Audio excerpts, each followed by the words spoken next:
Just breathing. I think that a lot of people don't remember to just take deep breaths during the clutch, and also just like trusting your gut. Multiple times that I've coached players, it seems like they think about 100 different things and then can't come to a decision instead of just like instantly trusting their gut. I try to just like be prepared, and I feel like that's reassuring towards myself to handle pressure and deal with any of like the nerves or anything. Is like the more I feel in control, the more I feel prepared with going to a scenario or a matchup, the less that feels is like pressing to me, like inside of me. There's not as much like nervousness or pressure on it because I feel ready for what's to come, and I feel confident in what I have prepared, like looked at and game planned or whatever it may be. So for me, I think it's definitely like preparation and doing a lot of like prep work, whether that's VOD or like my own game plans or whatever it might be when it comes to practice and any ritual that I have before, especially if it's just like warming up. Even warming up helps to feel very prepared with myself and my performance, and I think that's helped a lot with easing off pressure. I feel like the best way to deal with the pressure is just like to accept that it is there. I don't believe that people cannot feel pressure unless they actually don't really care about what they're doing. Competition should have pressure, right? Otherwise, it's not even that much fun. That's where the fun part of competition is. You feeling that thrill of, playing something that's worth it. Maybe I'll feel like the nerves, like of the excitement of the match before. It really just depends on the match. It's just like having like a system and a team that you can trust. So no matter what, no matter who's playing bad or who's playing good, it's something you can hold on to and be consistent with. Even then, by like trusting your system, trusting your teammates, that'll open up a lot more actual kill potentials than, playing like you're Lionel Messi. Not everyone is Kane Zero on the ISO, What I used to do was I would give myself at least piss around to kind of get my nerves out. So even if I whiff or don't do what I was supposed to do, I would kind of take it easy and be okay with, messing up or being a little bit nervous. But I don't really get nervous too much anymore. So because after piss around, I just completely forget about being in a match, and I just play like it is in practice and kind of just let things flow.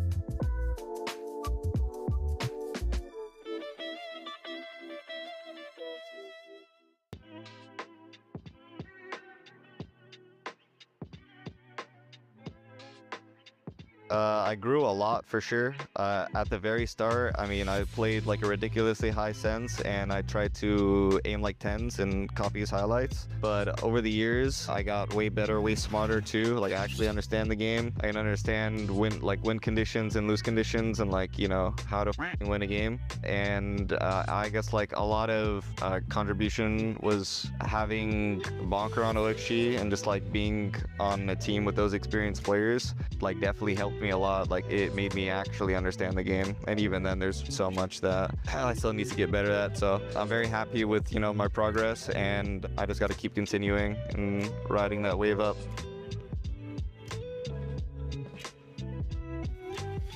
The adaptation, slowly but surely, we're figuring it out. I think we're taking steps forward, and we know our problems and what needs to be fixed. So I think our split one definitely helped us learn a lot. Our progress should get faster very soon. Initially, I just created a Discord server, and I invited a bunch of people who I thought were good, and I wanted to trial them and see how they fit in a team. I did some scrim trials where it was just like I picked a set 5, including me. I also had coaches watch. I did like the little EG method where we did like a 5v5 of like 10 trials. I learned a good amount of from the players from those trials too, so that was pretty nice. And once I had my core, we started talking about who we wanted to move forward with, and by process of elimination, we figured out who we wanted to play with for the season. Well, if I wanted to speak very optimistically, I want to win an international. If there's a world where that's possible, where I could win an international, I'd win an international. I guess technically that counts, but we can't even play Ascension. But I guess for tier 2, if I were to stay in tier 2, just to win. If we won playoffs, because we can't qualify for Ascension, I would be happy with that.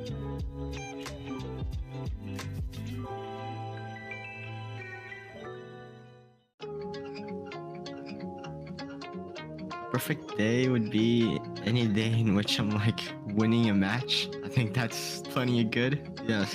If I'm losing, that day is not fun.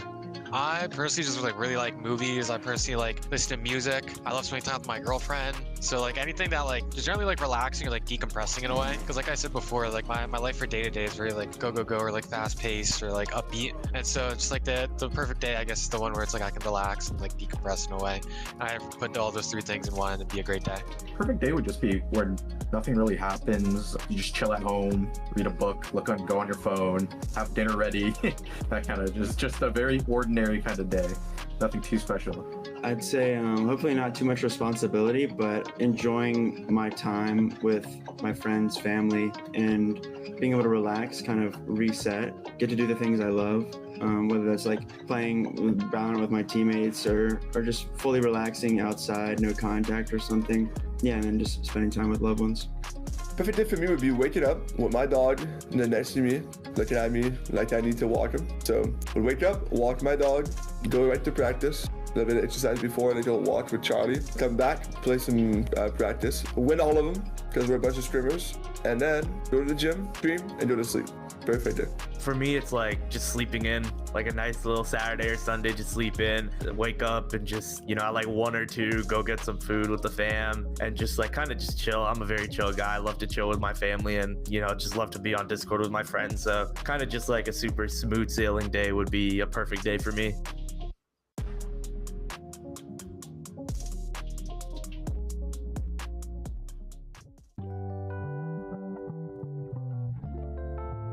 I don't really know. I don't really have that many skills. I guess I know how to dress sometimes. I'm like okay at dressing. I can dress myself. Yeah, I got the fit, you know, the fashion. You already know. I have really high emotional intelligence, so I think that definitely like helps both out of game and in game a lot. Managing like team aspects and being able to be a leader in team environments, as well as just everyday life, managing emotions and dealing with conflict really well. Yeah, I think that's a really big skill of mine that I value a lot, and it has helped me immensely in both real life and in the game. I don't even know. I mean, I've put my time into this game so much and like gaming so much, so I'm a very positive guy, a positive beacon, I guess, but that's it. I don't think I have any other skills, really. I'm pretty funny. That's enough. My biggest skill outside the game is probably just work ethic. Like everything that like I've done when it comes to like school or when it comes to like working or whatever, I have a very like streamlined mindset where it's not like what is the product of it, but the process. Really trying to like find joy and appreciate like the work that's like put in. I always try to have a mindset that's like continually looking towards like improving or getting better at whatever I feel like I'm lacking in. I don't know. I feel like my major in marketing, like I've always been like a very talkative guy. So I'd say like going towards like business and marketing, I would say that's one of my biggest skills. Just, you know, being a very talkative and someone that can, you know, just get along with a lot of people.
takes his position.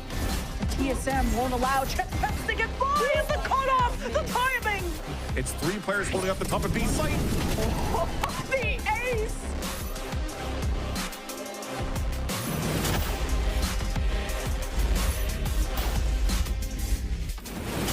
TSM locking it down as best as they can with what they have left. It's only 3 of Chet's pets, but Mora makes it happen. Win an important one and allows the res onto Sim, but not expecting Victor to still be up here.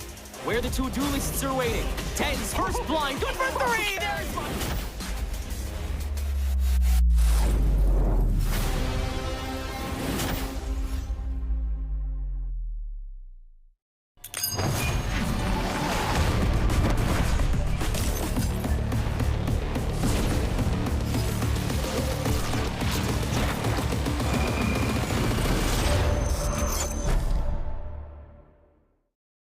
Hello, everyone, to the lower finals here in VALORANT Challengers North America Stage 2.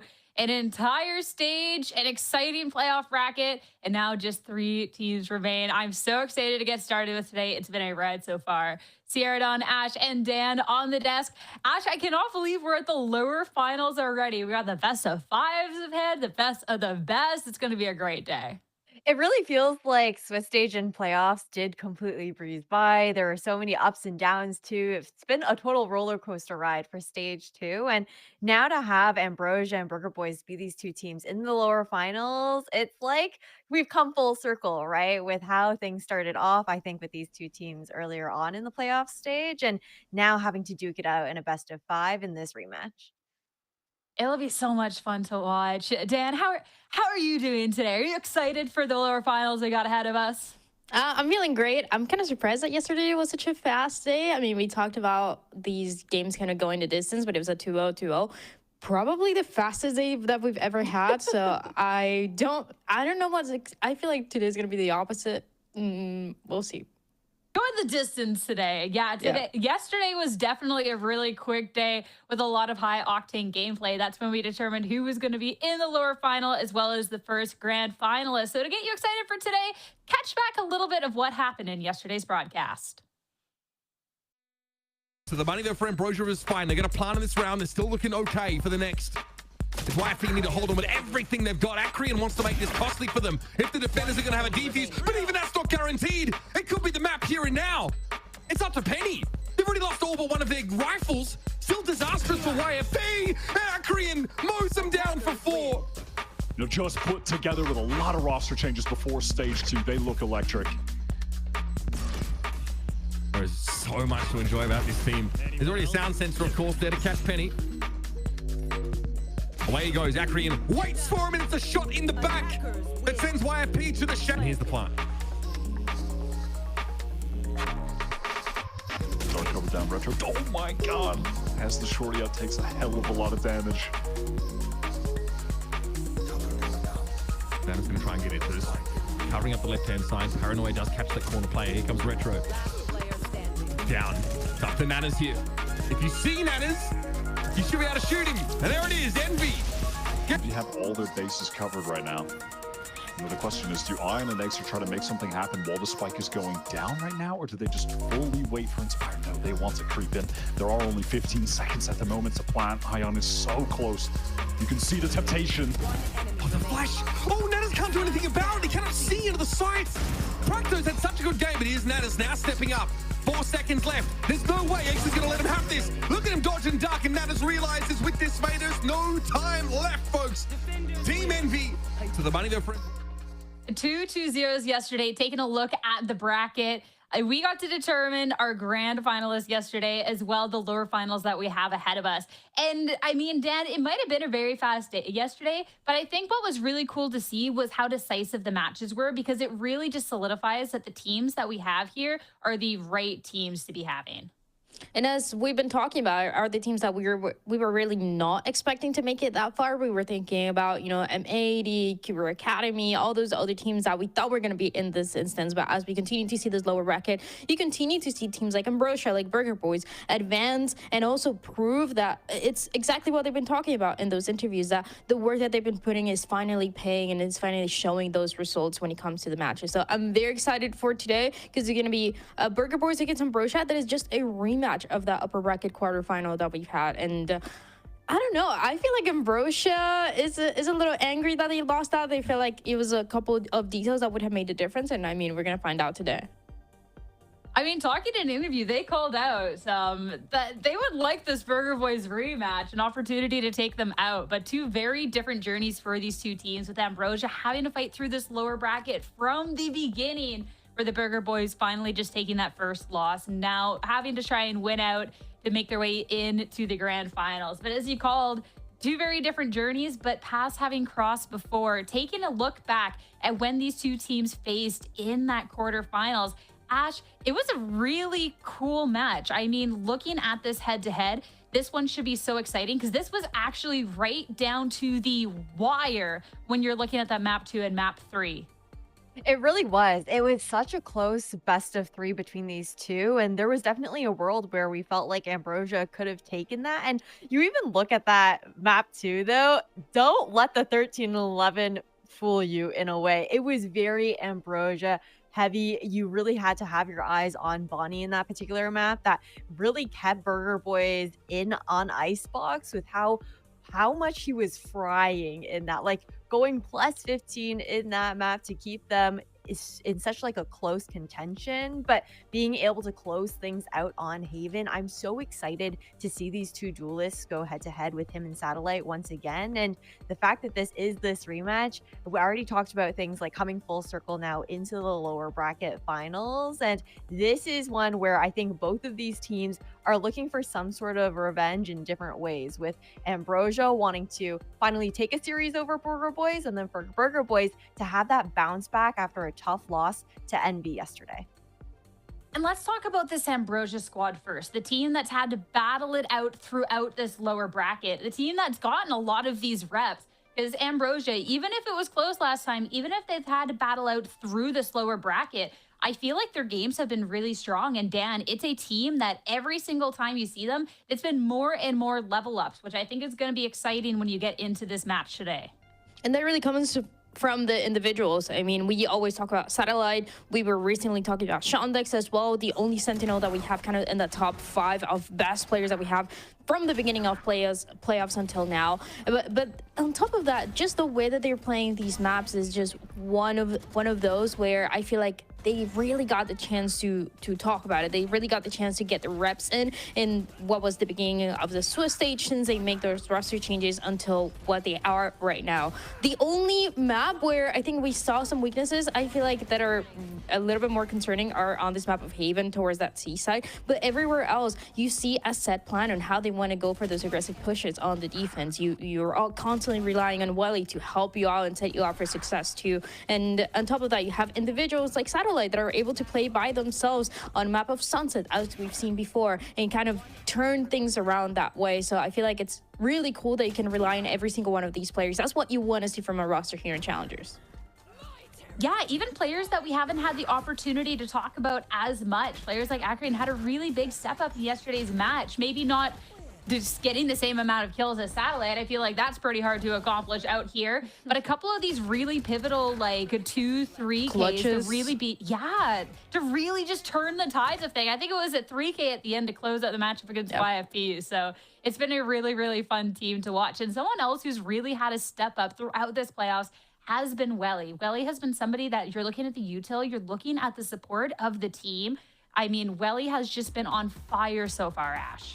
He's been such a consistent supportive player here for Ambrosia, very much able to like fry as well as putting out perfect utility. Honestly, he is like the best Sova player that we've seen throughout. It feels like stage 2 of playoffs. His util consistently on point. I think it's going to be really interesting to see how Practo also fares up against him in that Sova head-to-head, because we'll be seeing so many maps today in this best of 5. And while he's always a joy to watch, you know, he loves to pull out the Odin. Maybe I don't love that, but you can see it in these clips.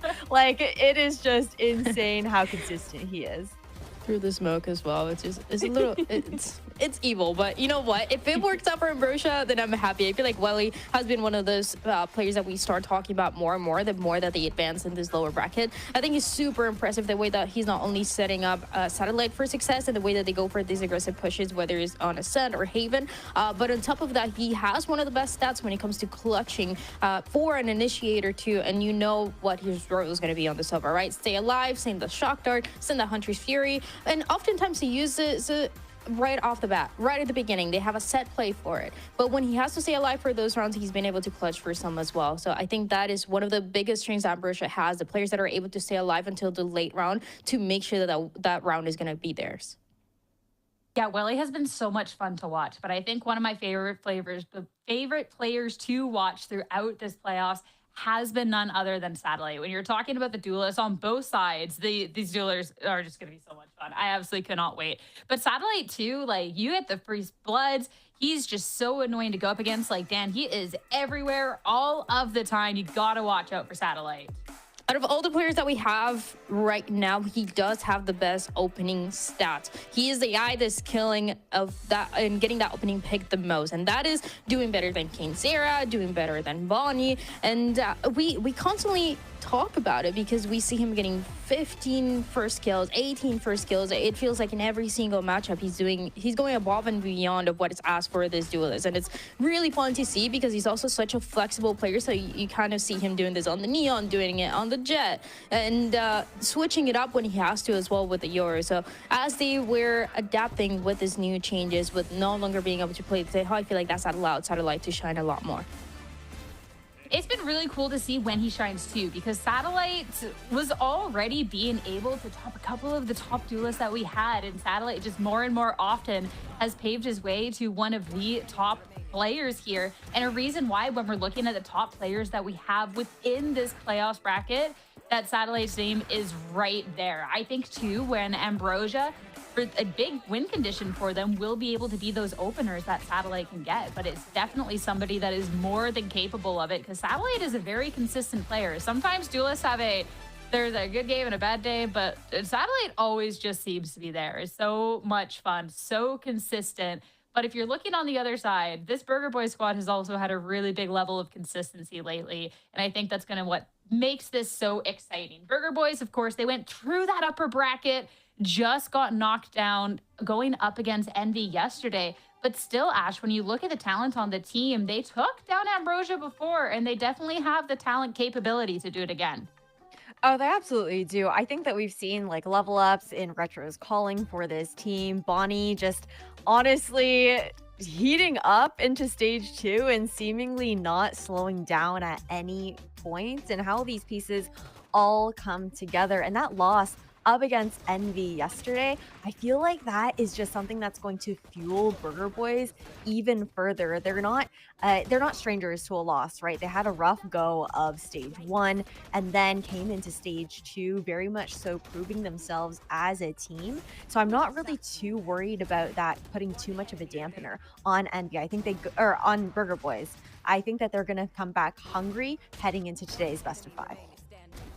Yeah, it was even like YFP had claimed that their loss against Envy had kind of given them more fire, more energy going on into their next couple of matches. So I'm excited to see that Burger Boys, they had a little taste of what it had to be like throughout that upper bracket. They've now tasted little defeat, how fired up they're going to be for today's match. Because this team, what they've been able to showcase has been just nothing short of impressive. And talking about a couple of the players, first up, want to talk about Nanners, because Nanners is someone too, controller for the team, and we've gotten to see, a couple of different things out of Dan, and Nanners has been also just very consistent.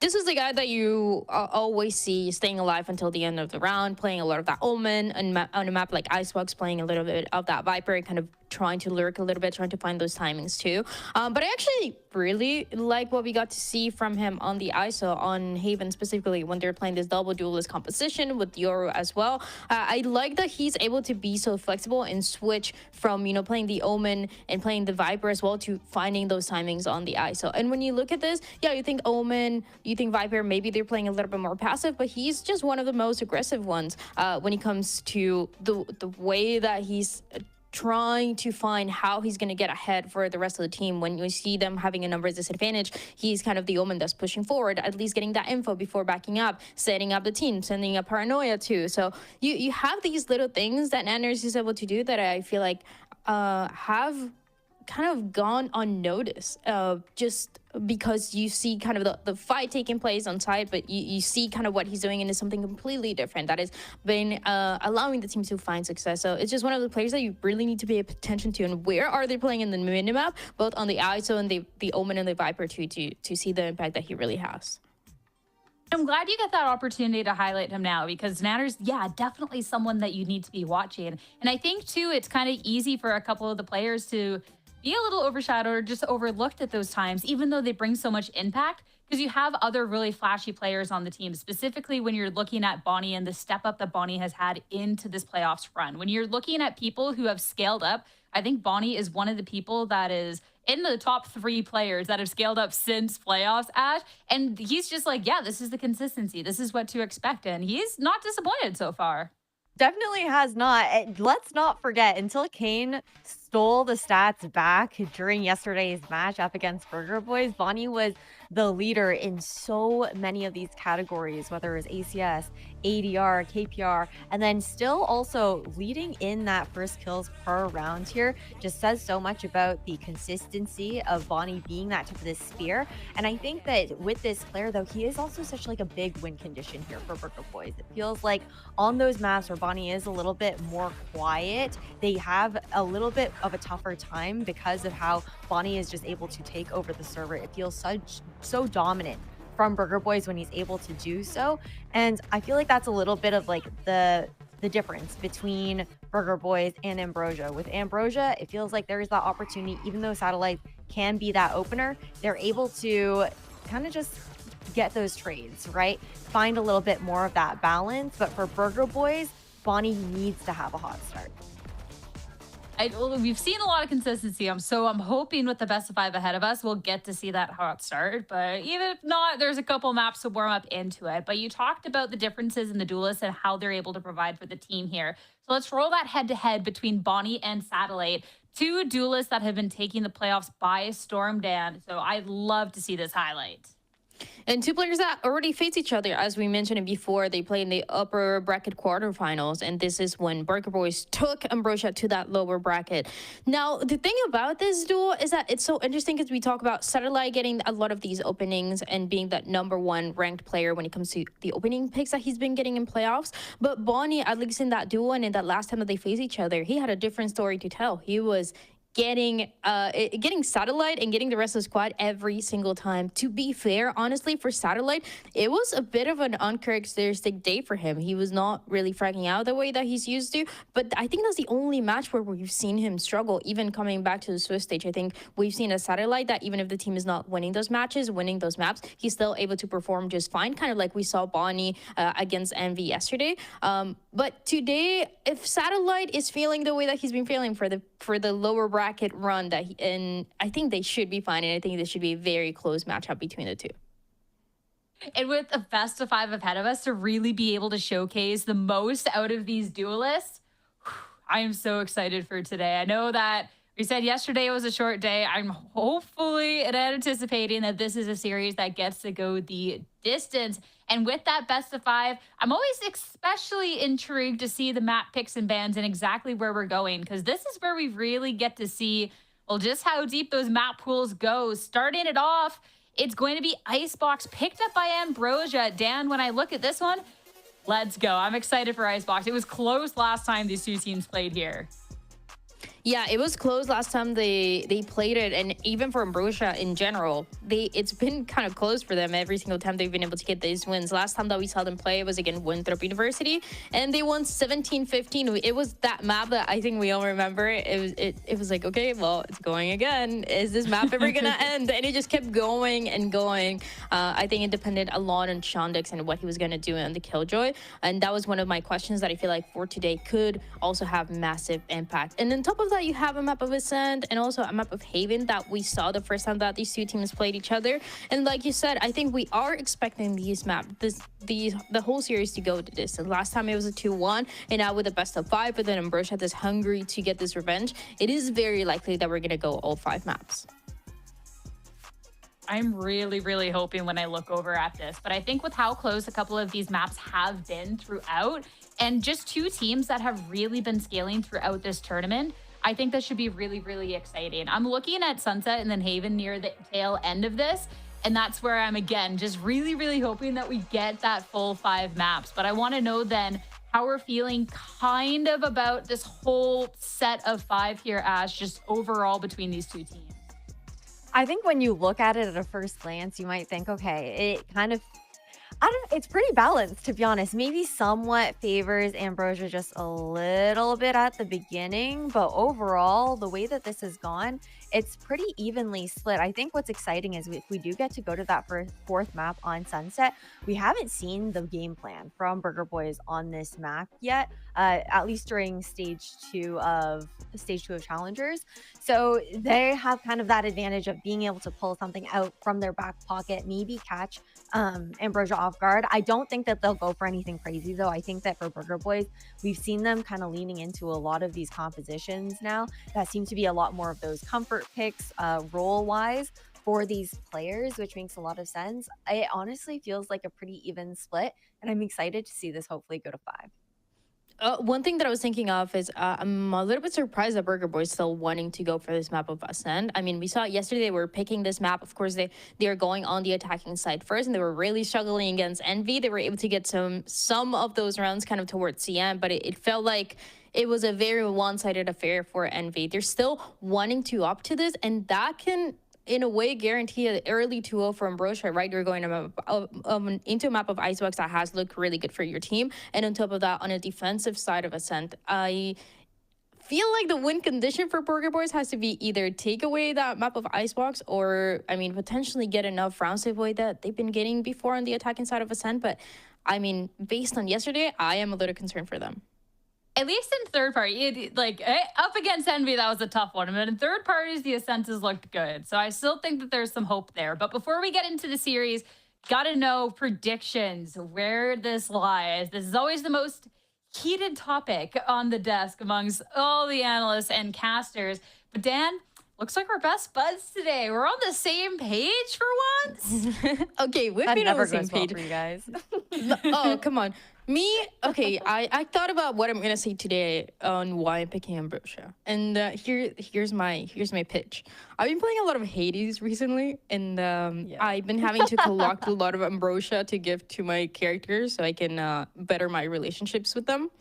And so Ambrosia is really in my head all the time. So I'm going with Ambrosia only for that reason. That W analysis on the desk today, guys. Let's go. I love that. Burger Boys, you guys know that I've picked Burger Boys most matches, I think, since stage 1. And I feel like after their loss yesterday up against Envy, I really feel like they probably have like a fire lit under them. I think that Dan makes a good point about Ascent, but at the same time, it tells me that they feel confident bouncing back off after that loss from Envy as well. We did see a lot of like holes, I guess, in the way that they were approaching that attacking side. But at the same time, in that first half, Kainzera did go 19-6, okay? That is, well, I guess Satellite is going to do the same today. Satellite could do that. He could do that. But I believe everybody's going to step on Burger Boys today. I am huffing. I'm not even going to call it copium because I'm just real like that. I'm not even going to call it copium. I believe wholeheartedly. 100%. I didn't even pay attention to either of your guys' scope because I didn't know Ambrosia was anything but a made-up word. So I'm just on Google right now, just learning. Wait, what? Yeah, Hold on. I'm gonna. How much is Hades right now? I'm gonna give that to you. See, great Have game. you never read like Percy Jackson, dude? No, this is mind blown right now, but That's crazy. We have a match to get into, so I can go back to my research. The agent select is ready for the first map of the series, and Dan has a game to gift me, apparently. I'm excited. I'm excited. So much to be excited for here today. But Icebox getting into this. Yep, that's going to be Akrian. We got the Harbor. We're going up against Burger Boys. Nanners on the Viper. Ash, let's go.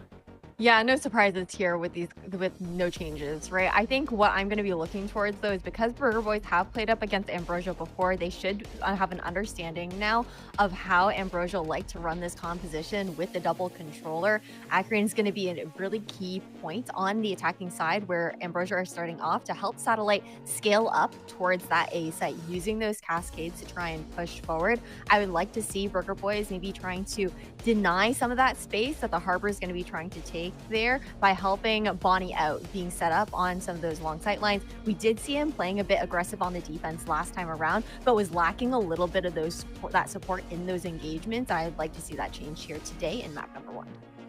That composition for Ambrosia has always been strong on this map of Icebox, with the double controller, with the walls that Harbor and Viper are able to provide. So you need to be paying attention to Retro and what he's going to be doing here on the KO. The way that they need to time this out to be able to send that flash, swing, and have those chances against this double wall that can either create a lot of delay or be very, very disruptive for Burger Boy. So just one of those win conditions that Burger Boy has to have from the beginning of this series.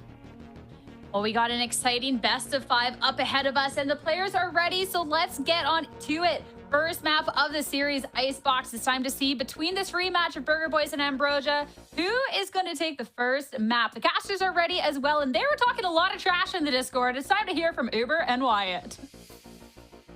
Yeah, listen, I ain't trying to, predict Ambrosia necessarily in this game, but this map does look pretty good for them as far as, history is indicated. Ambrosia showing us this MIBR comp as well. I like the double controller look. And Wyatt Ash makes a pretty decent point coming into this game, right? It's going to be about Bonnie getting ahead of some of this controller util and not being forced out of the map. Burger Boys really need their jet to fire here. 100%. And that is going to require their initiators, the KO and the Sova, to be sending good proactive utility through or past walls to give Bonnie timings to take advantageous fights. And even if things weren't ideal in that regard, the last 2 times these teams matched up on Icebox, Bonnie still dropped a cool 33 and 18, but that wasn't a loss, which is mental. Ambrosia really are that solid on this map, and in my personal opinion, I think they're running the best comp on this map as well. It can be difficult to play, but I think it has the highest ceiling. Harbor is just so powerful here on both sides. And honestly, seeing a best of 5 kind of so early in a patch cycle where we have maps that have rotated in means that it's going to get a bit freaky, I think. Getting to map 4, map 5, I think map 4 is going to be Sunset. That's something worth looking towards, as sort of both these teams have been floating it a little bit. Split is still in the pool. This one, damn, look at that low poly action here. Is that, I don't think I've ever seen that before. Yeah. Was this? Guys, you've been asking for Icebox changes? They happen. You got them. It wasn't to the A site. So, they're still running it down, but... Are there pigeons in Antarctica? Honestly, let me pull up that spreadsheet. Let me pull up the 100 Thieves document so I can read all the Icebox lore exactly. to see if they mention that. ChatGPT will tell me. That's crazy. All right, we are... Anyway. Just pre-paused here. Client tech issue. Yeah. The tech issue being that... Wait. There's another one. Okay. I didn't even know about these two. I'm a little bit surprised, though, because I guess you're never supposed to see them quite this close, given that the poly count, they're a little on the lower side, but the more you know, folks. Yeah, they are looking straight out of Team Fortress Classic, aren't they? Something similar to that, but you know what? All good. GoldenEye, GoldenEye just DK mode. Everyone's got the massive fat heads. That's such a base mode. All right, we have mouse issues from Burger Boys. Nice. Who didn't charge it? Come on, guys. It's the lower bracket final. Own up, boys. Yeah, better. Someone forgot to charge their mouse last night. All right, we are at least buying. So some of the Burger Boys players are able to access their buy menu and click on the right thing. So that's a good sign.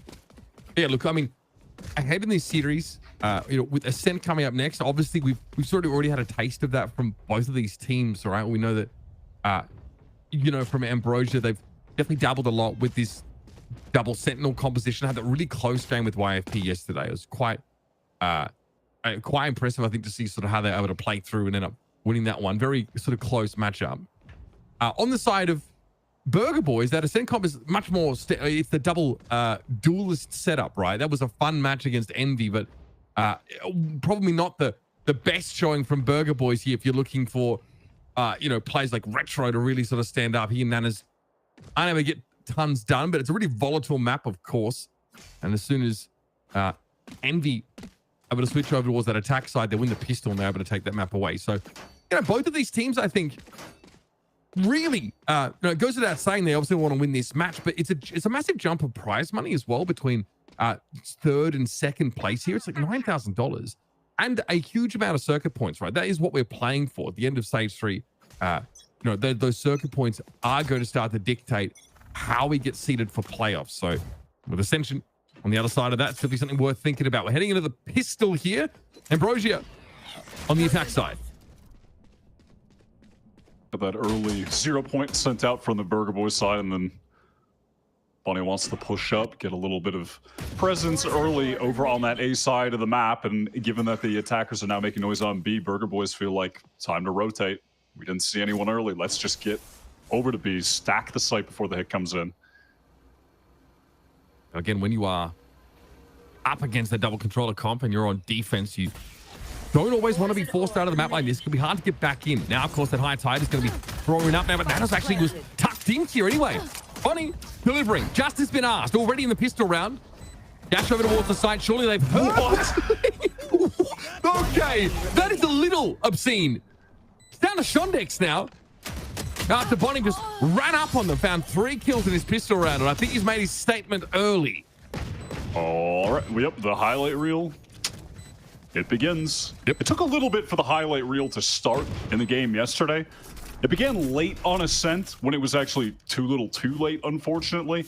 But definitely didn't seem like Bonnie was falling off or anything. No. And still started finding some sick multi-kills. And this is a very different team. I mean, Envy yesterday, they were just white hot. I'm not going to say that I'm going to write that game off in entirety or something. I don't want to be that extreme. But to some extent, when you're thinking back on that game, I mean, they were dealing with the Envy players, specifically Kane, just running around and getting a 4K every single round. It was pretty lights out performance. I think Burger Boys can absolutely just bounce right back. Bonnie still drops like 350 ACS in a map where his team only wins 7 rounds on that Ascent game. So, definitely started to heat up. Takes a little bit more than just him. Retro, good opening here. Deals with Acri and takes a shot in response there from Welly, who now playing around through jail is hoping that Ambrosia can get something spun up on the rest of the map. Alvin sees everything, hears it too. A dash forward, no satellite is coming to check that window, and so effortlessly can play off that turret. Nanas will eventually get involved here, but there's really no runway for Ambrosia to work with. Welly was that solo player over towards the A side of the map and trying to drift was just far too late. Flawless round here on the anti-eco Burger Boys. That is as clean as it gets. I think legitimately just 1 armor rebuy is all that's going to be necessary on their side for Retro. We definitely stepped it up on the second map yesterday. Retro was getting some really high impact kills back on Lotus. It was genuinely keeping the team in the game against Envy. It was a standout performer for me, so I'm excited to see what he can do as well today, if he can carry that over into the match. Looking like one of the best initiators in the league at the moment. Nanas sees that Cascade come forward. Pretty standard fare here for a lot of these harbor compositions. And a drone, so would have forced a Bonnie off that line. He's actually playing a little bit further back here just to try and take that early contact. There's Shondex, though, really patient about it. We've seen a couple of teams try and make this play, the push up over towards belts from the defenders.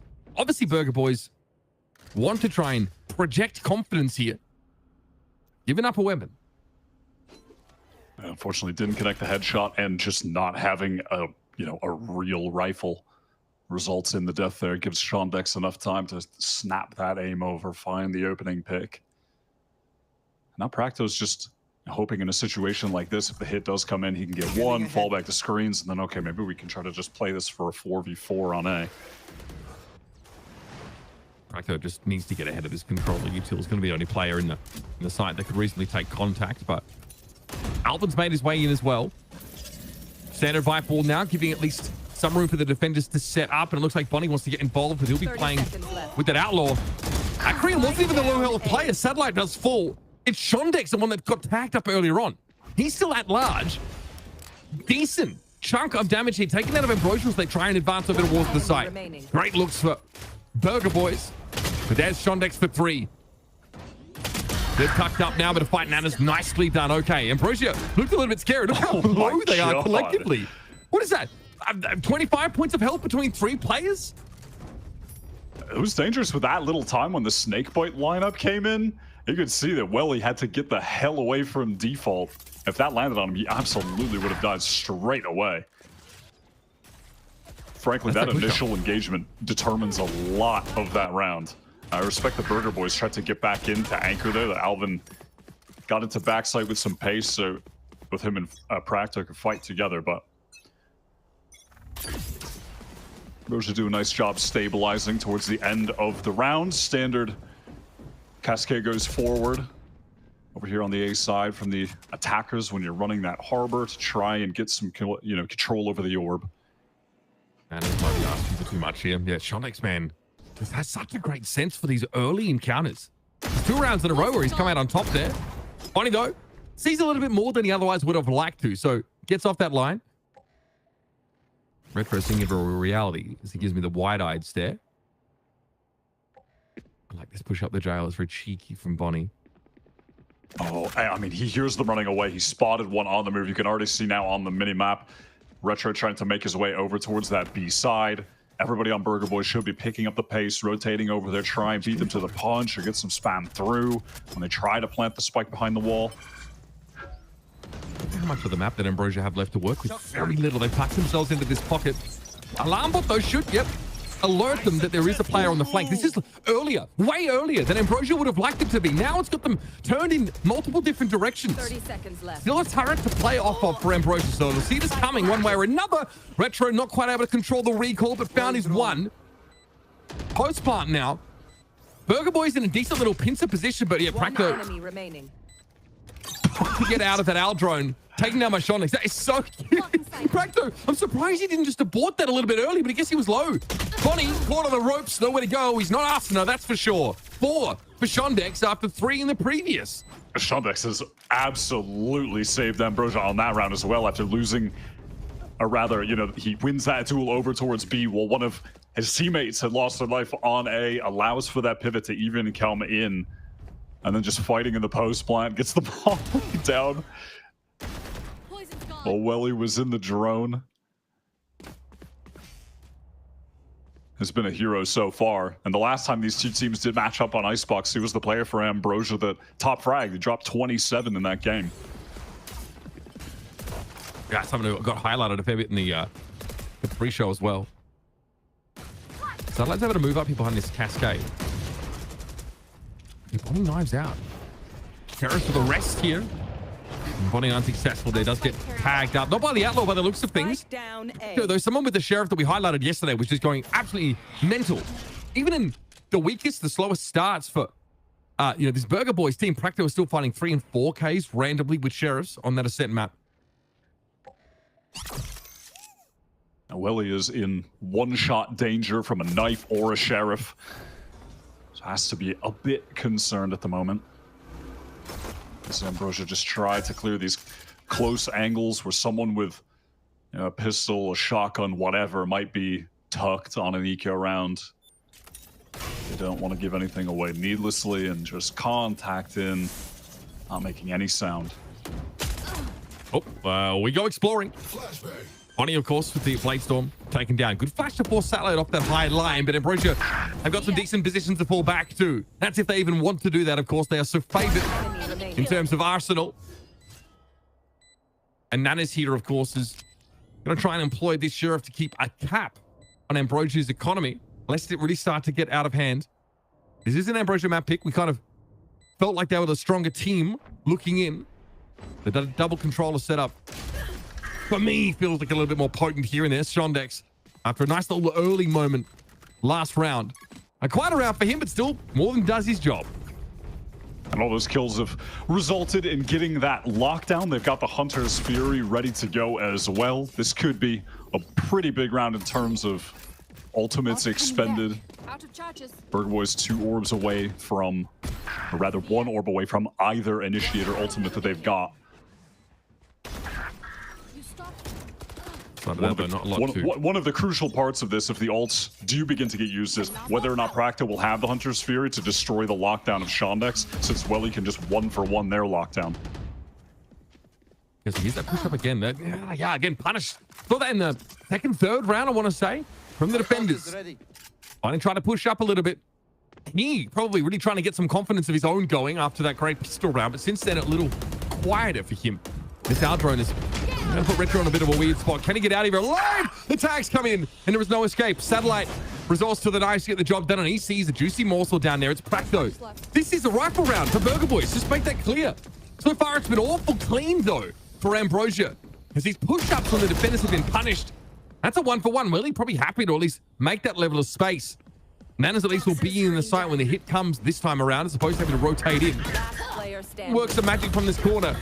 He's known and noted and dealt with. Another 3-gun round take here for Ambrosia. Look at how slow and methodical that entire execute was from Ambrosia. If you can even call it an execute, that was a 25 to 30 second execute that took place. They just allowed Burger Boys to keep rotating in, trying to swing into them, take duels, find positions back sight, and pick them apart. After dealing with Bonnie early, I don't hate that Retro tries to then get into a forward position as well, feeling like they're not going to expect another person to push up. We need to make a play so we can even things up 4v4. But Ambrosia are just doing all of the little things correctly. They're still droning to re-clear that position, taking their time, scaling up. That was really, really well done.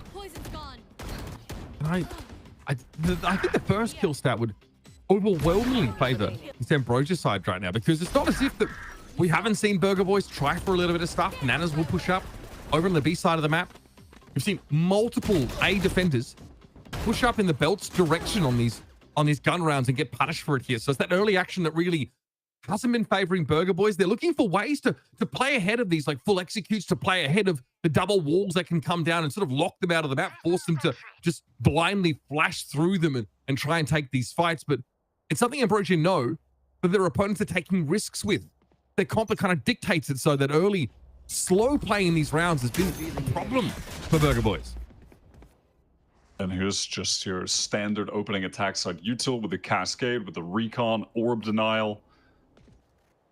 And then from there, Ambrosia just want to take their time, making sure no one is pushing out on that B side of the map from Burger Boys. Obviously, they are on the eco here, so something aggressive could have been in the cards, though they've just opted for a gamble stack over on the A side with 4 players, which looks like it won't be paying off, as Ambrosia just drone their way safely into B main. So drone up for the defenders, a little bit of a safer play. Bonnie eventually steps up to take the orb. Shondex has maintained his position, though. Really difficult for Burger Boys to find an easy way to get the drop on this solo insert. Shondex might go exploring here. The Aldrone sees nothing for Ambrosia on the B side of the map. It's possible that I haven't even heard it from where he's standing. Comes at 0 point just to re-clear towards 410 if someone had been walking up. Not going to be the case. Here comes the execute late. There are still quite a few players here from Burger Boys. A good anchor though with both these ghosts. The Guardian awkwardly. It's tough to work with this. Retro out of it. Tried to reactively go for an Alchemist. I like that, but obviously all of his controller utils already down. They're already forced to fight inside without any help really from the periphery. That's no shocking there from Acrian. Chance here even to pick Retro up. You have someone watching that for you. Satellite though, credited with that elimination in the end. It's up to Satellite himself. 15 health. One shot. A strong wind even from Alvin would take him down. And there's that lockdown that he tries to test, tries to tease. And Alvin basically now knows by process of elimination where he's going to be. Damn, that is a really nice 50 to find here. I can't believe they won that. That's crazy. They committed the null command into that when the hit was coming in. Really poor weaponry across the board. And they somehow managed to win that out, isolating a couple of the players on Ambrosia. Like after the spike had gotten just stuck down, the planter was left completely alone. Retro gets that nice 1-for-1. Yeah, here in this moment, it's Practo just isolating that fight. Satellite, you know, not able to cover him in that 2 versus 2 situation, was pushed all the way left. Incredibly unlikely for them to win that, and that just gets them right back into the game. A 1-round game with lockdown having been expended in the previous round. Oh, worth it. Retro ultimately going for that null command. Definitely helped as the fighting started to reach a fever pitch on that A site. Bonnie here not positioned up on yellow, knows that it's pretty standard to see Cascade and Owl drone thrown out. We're trying to defeat that setup. Almost had Welly there. Cloudburst that dart. Satellite's already taken a lot of space now. Reposting here is so dangerous. Bonnie goes for it. Another of the many risks he's attempted on this map. Punish for it. It just swings out wide too, exposed to multiple angles. Ambrosia now going to take their time and slow the game down. This has been their forte. Finding an advantage, but not, you know, overexerting themselves. They're not putting their players in positions where they're going to go too far, overextend, get caught by defenders. Satellite going for that peek. Spots out Alvin, and now here comes the Cove. Wow, but it breaks, and Nanners is able to get the kill through. That is pretty crazy. And Ambrosia's time is beginning to dwindle now. They've got to try and dig him out of Snowman. This is a problem. Welly here with Hunter's Fury. Knows Nanas is trying to cross. He's going to be able to avoid that second bolt and just reassume that position. Here's the lockdown that comes in, but damage already done. Alvin deals with Glyph. It should be time for a plant, but Nanas is not going to give this line up for free. Satellite had to challenge it and falls. Now, Nanas buys time, waits for the reinforcements to come in. Practo maybe not lining up a multi-swing as he would have liked. Retro still gets his. That turret will be handled now. It's up to Shondex. Probably the most important player on this team at times yesterday. But have to go too big here. It's going to be Monsieur Retro with the defuse. It recovers the AWP. Maybe Bonnie will have better luck with it on the next round. Burger Boys, well played there in that retake. It was huge that Nanners was able to get that initial kill. That had massive impact. As soon as the Cove goes down, they just do a great job of spraying through it, breaking it, and then the spam actually connects and gets the kill onto Acreon. I'm out here, unsurprisingly, after a couple rounds, back-to-back that Ambrosia come off arguably second best. Rather close, in fairness, but they had a Hunter's Fury. They were trying to clear out Snowman for the most part. You know, so the defenders are able to avoid it. I think it was Nanas sort of tucked in that back corner. Going back over how this game looked early on, there was these pushes up like this from Retro and from Bonnie. Early in these rounds, it got severely punished, and not a whole lot could be done by the defenders over on this B side, but now you're starting to get a bit of a feel for it. This round, I think, is where that comeback really begins. Lockdown, Null Command both committed. Satellite was forced off the site by young Alvin. And again, aggressive positioning here at yellow for Bonnie. Ultimately, he's not punished as Burger Boys are able to recover the round. It just gets so messy at the end there, trying to push forward to kill Nanners. And by the way, both the Lockdown and the Hunter's Fury being thrown out for a round loss is pretty devastating for the attacking side. And now into this next buy round, you're going to have Nanners with the Viper's Pit ready to go. You can always just, you know, go for the easy play of throwing that down, you know, top on the A side, cover everything on that area of the map. A bit of a dreary workplace out there at Icebox, isn't it? My goodness. Satellite actually getting ahead here. There's an early AWP take from Bonnie and Co. Just wanting to play over towards pipes, but constantly glancing over that minimap, trying to see if there's a push down belt. It's going to be a pretty intense and maybe short round here, folks. So strap yourselves in. Looking at that util to clear some of these lines. Okay. Interesting. Bonnie going to try and play ahead of this. Drop down. Of course, has to keep moving here. Prakto knows it as well. Awkward for the defenders. They're really on the wrong foot. Bonnie's been taken out. Condex, a bit of damage on Kim at least. So Retro's able to play from rafters with the op. Nice catch. Back behind the wall though as well. He's down. Prakto's left as the solo insert. Is that a flashback in maybe there from Retro as Prakto now sees at least 1 or 2 players out towards him. Great correction. Satellite could punish him with a high-low setup, and Nanas didn't really have the timing. Spacing not there for the defenders, and it's hurting them badly. Nanas now has to go for a bit of a solo effort here, but it pays off with Alvin. A crossfire setup from Boiler. Shondex here at least had the element of surprise, but that wasn't enough. And after a timeout, Ambrosia still not able to right the wrongs. That's another ultimate used to no avail. Now forced onto the eco round. This has been a really solid defense from Burger Boys.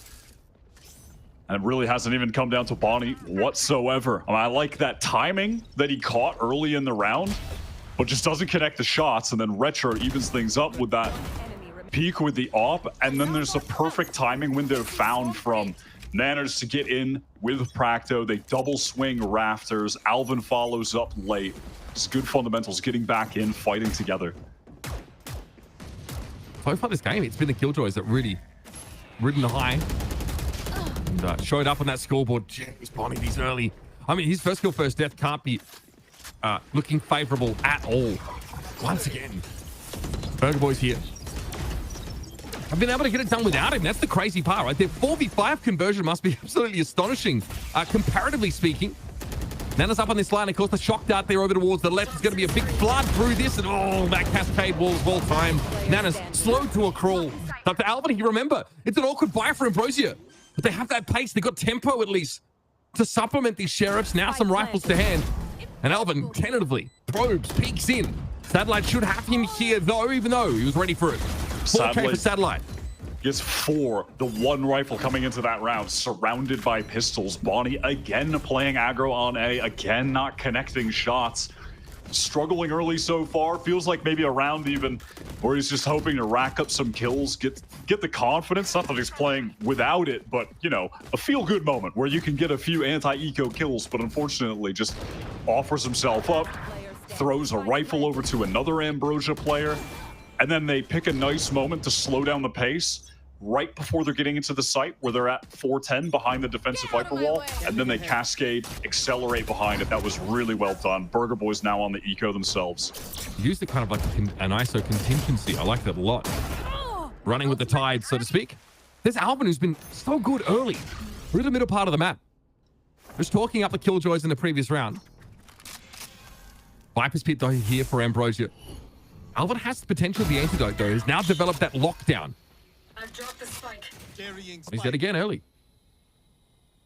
We did see Burger Boys rip a few ults to win an eco round earlier in this half already. They could do it here. Maybe Prakto can get a good connection with the Hunter's Fury off this drone that he's sending in. Top screens. There's Alvin. Agged on down. Awkward here for the defenders. Not a lot to work with, but these ultimates can definitely still around away here. Ambrosia was scared of that Hunter's Fury, tapped and immediately got off the spike, but it didn't actually come in. Here's the lockdown being used though in a retake with 3 sheriffs and a player with a Guardian that has 12 HP right now. This is without the Viper's Pit actually being committed to the fight.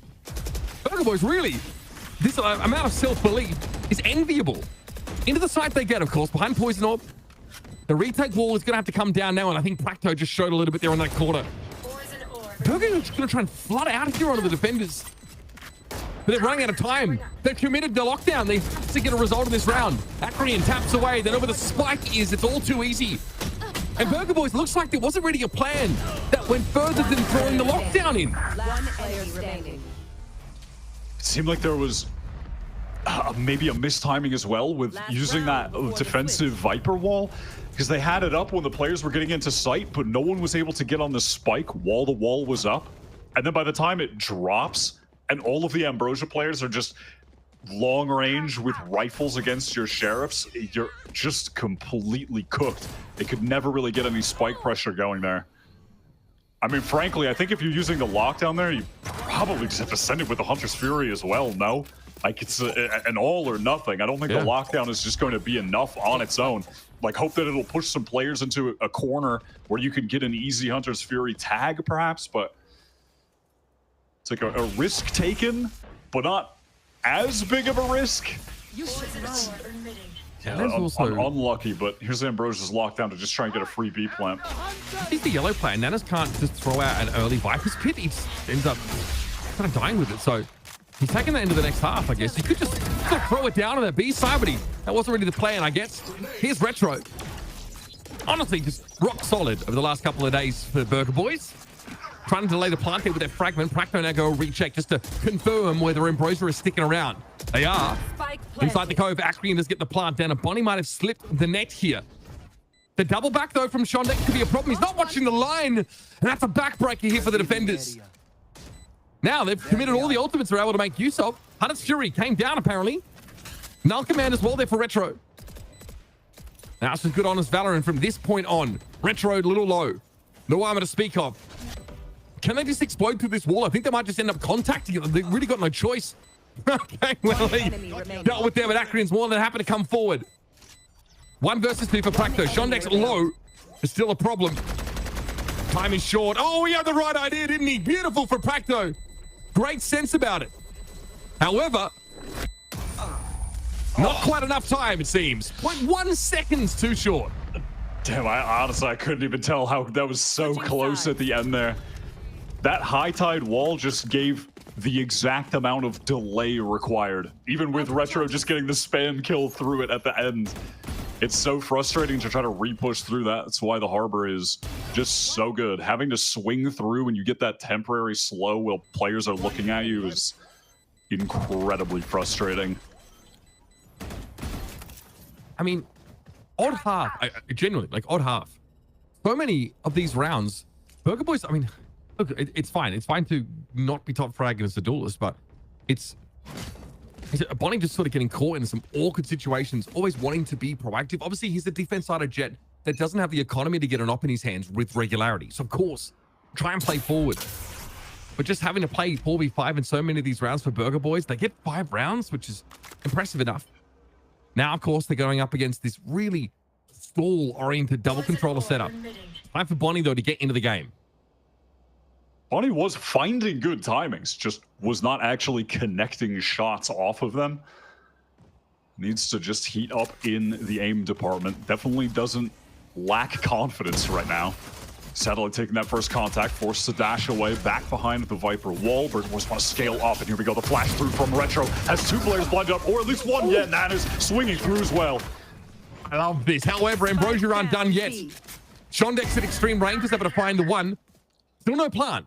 So time here for Ambrosia to get set up. Can't really just pull out of here easily. With Bonnie being dealt with now, Nanas is in an awkward spot. Can't leave anyone as an insert. No player sort of left behind over at B because Alvin's already gone and paved the way. Setting up towards A. Shondex is not going to have a timing to catch the rotate, but that turret did just get turned off because Alvin has to go so far ahead.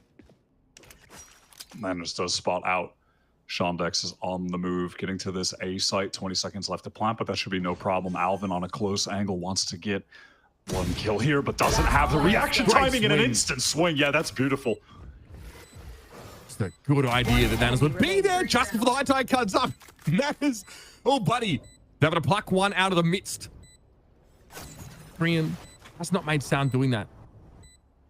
Cove here to try and get some movement going. Nanas not taking the bait. Doesn't hear anything. In drops Acreon. Now it's had to make some noise. Nanas tucked in the corner. He knows. He bloody knows that it doesn't matter. Nanas with a sigh of relief. Sees Acreon coming at him through the cove and is just a little quicker on the trigger finger. I envy how nonchalant Manners is. I wish I could reach that level of nonchalant, Mitch. He's just so chill all the time. I mean, any more nonchalant, that guy just NRG Verno. That guy just popped out of the cove right in front of him. That's a jump scare. That's a horror game moment. And he's just went, oh, okay, I won. That's terrifying, man. Like, that's great. But I mean, hey, great clutch. He's playing super well right now. Keeps him in the game. Really trying to get forward to get this quick orb. See if there's anything that phases young Nanas. There's an important pistol to win, though. Burger Boys just trailing a little bit, and God forbid they're able to take a map like this away. We'll see. I definitely favor their look on Ascent. They can get things rolling. Yesterday was not one of those occasions. This team's great attack side Ascent team. That's why they probably choose it. Here we go. Standard fare. Up on 410 is Bonnie. Aldrone acting as the vanguard for this team. And on the defender side, like not a lot of movement on the B side of the map. So there's definitely a window where Burger Boys don't have to worry about a timer being put on them. But more of that stall util is being brought out. This would buy some moments for Satellite to creep up. But with that shorty, I don't know if he'll actually really move much past that position this round. All of Ambrosia are able to rotate over towards the C side. A couple of them pinged up by that 0 point. Okay. I like it. Raptors control secured for a moment. That's made the space. And look at how Burger Boys have made use of it. Blood around that corner. Down A. A little hot and heavy. Satellite now recalled back across the map with just the shorty. So Acreon really has to go kind of mental here. Dropped. Okay. Now Satellite. What can he do with this amount of time? There's obviously a different weapon to be picked up if he wants it. He has the dash.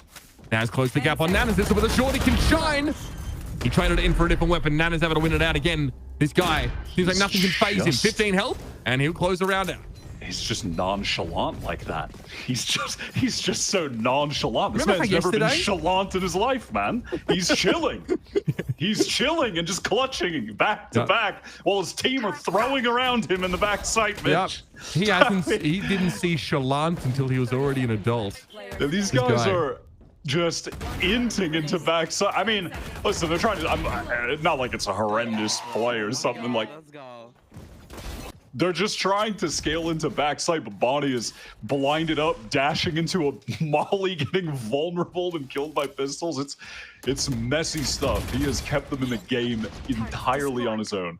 I thought, and it's crazy because I thought Nanas was the one screeching yesterday. I honestly just guessed. It might be your boy Alton. Just getting hypey with it. Satellite traded out there. Nice. Bonnie here. Able to find something early. Look how quickly Burger Boys have been able to set up on this B side. It's straightforward stuff. It's the Viper wall that gets them there. Fast play through yellow. No more sofa. And Tractor maybe just not there. In sync with the wall timing. That's the last one for Welly. Nanas in that position would be really annoying for Ambrosia to deal with. Hang about. He's on the move, folks.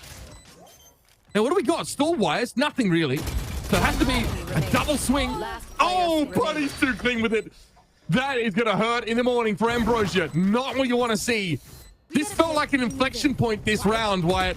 Absolutely. Absolutely. That was so important economically. There were some ultimates used as well. That looked completely set up for the Ambrosia win. Shondex with a rare miss on that readjustment, and Bonnie finally has a moment to step up, claiming both kills in that 2 versus 2. Oh, that moment as well in main with that whiff. Damn, that's tough. Ambrosia now onto 4 pistols and the Marshall. I mean, this has come down to 3 1v1s in a row now. Yes, genuinely. I mean, which obviously speaks volumes about the economic situation for Burger Boys. Again, they're going to have to win another 4 versus 5 to keep their momentum going.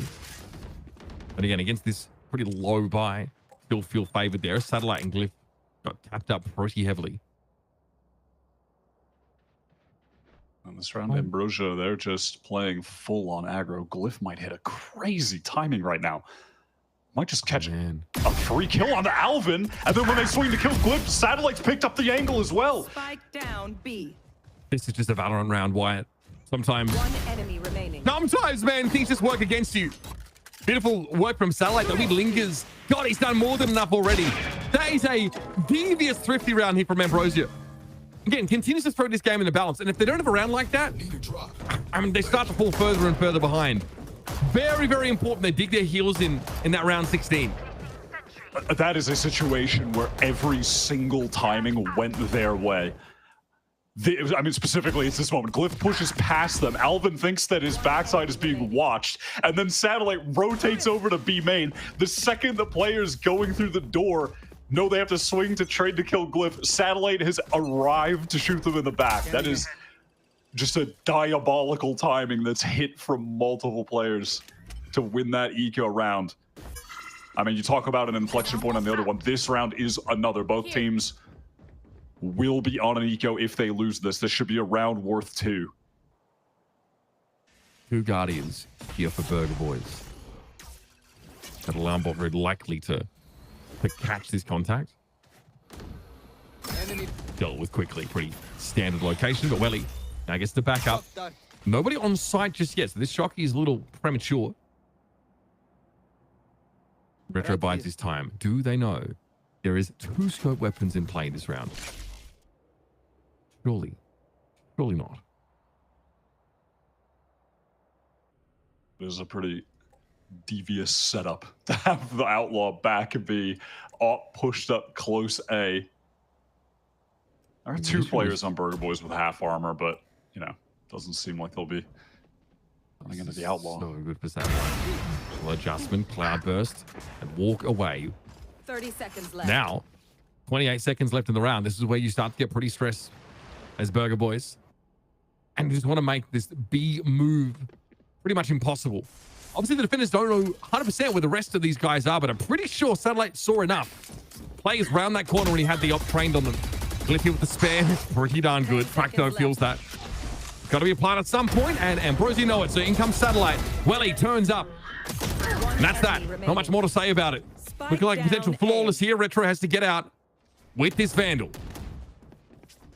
Not really sure what the plan was there from Retro over on B, aside from trying to draw attention at some point, but was just sort of lurking back behind the wall. It was hard to tell when he was trying to send out some of that util or go for any level of a distraction, but Satellite finding that opening kill, backing off to safety, and then all that spam damage that came through from Ambrosio late as well once Burger Boys got into the site was pretty impactful. There were 2 players down to half HP just from that alone, so whatever plans Burger Boys had really fell to pieces because of Satellite. At least the trade is in here. Oh, they really fancied themselves that weapon upgrade. Shondex, though, is able to pounce at just the right time. Spray down. The rest of Burger Boys, though, got up in the tube. Glyph unaware, but there's a player watching 6. Essentially a crossfire here. And with these kinds of weapons, it's just a very difficult job for Burger Boys. Well, we talked about last round being an inflection point, and you can see what the following one looks like. Burger Boys make a nominal investment in the round. But it's getting hot and heavy off that first operator shot at the beginning. Heading into this one, obviously. I feel like I don't even need to tell you, given how many little circles are glowing at the bottom of the screen, but there are 7 ults to be played with here. Ambrosia are looking solid on this defense side. Going on a run to take control of the game. This op from Satellite has been finding value on multiple rounds now. Looks like he wants to go for that mid peek again. Just insta-breaks the turret. And that's actually going to allow for a push. It looks like Glyph wants to go for an early flank down mid when the A hit comes in and the rest of the players can anchor from sight. There's enough time, though, for a post-up for Satellite on Rafter. There it is. He gets where he needs to be. Remember, this is a double controller comp on defense. You can get your jet back into those important positions. Lockdown in play. Hunter's Fury, though, comes straight on through. Retro is down, of course, but made use of that null command, so that is still in effect. He overextends. Crazy to try to get the lockdown, and now Glyph there walking all the way through because that turret was broken early, but there was the alarm bot. Shondex does eventually get the kill on Retro, who was downed. That was starting to look uncanny there, but look at just how Burger Boys have been denied this site. Not going to overextend here on this wrap, which makes sense. You can see that Glyph is tempted, but has a sight line to see this cross anyway, so it doesn't need to do more than he already is. Burger Boys, for whatever reason, are so adamant about committing to this A side. It might just be that they feel if they can get in there and seconds left. commit a Viper's Pit that is just more effective on this part of the map. But what is the plan? You're honestly entering safe territory here. 100%. Since this operator has come online, Ambrosia are taking control of the game. Burger Boys, success on attack was really just coming from those heroics on the first few rounds. Nanners, 2 clutches in a row, and then Shondex wins out in that 2 versus 2. Alvin claims 1. So does Nanners, but this is ultimately irrelevant. The weapons for Burger Boys are way more important, and they're losing them. Alvin, the only one here to try and hold onto a Vandal. He will be permitted to keep it. Like you mentioned, the glowing circle's still relevant. But Ambrosia, 4 rounds in a row. That round 16. And Burger Boys is so tempted to run it up mid there. Nanos was able to spray into the poison orb and take a second kill. And from there, it was all downhill. This is the satellite rotate over towards the A side. So had all the time in the world, really. There's just no point that, Burger Boys are going up tempo, realizing the jet is elsewhere. Just really let satellite back into the map. They're exposing themselves to a lot of these angles and not able to close the distance on this jet at the moment very effectively. Knives are being popped. This was a force from Burger Boys. Their buy is really bad right now. They're relying on their ults. They're going to rely on Bonnie to make some connections with this Blade Storm off the entry. Unfortunate miss there. For your satellite fans out there. Now because we get a plant. This is the tempo that maybe Burger Boys were looking to play with earlier on. Shondex, though, a great anchor. Hard to ship, but eventually Alvin deals with him. 2 versus 3. It doesn't quite have the time to interrupt the planter, but does deal with Nanas. And yeah, he's not in a position to be punished by being caught in that lockdown. So nice little timing find. But here's Retro with the schmoves. Knows about where Glyph has to have been caught out. So when he goes, has to win a 1 versus 2. Retro waits under Raffers and cleans him up. Nice little 3K from him. Keeping the team in this game. That's a good force buy. It ends up working out. They have the ults to use. Lockdown gets some value, and Bonnie is able to close the distance. They wait out that dash from Satellite to expire, and then they really burst onto the site. Catch him at Rafters. He had nowhere to escape to. They swing off of that space that was created by Bonnie effectively as a team. Nicely done, and they still have a couple ults to play with again. 2 great post-plant ultimates. Ambrosia, they are intending on fighting. They're playing so close. There's Bonnie. Again, ill-fated early rounds for him so far. Akrian is able to avoid that 3rd hit, though. And their satellite. One of these jets, not like the other, folks. Even game, though, after Nanas is able to find 2. Nice little positioning there, but eventually Shondex will handle him, making his way through mid. Even game, important. Accelerated the pace. And it's paid off this time. They've got Ambrosia in an economic state where they can't actually lean into the operator anymore. That was the crux of them going on that 4-round run. Satellite getting a lot of opening kills. I mean, even there, Ambrosia, they're still able to find the opening. But then after the fact, Burger Boys are just able to accelerate in. Nanners finds a perfect time for that mid flank. I see, we got a P. And yeah, I was going to say, that looks like Welly's, he got up from his PC with some haste. he got up on a mission. He had to get the hell out of there, man. Honestly, that is a pretty insane clearance rate, just quietly. So it took him like 40 seconds. So he was not playing around at all. Maybe there was, delivery at the door as well. We'll never know. Nanas here on your screen, someone who's been pretty instrumental rotating into some of these sites is that Viper in these mid to late rounds. Bonnie needs to go for it. It's okay to have a quieter map now. Bonnie has got the operator on attack. Okay. Hey, I mean, I can't blame him for trying to just mix it up and do something different. It's been a rare cold game for him. I mean, this has easily been his lowest performing game of the playoffs. Yesterday, going into the game against Envy, he was the highest rated player by ACS, average damage per round, everything, even above Kane Zera. This has been a very uncharacteristic downturn for him. So I'm not mad at just, let's try something new. I'd like playing as if he had an op in this top yellow position. No charges. Okay, takes the shots. Bonnie chunked down, misses. God, that was a ding through as well. No, I'm going to speak up now, down to 72. Look at that light. Man, he is still asking for more. Fortunately, now, there's some util is density to that wall because that was a really clean shot. At this point, Satellite probably still, oh man, okay, the Viper's pit here. It's a little bit awkward for Burger Boys.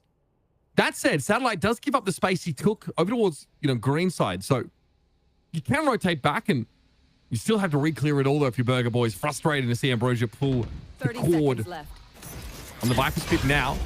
In for a penny, in for a pound. We're going to go for it. Well, they're going to be moved around. Recon bolt thrown out. He sees this coming to some degree. I mean, honestly, the Reckoning at this time, pretty sweet as well. Burger Boys now have no choice but to get moving. They're rocking a hard place they're dealing with. Run into the Viper's pit. Deal with the Reckoning. Willie, now Litz can call that a player's gone up to Rafters, but Bonnie drops back down. He's so low, though. Now, this one is just collapsed in a streaming heap. And it's Retro has a massive ace. And it's just really not to be. He'll opt to simply hold the weapon, live to fight another round, but Ambrosia, one away from taking Icebox. They just don't feel safe pushing up into B main, and after Bonnie is shot through the wall, takes all that damage, they back off, go into A where the Viper's Pit is waiting for them. And I love that Ambrosia are able to get back into the site with a couple more players off of Acreon, just ripping that Reckoning. Do a nice job defending with two really powerful ultimates there. And now they're able to get that operator recovered, throw it back to Satellite. Try and close out the game right now. Satellite getting that defensive op back in hand. It's got to be something to feel good about. It's early A presence, but honestly, it's a pretty early cheat out of the A side for the defenders. Honestly, they're kind of guaranteed to find themselves in a decent spot to defend this, as we'll probably still need to see our drone thrown out here. At least some of this scanned util. Here's Satellite posted up exactly where he needs to be. Hunter's Fury now going to be committed. That's Welly, and yeah, he sees it all. He knows the setup here, and Alvin goes down. A lot of players peeking there. Look like a bloody trapeze troop. But Satellite's able to get off the line after taking a minimum amount of damage. Burger Boys do not have to commit to this. They do not have to stick this approach. And yet they want to hang around. Body, finally, something early, something good. Gets himself up in the crow's nest here, and a beautiful follow-up deals to Shondex. Now Burger Boys have got every reason to stick around, but they've got to respect Satellite, who's just pulled the Blade Storm. Body trying to drop down. Nice suppression, honestly, from Retro. Response to the Blade Storm, but there was an off in hand still. And Satellite hugged back up. Retro won't be able to be picked back up. Homie going to be brutalized now. It's going to be up to Nanas. Dealt with, and that's the map for you, folks. Ambrosia ends up being a little bit closer than maybe would have liked. But a 13-10, still a good result on their pick of Icebox. That felt like a very strange Icebox match overall.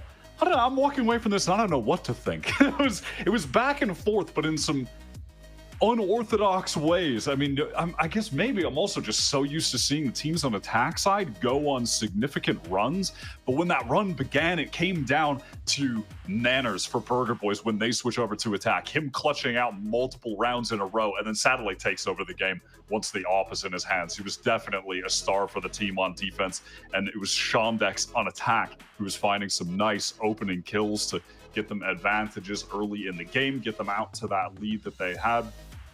I mean, overall, again, it's a close game on Icebox. Last time it was 13-11. This time it's a 13-10 win for Ambrosia. This is just their home map. They're on a 7-match win streak now when it comes to Icebox. It doesn't feel like they're going to be losing it anytime soon. This one was always going to be the big uphill battle for Burger Boys in this best of 5. They still make a close affair of it, and that wasn't even with their star player online. So if Bonnie can get back into the mix when we head on over to Ascent, where he was playing really well yesterday, I think then we're going to start to see Burger Boys get things rolling. I'm ready to see more of this sort of attack side opping that started to crop up in these last couple of days here in Challengers. We'll see if that's going to be the case. Bonnie's gone for it already on that Icebox map and then handed it straight over to Satellite. Will that be the case? Stick around. Ascent is up next with the map pick, of course, of Burger Boys. Let's see if they can even up the series.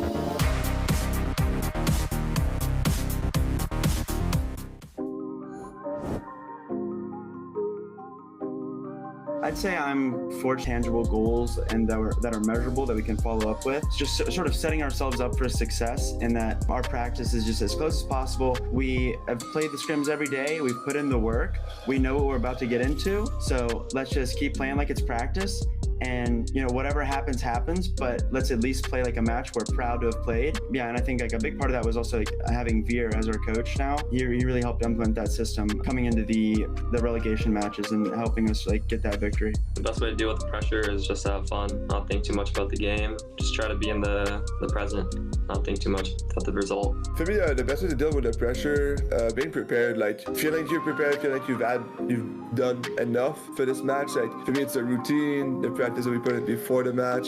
For me, my routine is simple. It's like I wake up, I walk the dog, I take a cold shower right before the match, and that's it. I mean, I've done this for the last like 3 years at least. So yeah, being prepared is the best way to deal with pressure. So at the end of the day, like when you're in the server, there's not that much pressure if you know you're prepared.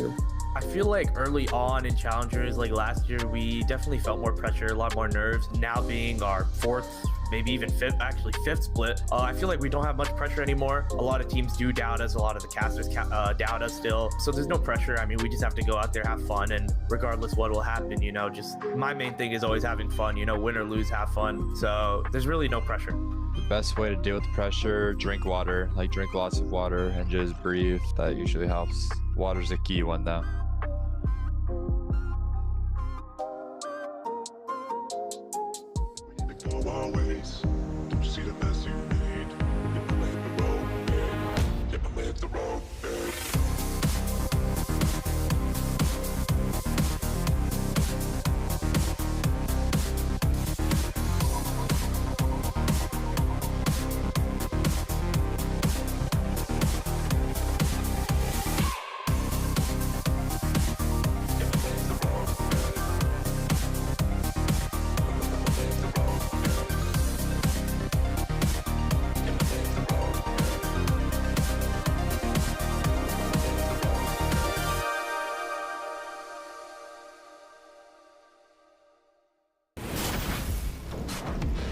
Up the top of B site.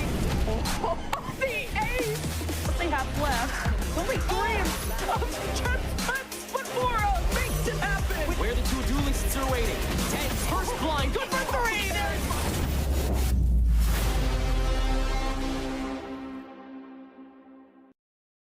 An exciting best of 5 teed up here in the lower finals between Burger Boys and Ambrosia. Icebox being the very first battleground picked up by Ambrosia, and they're going to be taking the win as well, 13-10.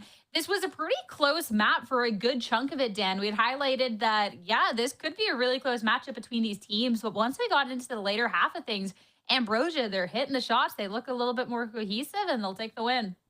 Yeah, there were a couple of things going on that I feel like are really interesting to mention. First one is Burger Boys getting not only both the pistols, but getting that second bonus, where you think, okay, they might be able to catch up to what Ambrosia had been doing into that first half to turn things around as they go into the defense. But it's actually just the other way around. It feels like Ambrosia was always one step ahead. And when I thought the Burger Boys had some momentum, when they go into that timeout, they start playing a lot faster for this A side hit.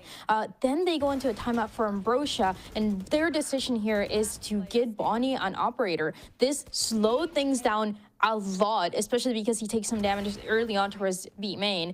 And then when they go for that side hit, you know that Ambrosia is willing to invest those ultimates. That was a Hunter's Fury, that was a lockdown that you kind of see being combined more often than not. And then into the late rounds, when you think there's an opportunity for Burger Boys to kind of to step up the pace as they were doing, and then when in those rounds where they found success, once again is a Welly that goes for the Hunter's Fury kind of with barely an info, gets that opening, and then closes out the half. I think it was just really well done by Ambrosia. Those timeouts, I feel like for them were so successful, and even a timeout that helped them out, but it wasn't even because of the game plan that they had here on the defense, but it was a little bit more of kind of those mistakes that Burger Boys were committing, and that didn't really let them recover towards the end.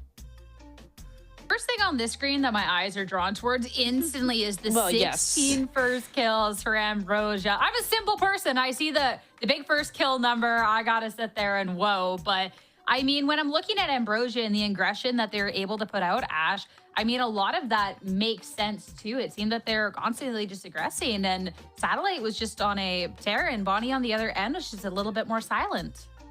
Yeah, I think that you also, talking about those first kills and whatnot, we had three 1v2s that were won on the side of Burger Boys, 2 being Nanners and 1 being Bonnie, and them being able to just close out those rounds where they start out at that disadvantage. But it was also a slow start on the side of Bonnie as well. You talked about how those first kills look so good for Ambrosia's because Satellite was so consistent in finding those openings up against Bonnie, who is felt like he was consistently getting caught off guard on that defense and being punished for a lot of the risks that he was taking and kind of overstaying his welcome on some of those positions as well.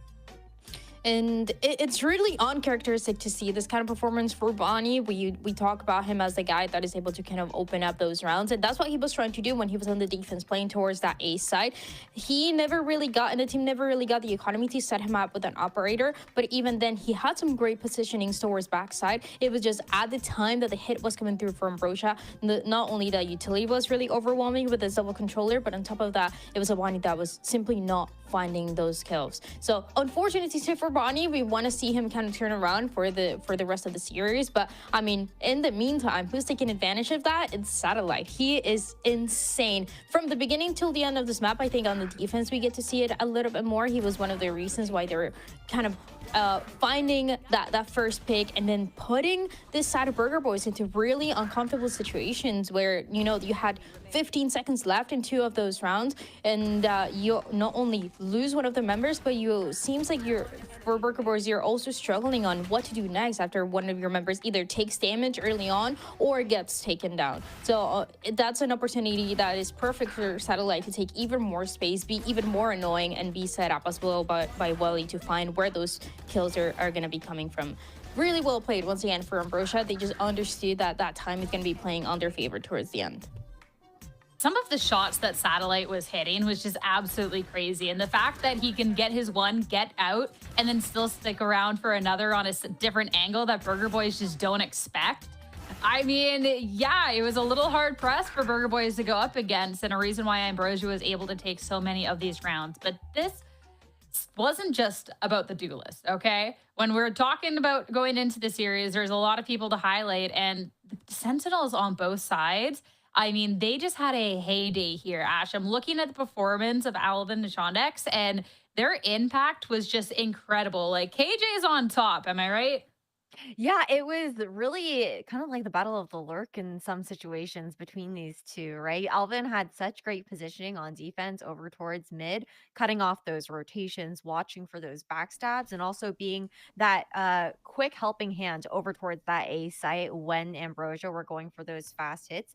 And then you also look at Shondex, who on the attacking side went 3-1 in those first kills. And it just says the amount of impact that he was able to have with those positions, catching players off guard, going for some of those early timings as well. And this is something that we have to keep in mind heading into Ascent as well. They won't be on the KJs on that map, should be expecting them both to be reprising that role on the Cypher, but expecting the same kind of impact, that same kind of play style from them on Ascent, and the ability for both these players to also have so much survivability when they're on that defense and being such good anchors for their team and being able to buy that time for the rotations to be called by their IGLs.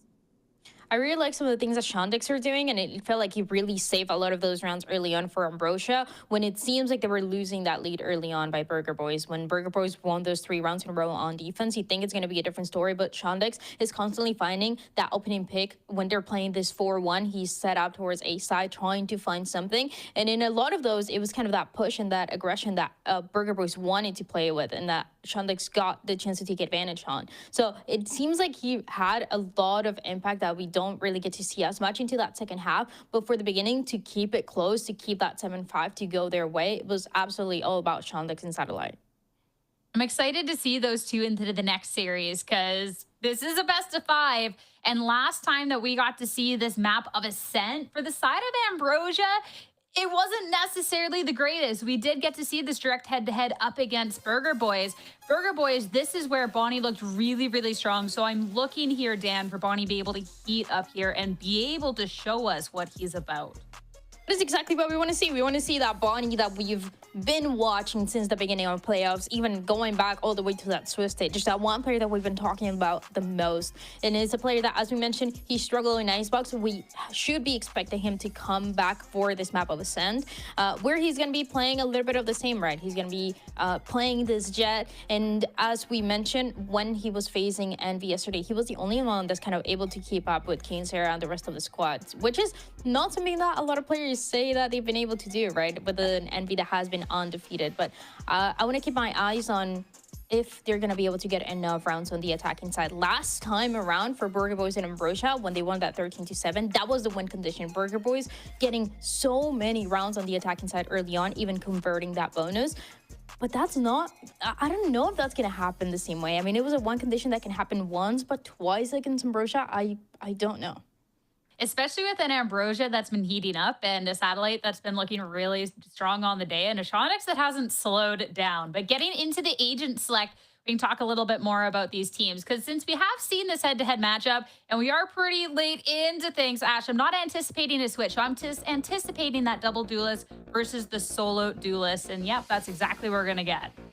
Yeah, no surprise there. And it's a strong side to start on for Ambrosia too, right? Considering they are running that double sentinel. And I mean, everyone picks to start on defense here on Ascent. But overall, I think we also have to continue to keep our eyes on Shondex. I know we talk about him as a player a lot, but especially on Ascent, he was such a difference maker the last time these two teams faced off on that defensive side. He has so much survivability and that ability to also shut Bonnie down on a lot of those engagements. You have to watch for those setups and how he prepares for the aggressive entries that Bonnie likes to take. This Burger Boys composition is meant to be good on the attacking side, and it's been good on the attacking side when they played Ambrosia before. But for Ambrosia, it's kind of the same story. A double sentinel that is constantly switching. Look at how often you see that setup for Acreon and Shondex change throughout this first half, because that can really have the impact into Burger Boys and their success early on. They already played against them. They already understand how this side hits are going to work. And it can be a situation where we see a 2-0 very early on for Ambrosia trying to move into this grand finals. I'm looking for a Bonnie to heat up here in Retro, taking that second duelist spot. Someone we didn't get to talk about in the first map, but did actually put up a strong performance. So I am intrigued here. I'm hoping to Burger Boys with their pick that they can show us that confidence that we know and love and try and push this series as far as it can go. It's time to head into Ascent and back over to your casters. Uber and Wyatt, take it away. Thank you very much. Yes, not the outing perhaps that, excuse me, Burger Boys were looking for an Icebox, but again, we know it's been good for Ambrosia. The juxtaposition, of course, between the double duelist comp and the double sentinel setup here, Wyatt, is something we're going to be closely looking at, because in theory, we've got both teams starting on their preferred sides. Absolutely. I want to contrast this game that we're about to see versus the last time that Ambrosia and Burger Boys played on Ascent. Burger Boys were able to win both pistol rounds, and I think most importantly, they win the pistol round to start the game on attack. Ambrosia's comp thrives when you get the operator in the hands of Satellite. This is an op-dominant map, as is Icebox, and we saw when Satellite had that rolling on Icebox, Ambrosia go on a string of round wins. They're able to close out the game from there. So Burger Boys can repeat history from their last time they played on Ascent, get off to a good start, keep a lid on the Ambrosia economy. They can find success on this attack side again. Satellite might quickly start to make his way over towards tiles here with this tree presence for the defenders. Of course, there's going to be a B hit to start things off for Burger Boys. The all-important pistol round hangs in the balance. They've already made their way down Speedway here. Bonnie and Acreon getting involved. Nana's diving on him, though. Sight under control here for Burger Boys, and they're looking very, very good to convert this, Wyatt. Yeah, looking like the exact start that they needed. Glyph able to claim one onto Retro. Is on such low HP, though, going to get pincered, somehow still alive. What the hell? How is he not dead? Shondex has come in a little bit late, but saves him. Nana's now v Shondex. It could have been huge. And yeah, a cry of exultation there for Nanas, as you would expect. All important attack side pistol round secured for Burger Boys with their double duelist comp. Everything going to plan. Third time now since the second half of Icebox that we've seen Nanners close out a clutch. This guy has been, I think, the most important Burger Boys player so far in this series. He is, what we were saying, very nonchalant. He's very nonchalant in those situations, Mitch. He's very chill. He does not lose his cool. Okay, well, that was not nonchalant. Never mind. He I decided to be told you chalant. yesterday, He he was decided to yelling. go crazy. That was the first time I've ever seen him go crazy. But hey, very important pistol round win, and we'll take it. Bro has range. You know what I'm saying? Hey, man, control it for I Burger Boys. appreciate it. Get you No a man presence. who can do both. Zero presence here for the defenders. They're all very much concentrated on our middle part of the map that Burger Boys have got zero interest in playing for. So now retake all the defenders or perish to the spike. Dealer's choice at this stage. Don't think we'll be seeing much of a retake. Maybe they kill one guy kind of situation, but even that might be hard pressed, honestly. They have to break the door, and everyone on Burger Boys actually bought up as well. No one lacking in weaponry. That risky okay. second round buy. Actually, I was just convinced there was someone there. Turns out he was right. There's Acri and Satellite here. Spread across the map looking for some exits. Marshall doesn't always play nice. Obviously has to be a headshot in a round like this, so Burger Boys walk away. 4 of those purchased weapons maintain, and Acri says, well, I guess I'll just sacrifice his last 6 points of health to get some money. Alvin did get perhaps a little bit silly running around with the Marshall there, but it is just a Marshall. All good. Has enough cash to fully buy up here, or just half buy, get into a Guardian, regen armor. So Burger Boys can just play out up here a bonus, have the full buy for the next. Right, this is the start we were looking for. Burger Boys, of course, with that bigger buy in round 2. Still sitting on a couple of Guardians, couple Spectres. Well, he's instantly gone for the Odin. Really good with that, especially able to play off not only like his own recon, but the Cypher trips on that B side of the map. That little duo of Welly and Shondex locked down that B site against YFP yesterday. Was really influential on the outcome of that game. Their ability to anchor so well as a duo. I like the setup from Ambrosia on A. You know, they have the double trips towards tree, and if the hit comes in through there, they can fight into A main, try to isolate one player. But no, they actually just swing back into the group. Retro went really low in that exchange. Caught inside a grab net, but he now basically locked down here for Burger Boys. This little bonus round is panning out really nicely, and they've been able to take a Spectre and upgrade it to a Phantom here. Welly, great shocky. Trying to get him from that heaven side of the map was Nanas that got pinged. Satellite might try and spam. Remember, Welly is dangerous, but Jen should be enough to block those Odin shots. It was Odin down. Now, 2 guns in the game here for Burger Boys. Satellite is able to get his aim under control quickly enough, and there was never a plan. So Bonnie's down that 1v3. I got the spike. Wants to push forward. Make it a 1 versus 2 fight. Someone gets the kill on Satellite. Instant swing from Shondex to clean it up. Ambrosia win that out, drag things back by virtue of winning a couple 1v1s. Maybe we'll get to see what happened with Shondex in mid, but he picked off the lurk while he was ramping back into A to help for the retake. Satellite takes a risky, pure 1v1 at door, but thankfully for Ambrosia, wins it out. This goes here. I think their setup in A main was great, but I expected them to isolate the A main fight, not swing into the pack. And they just got overwhelmed.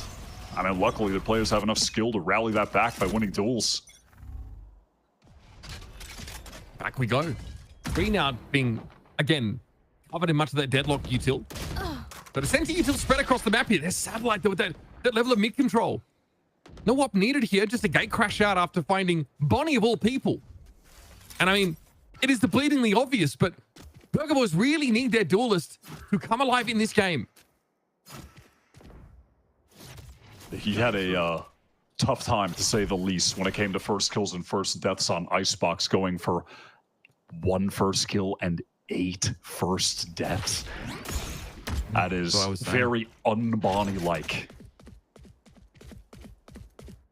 Up mid, Alvin gets Satellite just not on the line there, despite throwing a clone down. Alvin, oh, the corner! He's got the timing! Now, it might be on for Burger Boys. Getting through market still an issue. There is actually a trap wire set up there. So converting out of this mid control, a little bit trickier in a round like this against the double sentinel composition. The Burger Boys have got 34 seconds to make it happen. 3 might be the best approach here. And if they want to accelerate, they're probably going to get stunned up. Unless they break them quick enough. Akron getting backside, doubled up with the Glyph. They want to anchor this hard. GravNet connects onto one, delays for a bit. 20 seconds to get in, get the kills, get the plan. Retro with a peek around the corner that first. Sonic Sensor got triggered by the clone. So good at drawing out that util. And Alva was waiting in mid the whole time. Gets active to catch the rotates, man. A centimeter perfect stuff there from Burger Boys. That 1 kill on Satellite opened up a world of possibilities. But his posture there for an additional 30 seconds to get both rotators had no business getting that little jiggle peek headshot onto Shondex. Ambrosia on the eco already. This timing was brutal for Satellite. I mean, not even really a timing. You just heard him crossing. He just goes for the swing. Here's the jump up. Catches out Satellite totally unaware. Honestly, there were 2 GravNets set up in tree there by Ambrosia, but no one was really there to play off them. The first one got triggered anyway by a clone. Maybe they peeked that, realized that, and then get back off the line. But that investment in util for the defenders there doesn't pay off at all. Nanas, oh, you're done. Oh, almost gets out of that. Okay, GravNet even committed. Dodged, I think, but Nanas wasn't able to escape. And look at these sheriffs starting to go to work here. That's a cool play. Let's try and get a kill on someone isolated, watching the extremity. And now Burger Boys, they want to go for this B split. Bonnie now inside Marcus, getting a little bit dicey. Not another Sheriff Thrifty from Ambrosia, surely. Look about Bonnie. Guy center stage now. Needs to show out. Well, it's a great light there. God, his Slovic util's been very, very good, highlighted by our experts at the start of the show over these last 2 days. And this is it. This is petered out. Bonnie has to go absolutely hog wild here. And all this util's got to snarl him up. That is mental. Thrifty here for Ambrosia. 3 players still up at the end of the round. Ridiculous. I love how well he plays that at the end. Just being a nuisance backside, forcing Burger Boys to try to have to clear him. And as they're going for him, as he's just dancing around, the rest of his team are able to come in. He got that nice recon off as well. But it begins with this cool play, which is intended on isolating a solo player that's controlling that A extremity. Works perfectly, just a simple paranoia into the GravNet. These costly rounds here for Burger Boys have sent them very quickly down to a half bite. Fast hit towards the B side seems to be the play. That trapwire over towards market means there's one less to sort of stop a fast flood through B mains. What we're about to see here. Shondex, though, will be ready. Play off the one-way. You challenge that. Yes, they've got a cloudburst at least to get past it. Trapwire, though, does get triggered. They try and get in the market, get revealed as a result. Welly with the spray down. Control this space with the Odin. So far, not so bad, though, for Burger Boys, but running into this line is tough. At least they can double swing it. Get the Odin player out of the game. It's Retro yet again. So he's Euro on this map yesterday. Wasn't what he was looking for performance-wise, but he's able to get out of that B site entirely. This is a bold move, going for the 1 versus 2 right now. Only has a stinger to play with. Is he just gonna? Oh no! Oh god! He wants to close the door. Oh, this is tough. The door's gonna get broken. He can't even cross. Just goes for the flash, but it's immediately dodged. The gate crash positioning doesn't really favor him either. He's spotted out by the flash. They know exactly where he ended up. 23 seconds. Spike it. Okay. Okay. My god. Not bad. Not bad. A valiant effort, but unfortunately that just results in a dimensional drift being thrown out the window on an eco round. I mean, Retro won't feel too upset about that, given that they have other ults to play with, but still, you'd love to be able to have that to use in sync with your Hunter's Fury on your buy round when you're executing into a site. I can't blame him for trying to win this out, though. It was a good attempt.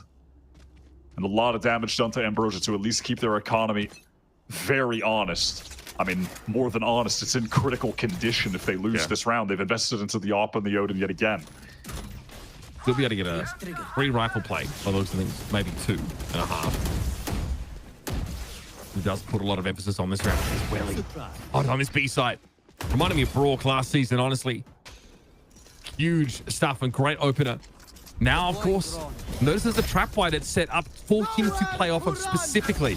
Hunter's Fury, that could be a problem. Welly needs to get moving here. Caught out. Nanas sprays him down. There's more value to be gotten there in theory from Cracto. And now the numbers are even. Nothing really picked up over the A side of the map here. And Glyph TP's into B to help. Info for Nanas there, in theory. Ends up in Boathouses and is able to deal with Shondex. What a weird round, man. Glyph is on the wrong side of the map entirely. And those money woes that Ambrosia, we talked about them having. They're an issue for them here. That was bizarre. Things got so chaotic towards that spawn side. I'm not sure if that was Shondex's cage or Alvin's that had Welly in that weird position where he was getting Hunter's Fury, but he couldn't actually cross because the angle was exposed, and Nana was able to just catch him. And then Acreon just goes with the jump peak with the Gravnet, but gets caught out as well. One by one, players dropping in some ill-advised fashion. Burger Boys thriving in a very, very messy situation. They take full advantage of the ults that they had remaining. I mean, they expend all 3 of the ults that they did actually have there. Odd round. This now puts both teams in equally sort of shaky positions. You can see here it would be like a 2-rifle round, if you can call it that. A couple of sheriffs probably getting mixed in here. This is Welly off the rip. Then he obviously ends up rotating into CT and spotted out by a Hunter's Fury from the other side. Nice looks from Nanas. It was like an Omen TP from him somewhere. I think he tries to get a bit of info about CT. Ends up back in Boathouse. Still finds the kill while under the Gravnet.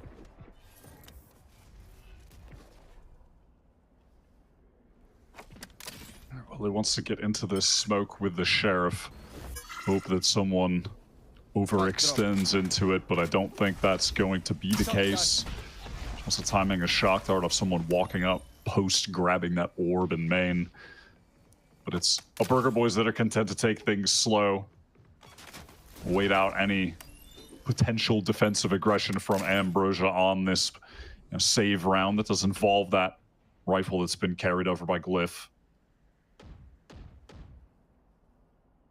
Any time here for Burger Boys. Not committed by any stretch of the imagination. See if it ends up being the Yoru that doubles back for the spike here. And I think at this point, Bonnie realizes that mid is a pretty comfortable spot. There's zero B presence outside of the camera. A big gamble here for Burger Boys. Big time, of course. Hoping to get max value out of this Guardian Phantom combination. 30 seconds left. For whatever reason, it looks like Alvin's not really been able to figure out that everybody is off that B side entirely. So we're hitting a stacked site here. Satellite at the ready, deals with Bonnies. He gets up on top of Jen. Annihilation in play, catches Retro. All of a sudden, Ambrosia with this awkward buy. Great value off that Deadlock ultimate. And there's no time left for Burger Boys. They dither, they dally, they goof off. And they'll try and at least keep the rifles in, but that's not how you build momentum on the attack side of Ascent, folks. That's only with 20 seconds, so they're trying to get into that A site. Running right into Acreon's Annihilation. I mean, Satellite almost ripped both guns out of their hands there at the end, but it's just a full gamble from Ambrosia. Sensing that that A hit was going to come in after there had been a noise made in main, after that orb had been collected early, and there was just no exploration for Burger Boys elsewhere on the map. This is the risk. This is the double sentinel comp for you. Plenty of that util set up there. And eventually Burger Boys end up walking into it, and they don't really explore that deep into mid in the end. Also on the B side, Alvin's like, oh, I guess we're going A, I'll just leave.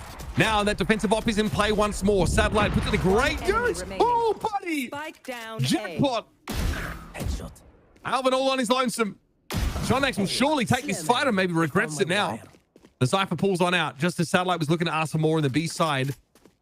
Spike's location, obviously a huge issue. Alvin has a lot of work to do to build into this round, and yeah, there's a barrier set up anyway, preventing recovery of the Spike. Satellite for 4. Gets the dimensional drift off that as well for this buy round. Burger Boys are going to be fully invested. Again, this is Ambrosia's comp with the op, with the Odin. All of the tools that they want with this double sentinel look to completely dominate the map control game. Right. Taking back the lead. They were in a really tough position. Bear in mind, this, should on all accounts, if Burger Boys won that anti-eco, we would have been in a 5-3 situation. And they would have been content with even just that heading into the side swap against the double Sentinel comp. I must wait a moment. You're feeling good enough with that. But now Ambrosia, they've got a chance to string this together. This is a round worth 2 for them if they can convert. I sort of want to watch Alvin on this B side of the map. Does he start to play for a little bit more? Take a risk here or there? You see the barrier here is up and will be waited for to expire apparently. That's not going to leave Burger Boys a lot of time in this round. In the meantime, yeah, let's group up, try and get rid of this. Grab net will be the prescribed response though. Clone caught in it. Love that from Akrian. Doesn't go after the clone at all, but Retro's able to bring him down. No one else is there to follow up on that util. Satellite was tucked there. Up in hand. This has all gone wrong for Ambrosia. Neither of these teams really able to get much going, and giving Burger Boys a 5th attack side round for Ambrosia has got to feel absolutely awful. Once again, Alvin is in position to catch the rotating player. Looked away, I think, from him there as he approached, but we'll let it go. As it's all down to Welly, who has to reveal himself now, busting open that window. A round that he knows is lost. Has to be worried about so many different angles now. Swings out, double face from Burger Boys, who win that round off the back of some brutal missed shots from Ambrosia. Akrian feeling like he needs to swing in off the grab net that got thrown down, but it didn't actually connect onto Retro, who's able to win that duel. Even still, it looked like he was going to get that kill here. Had the initial shots. Retro didn't even have the gun out. And then Satellite with a very, very rare op whiff in this series. Loses control of A main. I mean, imagine that situation if he finds that kill onto Nanners, has A main control. All of a sudden, the execute is pinched, but anyhow, we're into the next instant dimensional drift here from Satellite into the spawn. I mean, what the hell is going on, man? Okay, yeah, Gatecrash. He teleported behind him. Christian spawn. That is ridiculous. Now, on the back of that, Ambrosia have taken a bit of this mid control. Maybe looking to catch someone crossing tiles. They knew the spike was back there. I don't think I've ever seen a sequence like that. That was that was so ridiculous. I've never seen a play like that before. Glyph just barely catches Nanners crossing into B main. Okay, let's dim it down a little bit here. Body might have heard that from Welly, who was potentially surely peeking over towards CT side. Money for Retro. Bonnie is so close to this fight. Yeah, try and push. Realizes that's the Odin player, so backs off the corner. Worst place for him to be. Back over to Logs.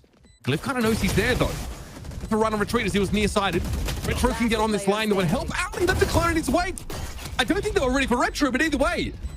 Ambrosia, off the back of that mental moment from Satellite, turning up in the attacker spawn, claim the round. They do a great job there as well, just dealing with Bonnie at the end in that 3 versus 2. He wants to make a play, but he doesn't have the dash to get anywhere. They know in that situation could have only gone Logs. Able to deal with the Retro as well. This is just ridiculous. I have never seen a player go for this in my life. He's got no idea. In fact, there is no way you're 180ing for the Oru there. I've seen it all. Okay. I don't want to see anyone in my ranked games trying that, though. I'm gonna be honest. Y'all aren't pulling it off like that. Y'all are not doing it.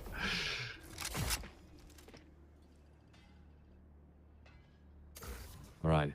Here's Alvin. Satellite, of course, is playing for that contact. Gatecrash over to A, so he can obviously get there and reinforce that side if needed. This time, emphasis on mid for Burger Boys. Very important round.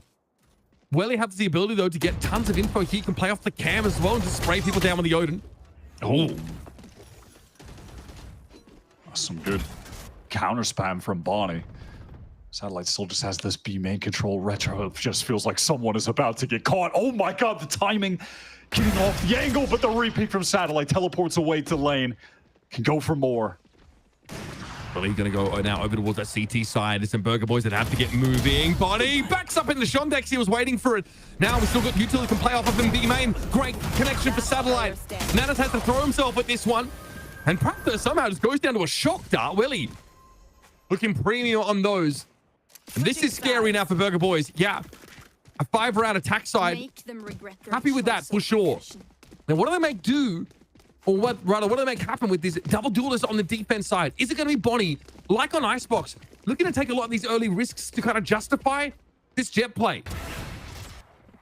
You know, now as I did at the beginning of the game, now that we're halfway through, I want to contextualize this again against the last 2 times these teams played on Ascent. It was Burger Boys starting on attack, winning the pistol as they did here. But last time they finished the half up 8-4. So this is a significantly better result for Ambrosia. And Burger Boys were able to take the second pistol in that Ascent game too. Can Ambrosia go 1 for 1 this time? Extend that lead. Bonnie's exploring through mid. One, surely. One! Just one! A solitary kill! Oh no. Would have been the looks for Bonnie. It's been a bit of an off day for him. And Retro got the message. Yeah, 3 of them coming. Okay, cool. Well, I guess I've got this wall in my way now. So he'll knife out, probably cleared that, but... Okay. Well, run and gun. Big one for Nanas, though. Really important to slow some of this momentum down. He knows this player's encroaching. Right-click mode activated. Retro at least able to make that a trade. Here comes Alvin. Geronimo. Player advantage now for Ambrosia, but Retro's in a good spot to play this. Man, when they've needed him, he's turned up. Simple as that. Shondex has a chance. He's got a fair amount of time to play with, so not pressured enough by the clock to actually have to break the window there. Can just rotate slowly around to heaven. Practo, eyes on that angle. Matter of fact, Retro as well from main will take that first contact and just not expecting someone top gen. Practo gets into the least anticipated position for Shondex to have to deal with and gets a free kill. Credit to Manners, who has been a hero for this team so many goddamn times already, but is able to get that quick kill, just sprinting across doors, and then stays alive for enough time for the rest of the team to actually get in, flood and help, and then Retro, a beautiful 2-piece. I mean, today so far, it's really just been all about Nanners and Retro for me as far as, you know, a lot of the kills. Alvin played really well on Icebox too, actually. I don't want to discredit him by any means, but... Oh, interesting. Early grab net there as Practo was revealed. Remember, the retakes for Burger Boys will tend to be a little difficult against the deadlock. Just the wall in CT is going to be really a nuisance for them. Well, the cutter for the rotators. We've seen it thrown down mid a couple of times over towards that defense side spawn. So Ambrosia are doing a good job, at least in this full save of harvesting the orbs. Getting them on both sides of the map, getting Satellite about halfway to that dimensional drift early on. And after achieving that goal in the round, time to gather up on B, and hey, they might rush down the best player to find. It's Practo with just the ghost. If he doesn't connect a shot, they could get a kill here. And Alvin's playing CT with a Stinger, so not the best situation for him either. Yeah, he gets in, he's like, okay, we're anchoring this hardcore. Getting a kill and falling off, but pretty good looks here for Burger Boys. But Ambrosia are now here. They've gotten the Marshal to hand. Akrian gets ahead of the dark cover. Practo untradeable. Great movement here from the defenders. And just great thinking to know they have to anchor with a Stinger in hand. They don't want to sit there and spray impotently out of CT. We've got an even game now. Well done for Practo as well, that he's able to just get that quick shot in main and retreat, double up with Alvin back sight. Play with his teammate entrenched that actually did have the Stinger, as he only had that ghost. Burger Boys have most of the guns carried over into this bonus round, but it was a very light buy. They didn't try to get into any rifles. Just a hell of a lot of SMGs to play with. So at least if you're looking at the buy advantage, you're definitely making the assumption that Ambrosia should get this round win. There's only one Phantom for Practo. Fake TP there for Glyph. And you can see he's drawing the spam up top. And it is common for an Omen to play up there, but... Venice Retro was close enough that he would have seen the TP across to the cubby, so they can rule that out at least. That's some information, though. Satellite is still harvesting those orbs, by the way. Now just 2 away from the dimensional drift. They've been putting a lot of emphasis on getting him to that ult. 1 minute now. The gate crash will allow a crossover for Retro if needed over at A. That part of the map has just not been tested whatsoever. Now, positionally, this is pretty good right now for Burger Boys, actually. You know, with Retro pushed up into Wine. Wow, cross-map recon actually just clears onto him. I wonder if that's going to get Burger Boys to put any attention towards A, but it's just not. I mean, this is going to allow Fracto to see it all. Yeah, that's everybody pinged out. 5 players hitting it. Bonnie now can't do too much. Can still take shots from behind that wall, but Marshall, yeah, he's speculative about it, and Satellite's able to spray him down. Here come Ambrosia again. Fracto, though, finds one through the cyber case. Nana steps in, immediately sat down. Ambrosia, got to be happy with this now. They're dealing with this bonus out from Burger Boys. 4 guns heading into the next. Great result for this attack side team, and eventually they settle on B after being 5 players lit by that recon. You can just see how frustrating it is to try to play around that barrier mesh when it's thrown down into market and you're getting hit with the dark cover as well. It was definitely bold for Bonnie to try and get some spam kills through with the Marshal, but hey, on the bonus round, you got a bad weapon in that situation, I suppose. Why not try to make something happen? But is ultimately punished for it, and then there was some good additional util backside for Ambrosia to scale in that Yoru flash that connects on to Alvin. Now we're on the crucial round, the most important one for Burger Boys on this defensive side of Ascent, fully invested after their bonus. This is must win for them. Cover going out. Look at that. Gate crash there on the other side of mid. Satellite trying to get there and help them from tree. This might keep eyes off main. Burger Boys now feeling the pressure, and as they should, Dimensional Drift gets Satellite in and onto the site, and Paranoia hits onto the Omen. Retro ends up shooting it clone. This is ugly. This is bad news for Burger Boys unless they can get it stuck down. Retro found one at least with the Guardian. Low now stuck backside and just can't do anything. No help. This Practo was miles away, and Alvin's stuck inside the smoke. No plant yet. At least you've got that to hang your hat on, but there's no way to get to A from tree. This is what it's like to play against the Deadlock comp in a post plant. They have to deal with the annihilation now as well. Alvin is going to be in trouble, actually dodges it and finds a kill. He knows the Deadlock is down below them. Wetley's a dangerous player that they have to face in the clutch. Man, too clean with it. Guardian sings out on 2 separate occasions, 2 headshots. God brilliant damn. stuff. That second shot was sick. The reaction time, 1 single tap. And Welly knowing as well, I believe he timing that first duel off of the drone being used by Practo. Maybe we'll see that in the replay. Satellite pops out backside, gets the kill onto Nanners. Retro does a decent job stabilizing for a moment.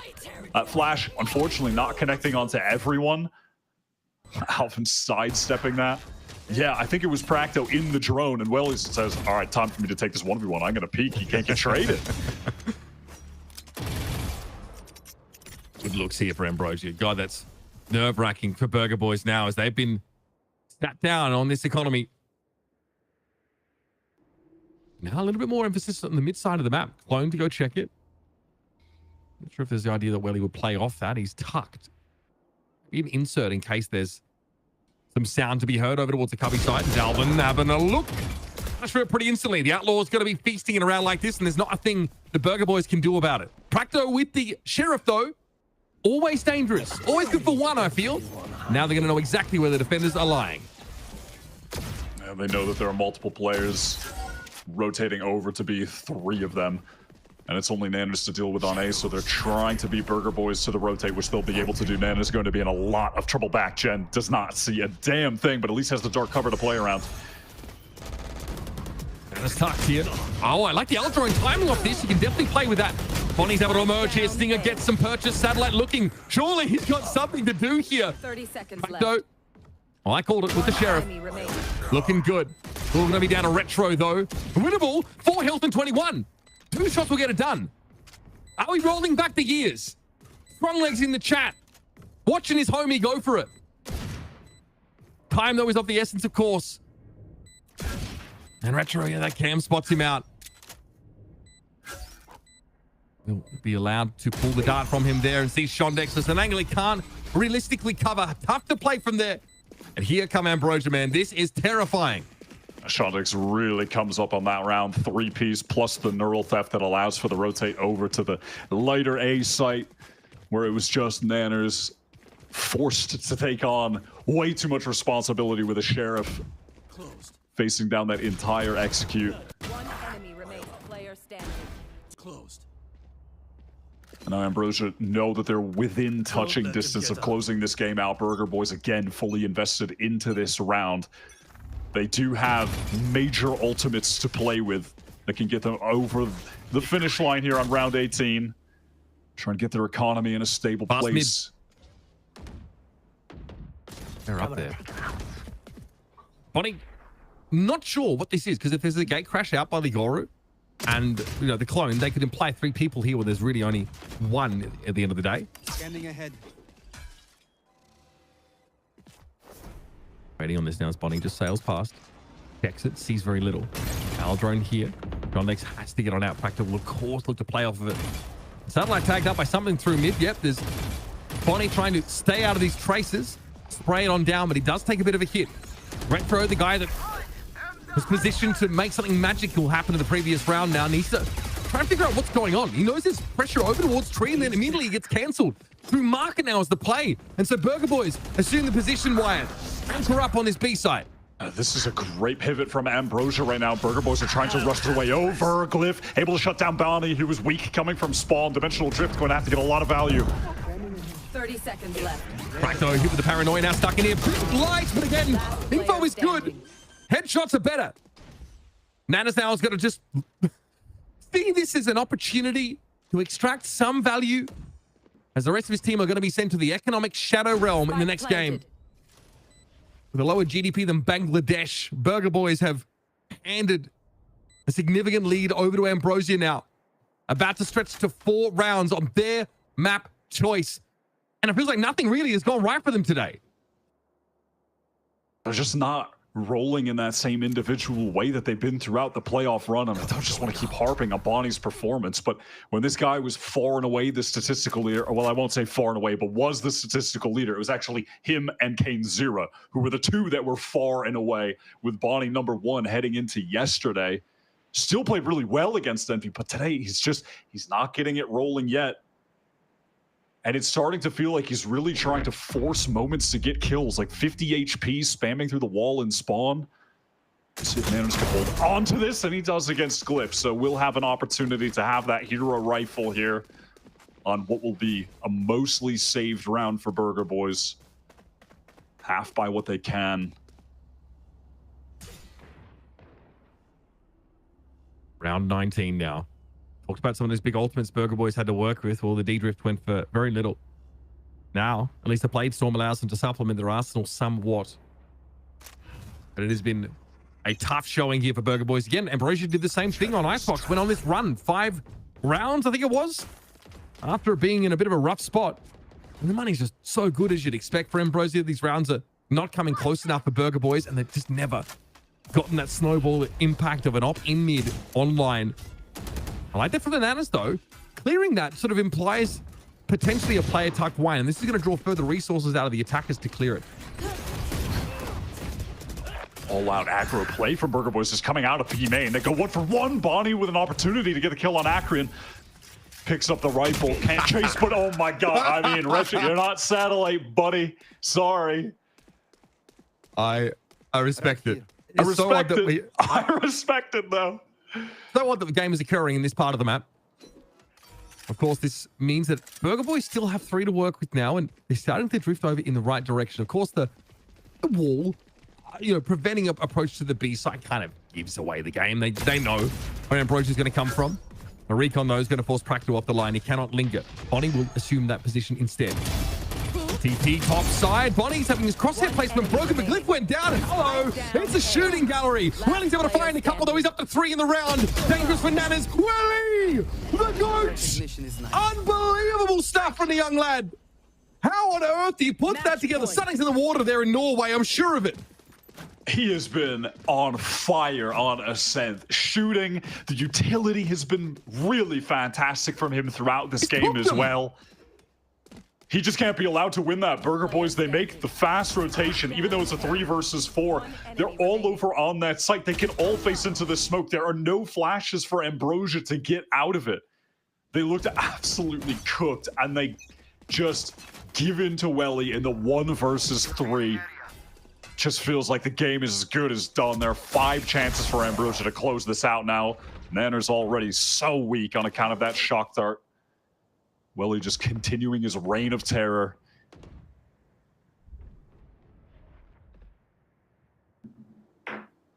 I apologize to the Bangladeshi viewers in the chat that have been riled up. I don't know how we got there. Okay, Satellite responds though. Thought for a moment Bonnie might have given his team a chance into the round, but he's not been allowed to really achieve any of the game plan here for this Jet on defense. And Satellite still lives. The attack side up, man. That's been handed over in Welly's direction. Let the man who can do it all do just that. Who's next? All right, Dimensional Drift is going to be used right now from Satellite. Of course, Welly does have the Hunter's Fury, can try to get a kill with it. Attempting to go on to Retro. Satellite's going to just pop out of that. Akrian with a second as well. Spike down A. 30 seconds left. All right, Albert here going to play back behind his neural theft. Oh, immediately tries to wallbang that top gen position. 23 seconds. Needs to be a plant here at some point. Glyph, of course, no ultimate to work with. Double swing works out. Welly down. That op that he was given in the end turns out to be his undoing. Surely not. Alban exits with 4, keeping Burger Boys in the game. Just barely. Alban steps up in the very end. And I like that from Ambrosia. Just the classic sinking of the Hunter's Fury with the Dimensional Drift. Satellite finds a great time to get out of the ultimate, collect this kill onto Retro back sight. But off of all of that attention being drawn, Alban just gets a moment to swing out of that dark cover, find the first. And then from there just keeps on rolling to close out the round, doubled up with his teammate. You want to use the time in this timeout to apologize yet again, Mitch? Yeah, look, honestly, like their economy is decent, right? It's as far as Asia's concerned, it's decent. But like, I mean, God, if we're taking that seriously, like, I don't know what to tell you. I don't know what to tell you guys. Let's just take some deep breaths. It's crazy. Dead. I'm dead at Sierra posting in the production chat, someone saying, I can buy Caster's whole family, no cap.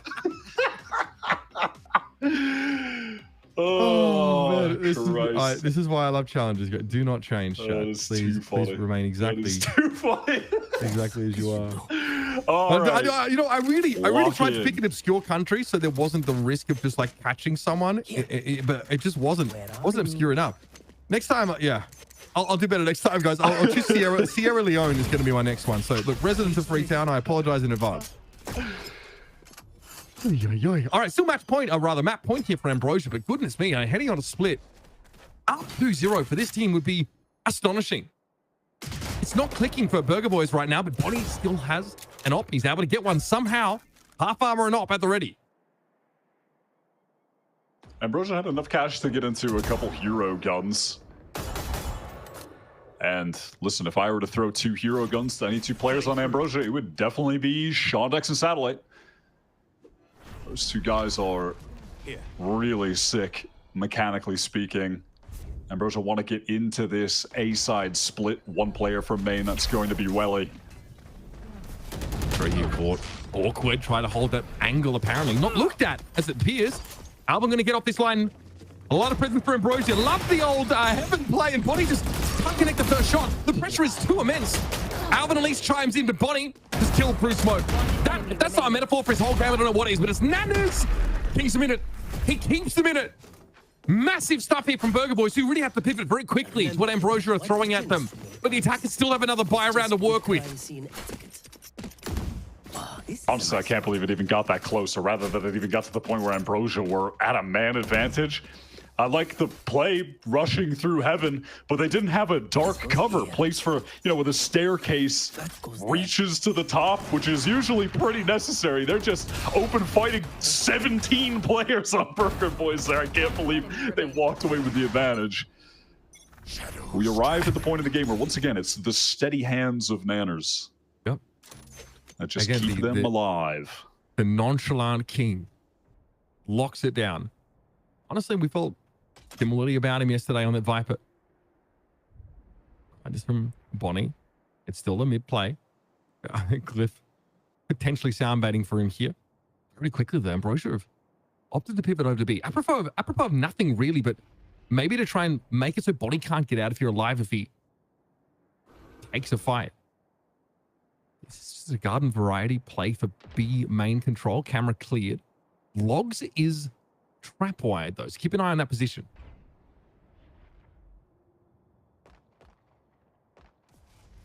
Slowly, Ambrosia, we're trying to work their way through tiles. They're going to wade right into Bonnie, but takes the shot on that clone, reveals their position. Isn't caught in the grab there, but still in so much danger. Satellite on the wide swing.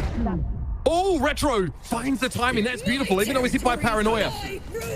Now, of course, needs to get busy. Annihilation does find a catch, though. Retro caught inside the cocoon. Relieved from it. No, it's someone else, in fact.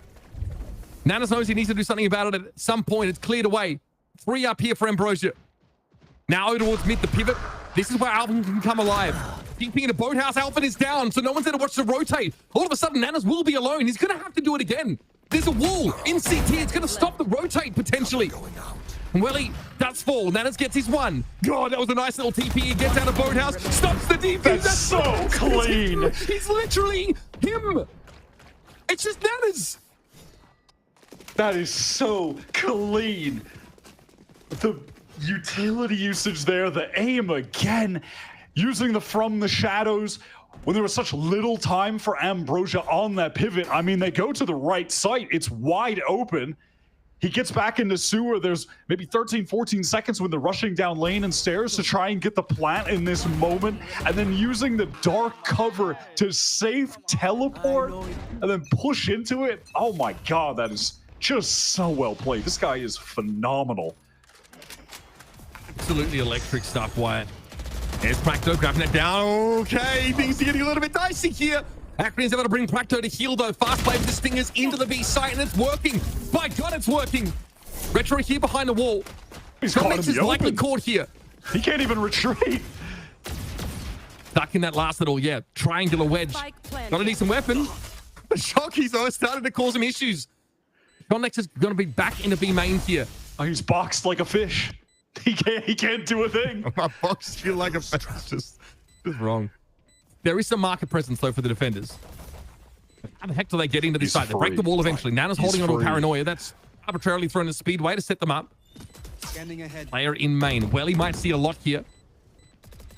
Dart cleared. So is a dark cover about to disappear. He gets off the light. He's not ready for it. Oh, the util! It's so hard to retake against this deadlock composition. And Acreon caught 2 in a sonic sensor. Burger Boys are in trouble, folks. A best of 5. Their map is Ascent, and it doesn't look like home to them at all.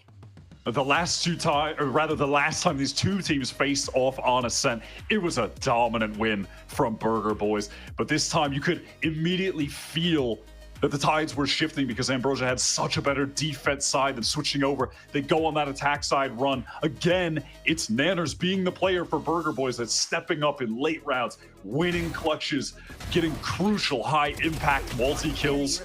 It gets them close to making the comeback a reality, but we finish on one of those sad yet all too common situations in Valorant where a team is making a comeback and they lose to the Stinger Rush. We've just seen that too many times, and it's always equally as sad as the last time.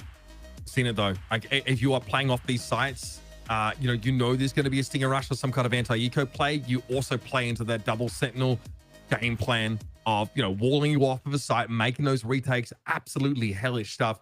And we know the Deadlockers look very good on these attack sides, provided you can get access to that side. Not the way that we thought this series would go, folks. I'm going to be honest with you. I had Burger Boys predicted to win this, and now they're going to have to reverse sweep if they want to take their place in our Challengers Stage 2 playoff finals against the Envies. Stick around. More from this series still to come. 2-0 so far, heading over to Ambrosia.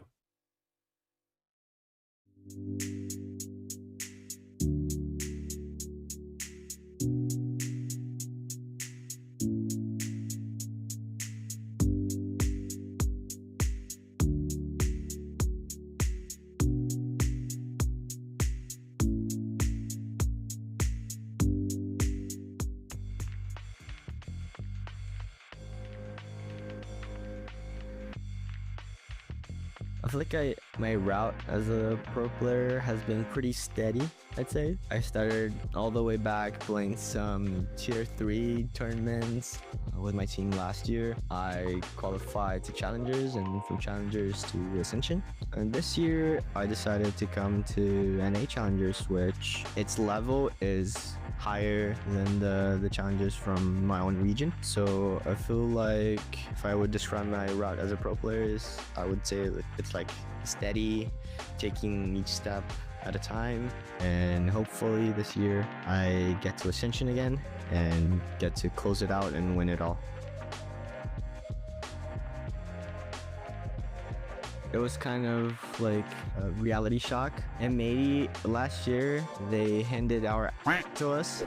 Big part, the spike, nose injuries. It's not something that I was expecting because in Brazil, honestly, I believe we were the better team in our region. That made me a little bit overconfident when coming to Ascension. And when we came to play against teams like M80, whose level was so high, it was something like, what should we have done in order to beat this guys? Normally when we lose in our own region, we would like know what happened. When we played against M80, I felt like, what should I have done better? Because I don't know. And then it's something like clicked on me. It's like, oh, you can actually get a lot better than you are now. In the beginning, it was kind of hard. I was not playing well. M80 has been very welcoming and the transition has been really easy for me. And towards the end of the first stage, I got to get back on my feet. I feel like stage 2 is going to be much better for me.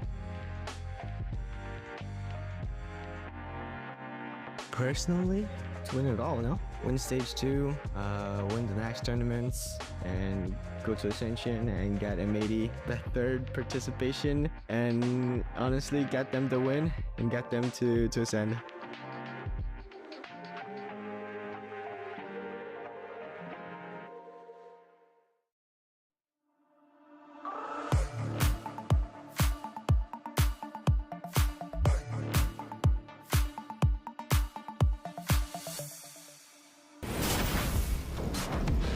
Up the top of B site. The ace! What they have left. Only 3 of Jets, but Mora makes it happen. Where the two duelists are waiting. Ted's first blind. Good for 3.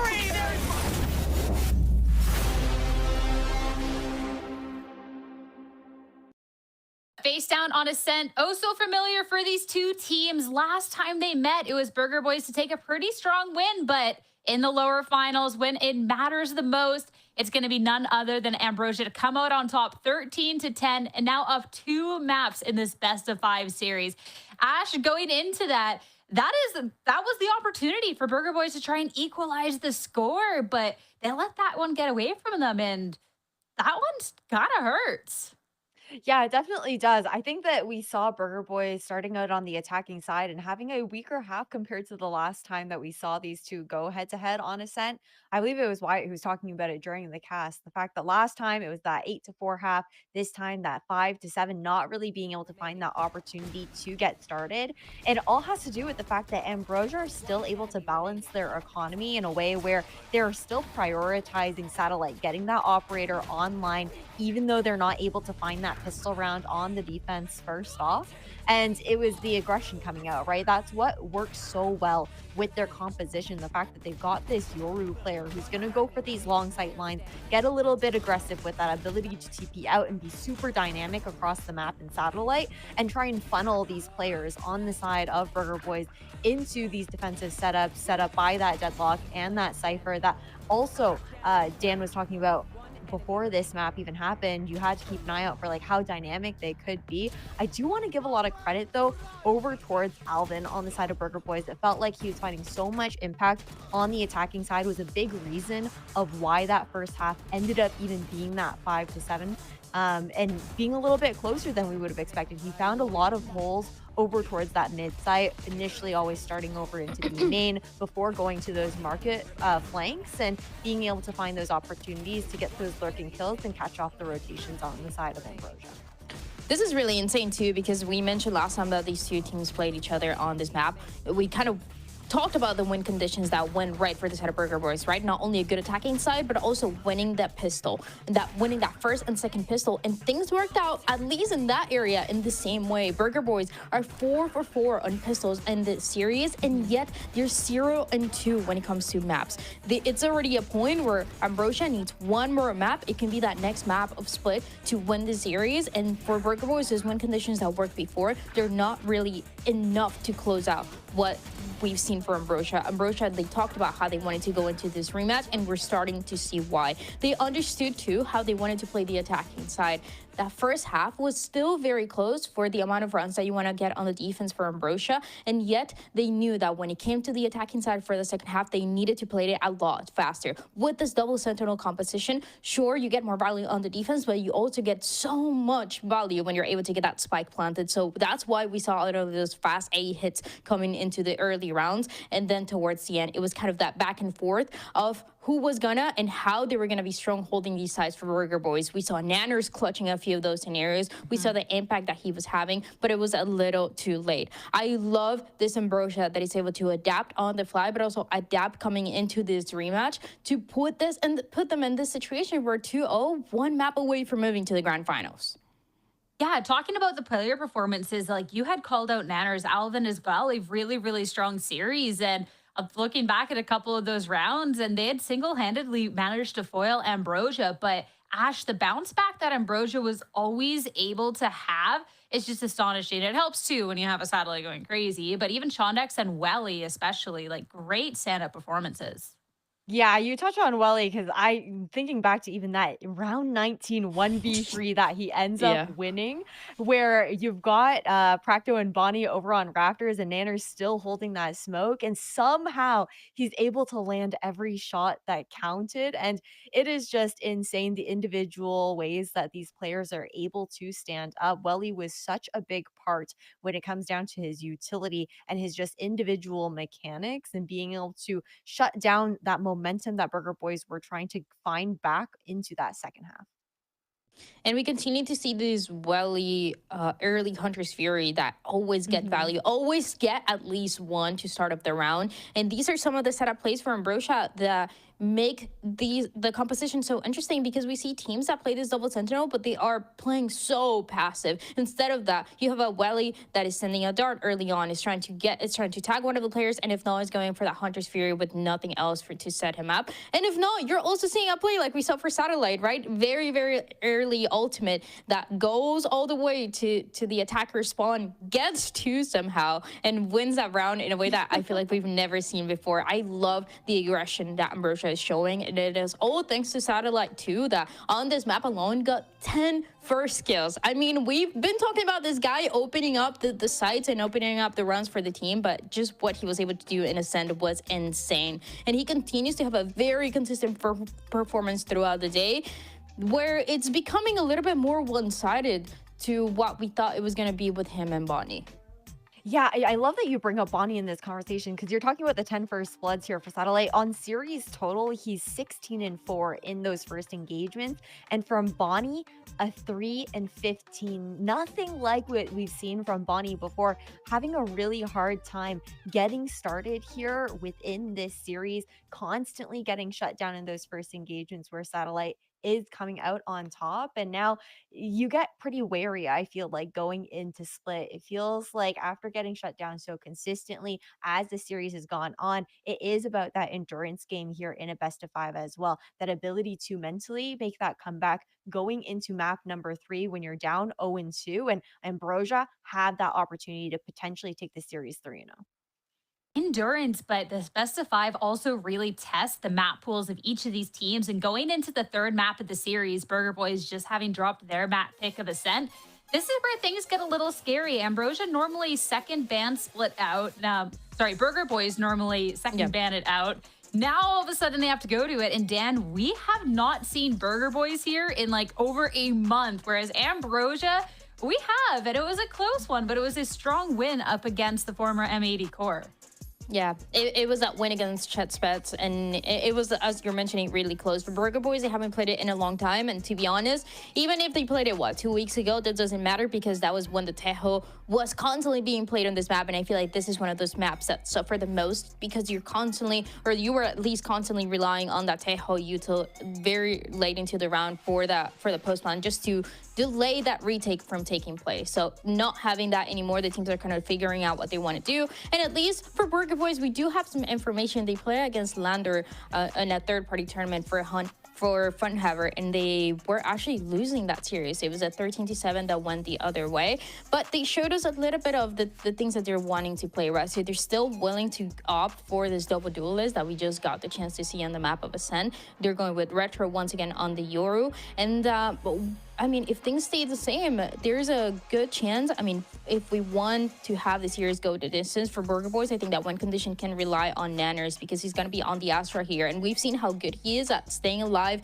being able to have that impact towards the end, being able to delay and be really, really obnoxious in that later round. And for Nanners on this Astra, there's a good chance they can do it because, I mean, even then for Ambrosia, this map is not the cleanest that we've seen for them.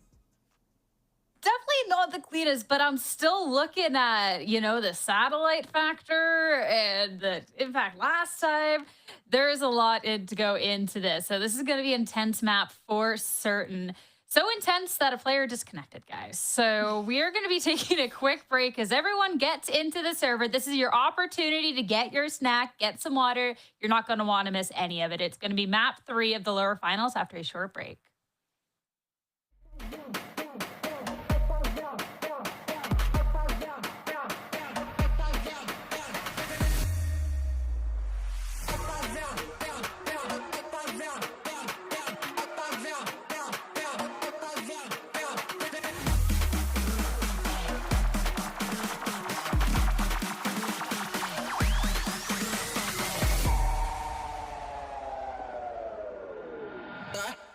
Fuga, vai!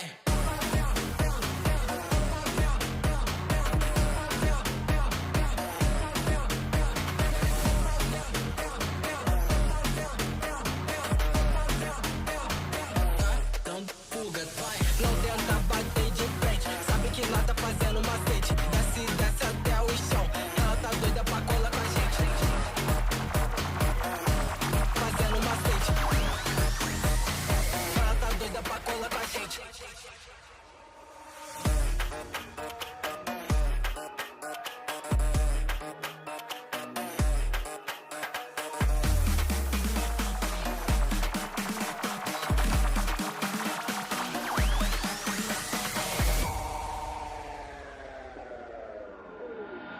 Dando fuga, vai!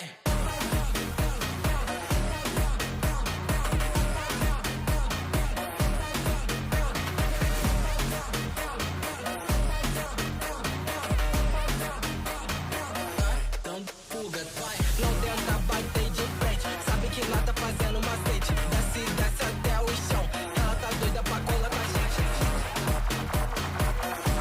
Fazendo macete. Ela tá doida pra colar com a gente.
mess you made. Yeah, I'ma hit the road, babe. Yeah, I'ma hit the road, babe. I think we need to go our ways. Don't you see the mess you made? Yeah, I'ma hit the road, babe. Yeah, I'ma hit the road, babe. I think we need to go our ways. Don't you see the mess you made? Yeah, I'ma hit the road, babe. Yeah, I'ma hit the road, babe.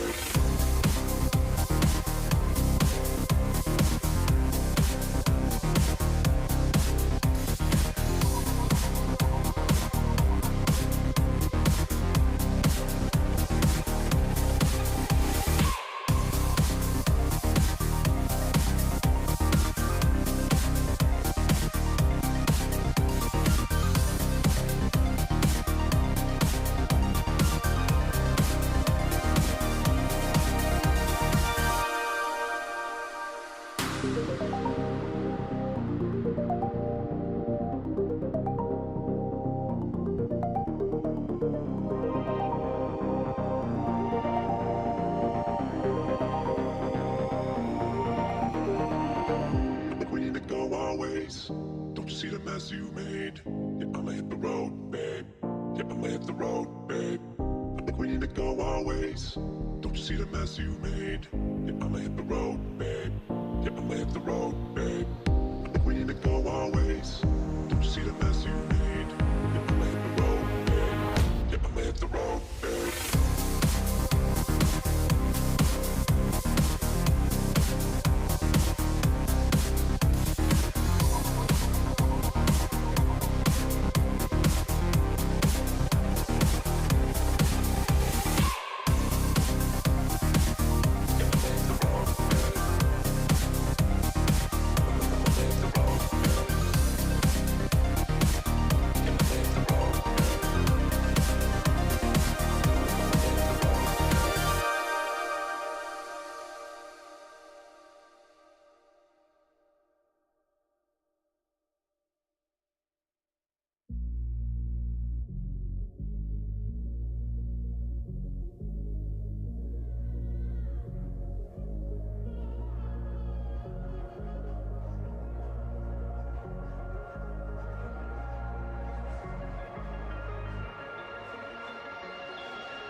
Hello, everyone. Just a little quick update on the current tech pause. There has been a power outage for one of the players, so they are going currently to an internet cafe to get situation and get everything downloaded. So a little bit of an extended break as we wait for that. After that, it's going to be map 3 of Burger Boys going up against Ambrosia. Thank you all so much for your patience, and we'll see you real soon.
I have a wonderful electronic invention I want you to see.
Thank you all so much for bearing with us. Ambrosia, Burger Boys. Ambrosia up 2 in the series, a tough-looking split ahead of them, but I'm glad that we get a map nonetheless. Agent Select. Ash, it's been a bit since I've talked to you. Thoughts on the agents?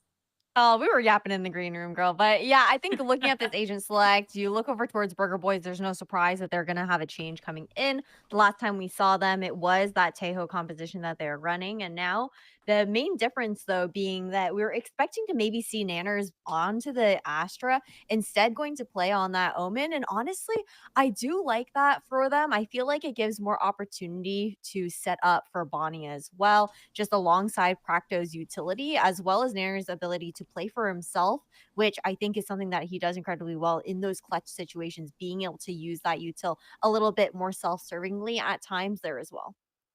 That composition in the Southern Ambrosia remains the same as what we saw when they faced Chet Spets and won 13-11. But yeah, Burger Boys, they played this in a third-party tournament, and they lost against Landers. So the one change that they bring since that last time that they played it is Nanners, as Ash was saying, instead of playing the Astra, is going to be playing the Omen. And let's remember also what's at stake. It was a long break, but this is still the last spot to make it to the grand finals. And Ambrosia's up 2-0. They had some time to maybe reset, maybe get ready for this map of split. And no matter what, for Burger Boys, it has to be win this map and go into that second and third pushes to the 5th map to see if they can stay alive and make it to the finals.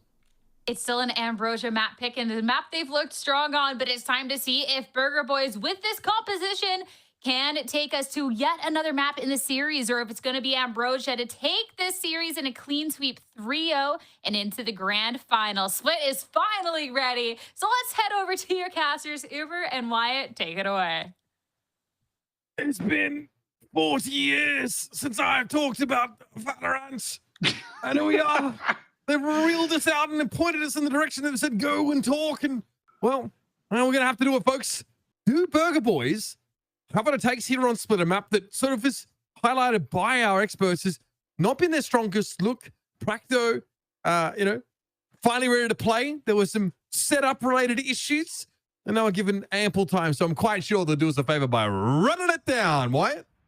They've really come in with some ancient technology as far as this composition goes. This is some very honest Valorant, some very 2022 kind of Valorant, 2023 kind of Valorant. Just, against something far more modern with the Yoru involved. They're even still a bit unorthodox, having the fade. These are some interesting choices from either side, but it's going to be Ambrosia just trying to get into A quickly. Paper Rex also like to play the fade on this map, right? They've run 2 duelists as well, so let's not get too ahead of ourselves. But it is a look that's been adopted by some teams in the past. Obviously, it's seen as the far superior option over the Sova, unless you're Com, of course, in this kind of map. Still Burger Boys. After the rubber hits the road early in the round, they're feeling pretty good, but they're mostly over on the A side of the map here, and plenty of info for Shondex, who would like to have touched without showing himself, but now he's going to have to do it the old-fashioned way. Practo gets rid of it, and it's down to Welly. Wanted to find a kill to even things up. Can't be mad at him for attempting the play, but just couldn't connect the shots. I think this is a good position from Welly, though. Definitely not one that you would highly expect. So potential to get a free kill on Bonnie. Enemy down. Where are This is one. Here's the haunt. Cleared instantly. Go just below him. Welly, yeah. Thinks he might have an opportunity. Thinks it might have been tapped or faked. Doesn't quite have the gumption to go for it in the end. Burger Boys, okay. This is the kind of bounce back that you're looking for. Although, I will say pistol rounds weren't exactly an issue for them previously. And he still struggled, so definitely want to try and post up a healthy total on this defense side of Split. If you look at the minimap there at the very beginning, Burger Boys were, I think, stacking, if not just very quick to get in over on A with almost the entirety of the team when the hit was coming in, trying to get through main. Players just getting vulnerable up by the snake bites on the ground. Acrid has gone for the one sheriff on the Ambrosia side, everyone else with classics. Again, just kind of straightforward here, it seems, on the open. Get that orb towards B main. Make a lot of presence, and then they just left the spike over here on A with Shondex controlling the area so they can try and work this side of the map in the mid-round. Shondex gets across that smoke, at least set up some potential double swing. He took a small amount of damage in order to do so. I like the insert over towards the mid side of the map here at least.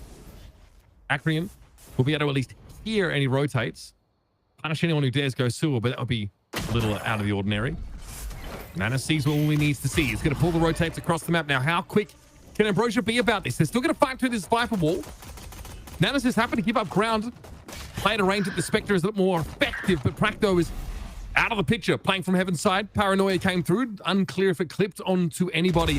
35 seconds left to find a plant. Acrian finally made his way up mid and is keeping Alvin at least occupied. 30 seconds left. Prowler gets some info at least on Nanner's position, but what are Ambrosia supposed to do when that Viper wall is up defensively and then it gets cycled into the dark cover? Nice timing for that to be, you know, thrown down by Nanners.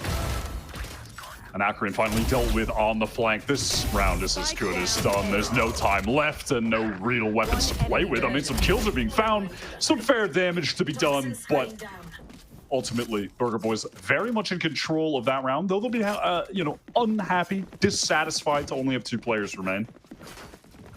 Yeah, it just makes this bonus a little less compelling. There's only a couple of Spectres that they were able to maintain from that second round.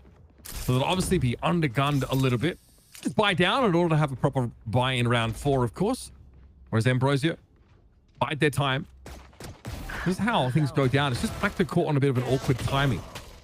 The only thing that kind of gives the illusion of there to being a sort of round to play here.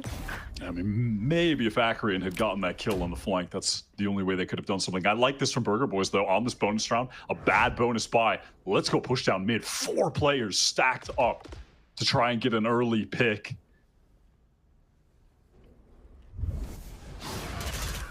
Prowler here. Shot pretty instantly, so Ambrosia don't have a whole lot to go on. I mean, the question is, by a Spectre. You know, do Ambrosia, do they try to just pop flash out of this with the Yoru to take the fight to them? Yes, they will. Like that, satellite lands, 2 feet planted. Prakto again, the play that's caught. There's actually a cross back over mid. They're concerned, I think, about the A side of the map, Burger Boys, and they, as they would be, given how fully committed they are to mid. So they'll send Retro over there. Ultimately, it's pretty fruitless. It won't be a damn thing for the Viper to see, but at least he can tuck, maybe play Heaven's side, go for a sound cue. Now Ambrosia, with the insert, presumably if Acrian left to watch mid, no, even he's going to join them in sewers. Satellite actually sent a fake gate crash teleport up into the vent, and Burger Boys don't have eyes on that. So as far as they know, it is possible that he could be there. Well, now they know he is not. The clone is coming through main. The entirety of Ambrosia want to get through this choke point, but again, they've left themselves such little time. Well, fortunate when you get the spam kill, and now the site is free, though. Yeah, and it was a gate crash in either way. The spam kill or the Yoru likely to take something there. All grouped up in screens, Burger Boys. Paranoia over towards Elbow, but Satellite just got really nice positioning. And only 1 gun drop so far for this buy of Ambrosia. Unlikely Burger Boys have a whole lot to do. Bonnie with the rifle, but of course can buy in the next, so may as well see what you can rustle up. The answer is nothing. More spam through the smoke now as Ambrosia clean Burger Boys off the map, get their first. And again, four rifles rather maintained from their first gun round. It's a good sign. You know, it's not as painful to run the clock down in some of these rounds when you're not going up against a breach, Teja. So it's just not as agonizing of an experience, you know? You can't actually take the site with 25 seconds left in plant. You aren't going to get missiled from across the map. Yeah, I like this world that we live in, I think. I might be enjoying this post-Tejo world. I think we needed a break from that. It's given us like, I mean, teams that right now have very different takes on how to play in the post-Tejo meta, right? I was seeing this yesterday as well. No real consensus about how they want to go about the loss with air quotes of that initiator. He's Alvin Cyber. Ooh, okay. Seized up as well. That's really nice. Satellite pops out. Instant trade from Glyph and gets the second as Retro tries to drop to catch a timing. Factor here just speculates a little bit through the dark cover. Now that you start to really think about the save. 2 versus 4 in the post plant. Yet, Factor's hoping that something serves itself up for him. Nanas is here as well. Dark cover refresh though up in heaven. And yeah, I think they've definitely decided that they're done with this kind of round. And that's a great result. Only 2 players downed on the Ambrosia side of things of the last couple of rounds. That buy from Burger Boys really overwhelmed, and it's at C's, right? Catching the player out on that B site. When there was the gate crash follow-up, it's clear to see Satellite is more than happy to run it down. And then after the fact, Glyph just gets that rapid trade when the attention is placed from the defenders on Satellite. Just good for the second when Retro drops out the smoke into hell. Just a nice set execute, playing around that dimensional drift. I will say Ambrosia on both the prior map, Ascent, and Split so far, they do a really good job at prioritizing getting these orbs onto Satellite so they can take full advantage of what is one of the best ults in the current meta. That is an aspect of the game that they are, not letting go unnoticed, which is a mistake that a lot of teams make, not putting enough emphasis on getting those ults up quick, getting all of those orbs, but they have succeeded with that. All right, Retro backs up off mid. We'll of course be able to toggle that poison orb now, holding Ambrosia at bay whilst they get exploratory here towards B main. But Acrian playing a bit more safely. And I think the sound that Willie was making might have even encouraged Burger Boys to look a little bit deeper, but no. They decide to head back up to heaven instead. So a lot of rotations here, a lot of the defense side trying to outmaneuver. They might try and pop themselves out into mid here. Burger Boys have shown a bit of a tendency, at least a couple times so far in this game on rounds like this, where they are just going for these really big 4-man group up death ball stacks.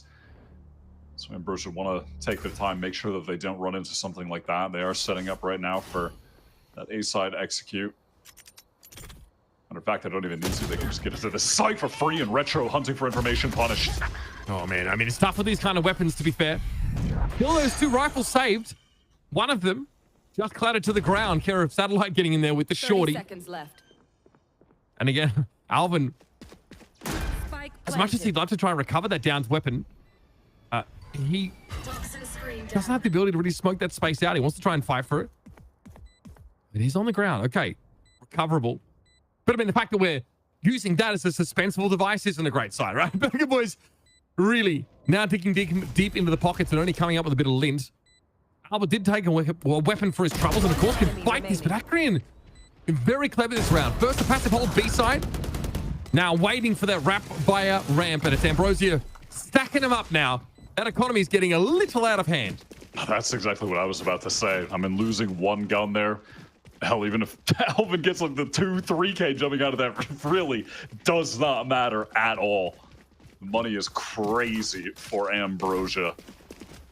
And it sucks to be in this position when you're on the defensive side. You know you should be racking up rounds on a map like Split on defense, but then you're under this economic pressure every single time you get a full buy up. You're never getting as good of a buy as the attackers. Things can just get out of hand so quickly. Now they have to deal with a Nightfall on this round from Welly.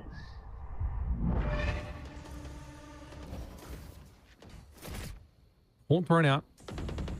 See nothing to play off that as Satellite's already quite deep. Tractor here has to do what he can to sort of dig him out. Trailblazer hits, so that's going to force the gate crash away. But again, much of this A presence was contingent on what happened in mid, and Ambrosia was definitely in a position to pull an audible. It's a little more dangerous now, but I don't think they expect the second player to be up mid. Glyph might be able to get something done here. Tucked in, but now the defender's getting active. While Ambrosia is sort of dithering and trying to decide where they want to be. One enemy remaining. The pressure is getting applied by Burger Boys. And now no one's expecting Glyph to come from this position, in fairness, but he's got a lot of work to do. 1 versus 4, Spike loose, and Retro is going to check that ram spot anyway. Now, cat's out the bag. Even just some damage could go a long way, honestly, if Glyph can pick off 1, maybe 2 players. Right. Not much to say about that one. But again, Ambrosia 3 rounds in a row. They only lose 3 rifles amongst those. So money-wise, nothing really to worry about right now. A lot of ultimates becoming developed. Curious to see like how Bonnie wants to make a bit of space for this showstopper. Obviously, Welly has a Nightfall at the ready. This is the early exchange that forced the gate crash. Retro being able to just slide up the rope and kill Akron in mid, not too bad. And then Burger Boys really just going to take some raw duels over towards A main, finding a window to swing together. I could definitely see something happening on this round, or maybe a future one, where Welly tries to send out that Nightfall, connect onto a player so they can't hear anything, and then you send in your Omen ultimate to get behind them. You know, maybe somewhere on back B. We've seen plays like that before. Yeah, right up in that corner. Even in towards CT is an option. But now again, pretty even spread across the map. This round, it's going to be Shondex watching the push up on B. I mean, he's even got it trapped. Ambrosia convinced that at some point, Burger Boy is going to try and throw in one of those group pops through B. It's definitely mid as the focus, as it has been. So a lot on Retro's plate, as has been the case for much of the series for him. So here's that Prowler sent up mid that does contact with Retro, but Satellite over here in the meanwhile has just been taking his time, trying to wait for someone to get exposed. Well, they get the information on Alvin back site, but it's not like they can really do much right now to burst onto him. Satellite is just hoping that he'd give himself up. I think these Cybercators from Alvin let him move up, sure, but it kind of helps the attackers as well. Lets him get in there. Showstopper went for very little. Alvin, though, finally springs forward. Retro finds a decent time in a drop-off rafter, just as that Heaven position was heavily hit by the attack side. Glyph again has the opportunity to make this later play through mid. He's already been looked for, though, and he's got to be mindful of the spray coming from the low ground. That spike is unrecoverable, utterly impossible for Glyph. Player standing. May as well have gotten out of there, but this is Ambrosia just making use of their financial reserves to try and keep Burger Boys quiet. Couple rough rounds, though, on the trot for Ambrosia. That's another round where Retro is just really high impact. Getting that multi-kill, swinging out of Heaven while his anchors on the site were absorbing the pressure, the attention. Comes up with 2 very important kills to get the advantage in the round. And this moment right here, getting the kill on Hell and then dropping down. Welly is so locked in on the player that was just dancing around backside. And suddenly this huge advantage Ambrosia have, it is dwindling at this point. Their loss bonus is going to be crazy, so even if they lose again, they can keep buying, but... Yeah, which is pretty nice for them. It's just because they had so many clean rounds at the start of this half, but definitely not in the same commanding position they were at 3-2 round score. Retro's doing a good job just not exposing him to any of the volatility happening in mid right now. Nanas again has been standout for this team. Spray on Satellite of all people, who was 1 orb away from the dimensional drift. And eventually mid is given up by Burger Boys.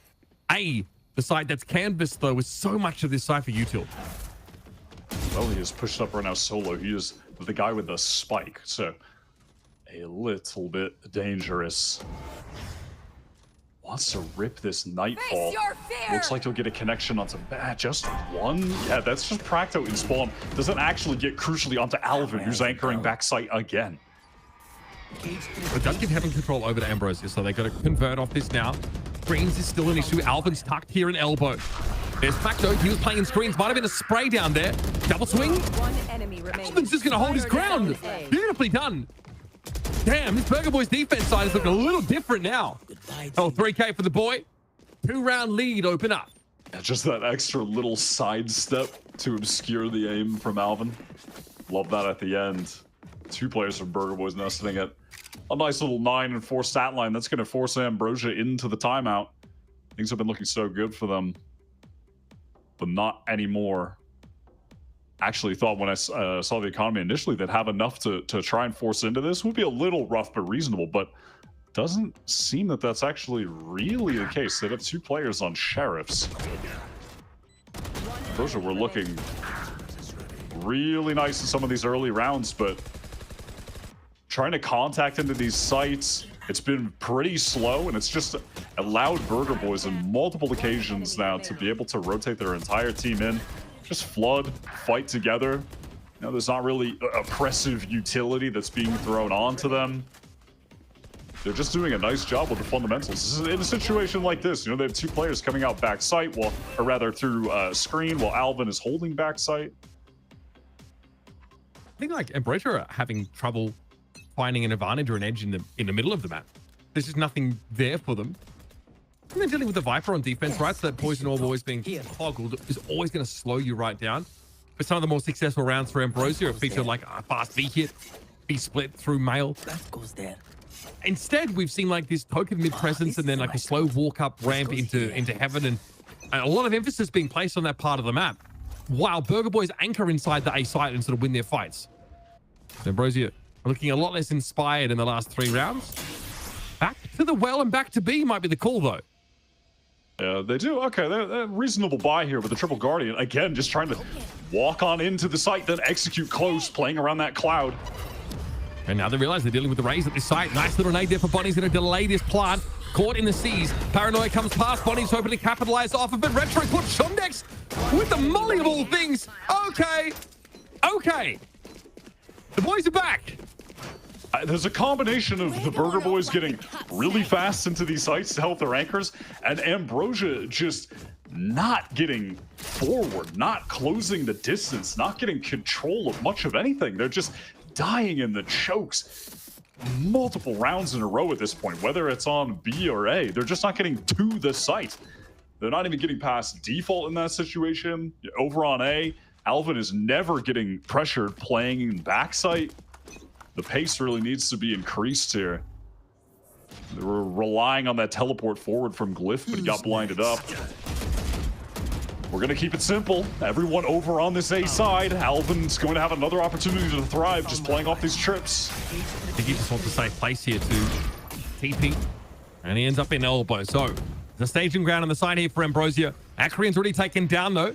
That was Alvin from screen, as far as I can tell. Just straight spray through the smoke.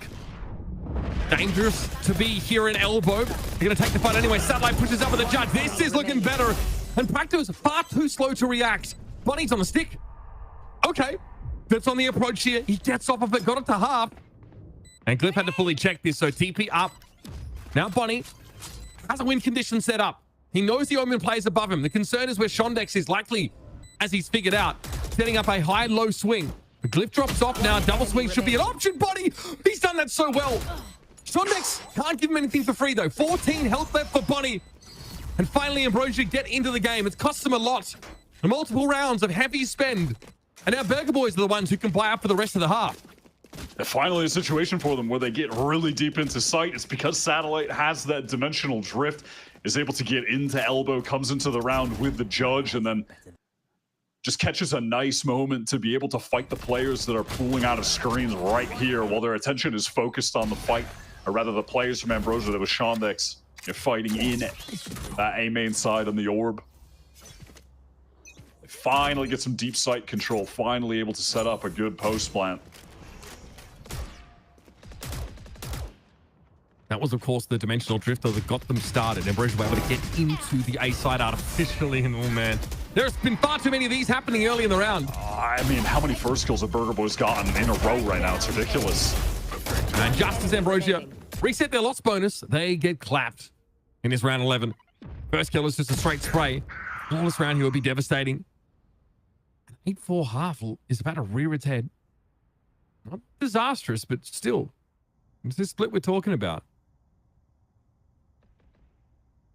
It's just been a very straightforward approach from Ambrosia. You know, again, just trying to go really fast up A. I mean, maybe there was going to be some attempt where they feel like they could pivot through vent and then, you know, meet up with Shondex in mid, or try to pop flash with the Yoru out of their Viper wall to fight someone that would have been playing back heaven like Practo, but they're just making so much noise that he gets the free spam kill with the Phantom. I mean, I think the first bloods have to be so highly Burger Boys favored on this half right now. I mean, I know they just got the back-to-backs there. I think 3 in a row for sure, but it's been very tough for Ambrosia to find anything early. And now in this last round, economically, they are so cooked. 10 seconds left. And the potential, of course, of that 8-4 half now really be realized. Viper speed here for Retro to build up. There's also Showstopper heading into the next one. That's on next. Oh, he does get away. Also, you have Welly just one away from the Nightfall, so there is a win con that's very present, and hey, they do have 3 stingers. Those feel like they're as good as rifles on plenty of rounds we've seen this year. So you can certainly see the potential. You know, get Welly that orb. Try to use the Nightfall to get into the site. Again, they could go for a Nightfall with a From the Shadows. That is an option. Try and catch a defender so they can't hear anything, and then you teleport through. It's just a straight up A hit again. Okay, well, Practo's ready for it once more. Chilling, and again, he's able to give some space in heaven if he wants to. There's always this, you know, pressure that comes in from either Bonnie or Retro here from Ropes. And Ambrosia say, well, we're going to stay and try and make this happen anyway. Bad idea, boys. And again, with only the Stingers, they're going to try and find these fights where they can get them. Practo, for a time, forced out of heaven, but he instantly goes for the re-clear. Well, he was able to get in, though, and get himself a rifle. Things looking a little bit more even now.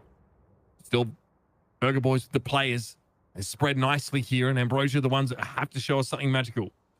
They're hoping at the moment that someone for Burger Boys is going to overpush. Maybe Nanners went, you know, down mid through sewer, is going to go up ramp, but that's not the case. Look at their positions. They are just playing safe, waiting for Ambrosia to come into them. I mean, Nanners just, you could see he called that one of them made sound in vent. Stealing sight. Nanners can get out of here, but might be chill. Love that play. Love that play. Oh, buddy. 30 seconds. Even that paranoia is huge. Quackery in here now has to go for it, of course. We're in round 12, folks. And he's got himself a little 1v1. Alvin. Here's all of this, of course. Quackery knows he's just going to try and go for it. I like it a lot. The Viper Spit is thrown down. But Alvin's going to try and be quick about it before his health decays down, before the plan is completed. Yeah, he makes the right choice in the end. So, as the dust settles, 8 rounds in this half here for Burger Boys. And again, a pretty middling start. Let Ambrosia string those 3 rounds together. But since then, they tightened up a huge amount. Love their protocols in terms of giving up that heaven space, but still anchoring on that A side so well. That was just not a particularly inspired attack half, if I'm being honest. That was, I think, 4 rounds in a row at the end where the first kill went to Burger Boys. And Glyph just teleporting into that dark cover.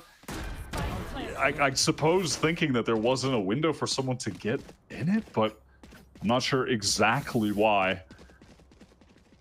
And anyhow, Burger Boys, they did, you know, in addition to everything, win the pistols. So if Ambrosia can get things rolling in the same fashion, win this defense pistol, certainly have a game. 8-4 is incredibly doable when you're on the split defensive side. That's it. Of course. Got the double controller set up on this defense side, which is Burger Boys did. He's going to be Glyph will be challenged in a moment, most likely. He'll have Acri in to play off him. Rafter side, and it looks like Welly's even drifting over, still holding all of that util, which in mid-round could be quite relevant. Cover going out. Playing up sound cues by the looks of things. Smoke to mid, so they're equivalent, I guess, of the poison orb toggle. Retro did not buy one. Retro actually went other forms of utility. He does have the poison orb, sorry. Nice and close. So again, stall these controllers. On the dark cover is cycle, but Retro, perfect timing, and now it's just Glyph caught between all of the players. The fact that that's so far up mid. And with the defender's side had smoke up there. For whatever reason, Satellite is just unaware that a player has lurked away up mid. All too easy for Retro. Outfoxes the defenders. I mean, this is just feels like a non-starter, especially with Albin ringing some shots out across to catch Welly. Last player standing. It's the round winning for Burger Boys. Not a good sign at all for Ambrosia. Their map pick, by the way. Haven't seen him out of too much. Flawless on the pistol. It feels like, I don't want to get ahead of myself, but it's kind of just feeling like this is done. They seem lifeless on this map right now. Which is bizarre given how well they were playing on the first two. I hate to bring in, I don't even want to do this. I hate the like ice the kicker narrative. You know what I mean? Not a fan of that narrative.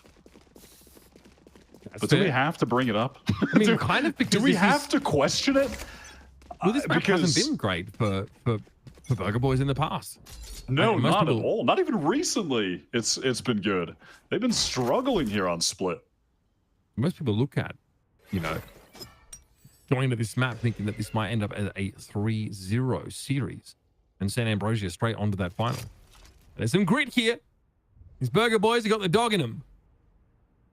Now, as a unit drifting over towards the B side, the gamble here for Ambrosia is just a big mid presence, and they don't show themselves, in fairness.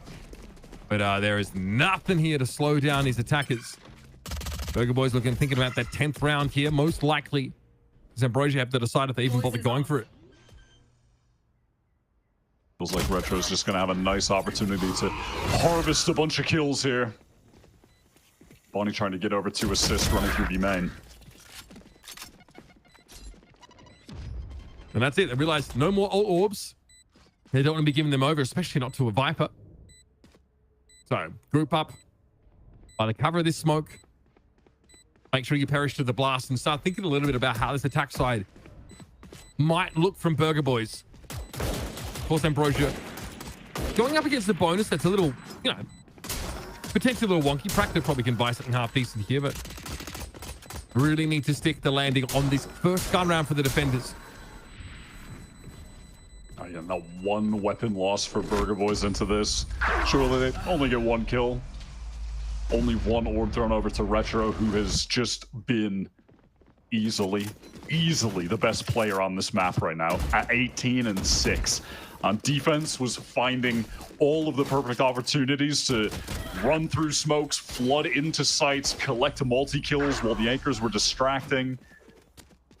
And then now on attack on the pistol round, just gets that lovely lurk up mid for that B split to come in. I mean, both of these rounds, it feels like there's barely been any action, and Burger Boys have won them decisively. You're not wrong. There has not been any action. It was a flawless pistol into a, you know, a pretty uninspired attempt from Ambrosia to get back into the game. This, of course, is a very different story. It has to be. Something the Burger Boys did really well on their defense side was just not giving up anything for 3 through mid. A lot of this spam through smoke. Bananas getting good early picks. And quick rotation through ropes to heaven in case that was challenged. Ambrosia spread a little bit differently with actually a much further forward presence on the A side of the map. Satellite really wants to hold close here, and why not? He has the getaway mechanic. Retro barrel is spotted. Barely wins out the duel. That was scrappy. Right to win though. Action's over at B. Bonnie's already gotten himself up mid yet again. Okay. From Raptor, he's just doing it again. This is exactly what Retro was able to make happen. The split just dominates the B site. And as good and proactive as Ambrosia were on A, there's a very different story on the opposite side of the map. It's on Welly. A save, I think, is in order and he knows it. Off we go.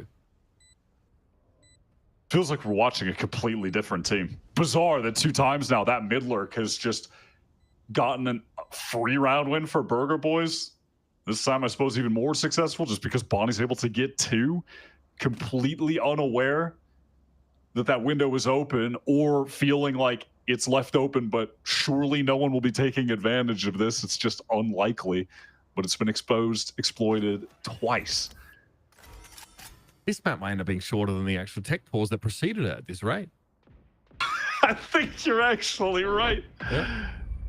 The way the cookie crumbles sometimes, folks. Clearly, Practo was able to get online in no time. It doesn't seem to be affected by this at all. So might have a series still on our hands. Anyone feeling generous? Sunset next up. Obviously a map that's more recently made its way back into the pool, floated by both of these squads. Who knows what we're going to get from that? Here's this, again, this grip up. I mean, the mid-hold looks so vastly different between these two teams. Ambrosia There. really not able to stop any split attempt. I blame you, Blight, actually, honestly, because you're the one I think that made plans in like an hour.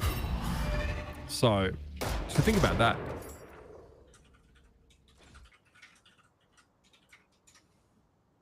I thought about it. Nah, not on me. Okay. All right. I thought about it. Nah, yeah, not wrong. Welly trying to get a bit of information here, just sending out that Prowler. Don't think he expects there are two players staring right at him in this situation. Boombot flash, swing, shut down by Satellite, who's able to... Oh, no, can't escape. I'll trade one back. That is enough, though. I think this is the first time that Burger Boys have sort of realized how far forward Ambrosia are liking to play on this A side. I don't know if they got much of a glimpse of that in the previous round. But that guiding light went over Satellite's head, so pretty easy little sequence for him. What's happening in mid? This time Acreans is determined not to let anyone magically find their way on rafters as if they just walked through a wardrobe. In the back of a lion that could talk. Room here is where Glyph is starting to inch forward. Okay, he's ready for it. Better looks from Ambrosia.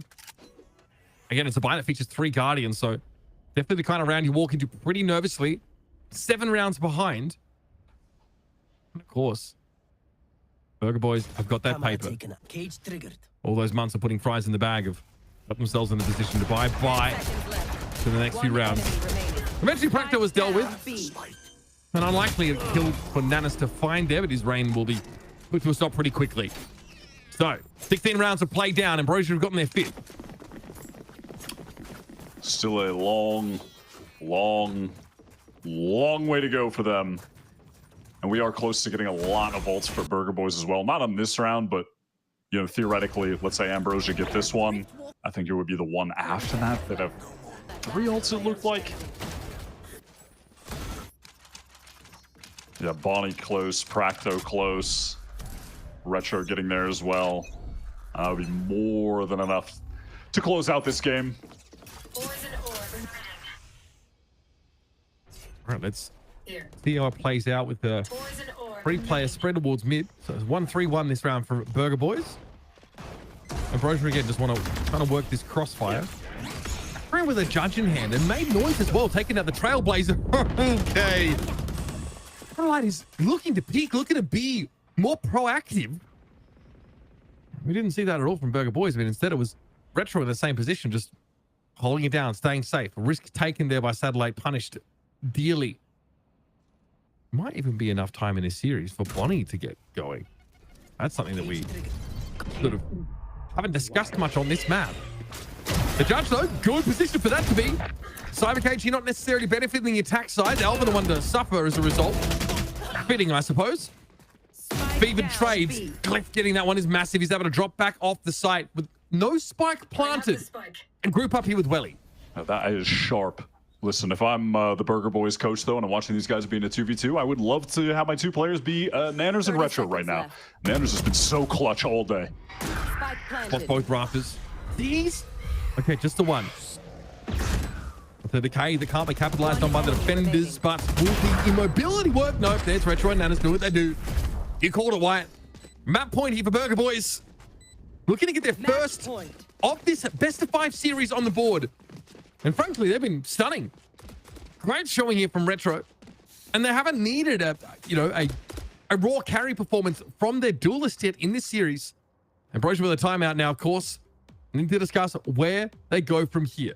We are headed towards what would be the most dominant map win so far. Ambrosia just really looking lifeless on a lot of these rounds. We've got Retro looking like a star player right now. And really the Burger Boys team just playing with a lot more confidence in some of these instances, taking advantage of gaps that they're finding in the map, going for very aggressive lurks. 30 seconds left. And on account of the kills, the plant, etc. on this last round, they've gotten some of those ults that I was talking about active to close out this game. Win it 13-5. They have a showstopper and the Seekers to play with. That's more than enough to crack a site open. I mean, they are looking like a drastically better team, not just compared to their previous maps, but also over Ambrosia, who, oh, I don't know, man. Some of these defense side rounds, they've been looking to try and generate some action just to see what they can get done. They probably realize this game's out of their hands at this point. So what are they mixing? Again, it's going to be another judge round for Akri, and he is open towards the ramp side instead, though, and likely to see some action here. Oh, instant teleport down mid from Satellite. That is crazy. Fracto is definitely aware. He knows the presence is being shown. In the meantime, Burger Boys, they want to take ramp. Not what he's looking for with that. Judge is funny. Showstopper, he touches down. That is going to cut Ambrosia now down to 3. Sean Nex has got a lot of work to do. A real standout earlier in this series than yesterday. Not even he's able to make the difference for Ambrosia, though. Paltry 5 rounds picked up on split so far. Those Seekers were going for a cross-map journey. This paranoia should be good to catch both Ambrosia players while they're trying to get out here. Thanks, Glyph. Let's go a little bit early. Yeah. Not really catching on to them by the looks of things. Here come Ambrosia. Alvin spots one Raptors. That's called out. Nana's timing would have been an issue if Alvin weren't watching his 6. Now, though, he's still got 2 more to work with. Nanas is just having a day. Far too solid. And not enough time for a defuse. Practo. Perfect flash. Yep. Stunning stuff. It will be Burger Boys get themselves a map in this series finally. Split that maybe the least expected. The kind of map where they haven't had these great performances so far, but they rally at just the right time, and they are still online for a spot in tomorrow's grand final against Envy. Yeah, of all the maps for them to get a dominant win, this is probably the least likely in the series. Yeah, out of that delay, Ambrosia were just flat. Their attack side was very straightforward, and Burger Boys were just playing with a lot of pace, had great floods. Retro comes out with a real star performance there on the Viper. Their best showing yet. Did not expect that whatsoever. We're headed over to Sunset next. Just came back into the pool. So excited to see what some of these teams are thinking of the current meta on the map, what agents are going to be the most relevant. And we'll see if Ambrosia can bounce back after looking like they were in prime position to just close this out 3-0. We've seen Ambrosia recently, actually on this map. I mean, winning against Winthrop a couple of days ago, pretty relevant. So they'll probably be happy to see it come up at this point in the series. But Burger Boys, happy enough for now to have stayed alive. We're going to go to a break. When we come back, we're going to break down what ended up being a pretty short-lived split and cast our attention towards the remaining 2 maps in this series.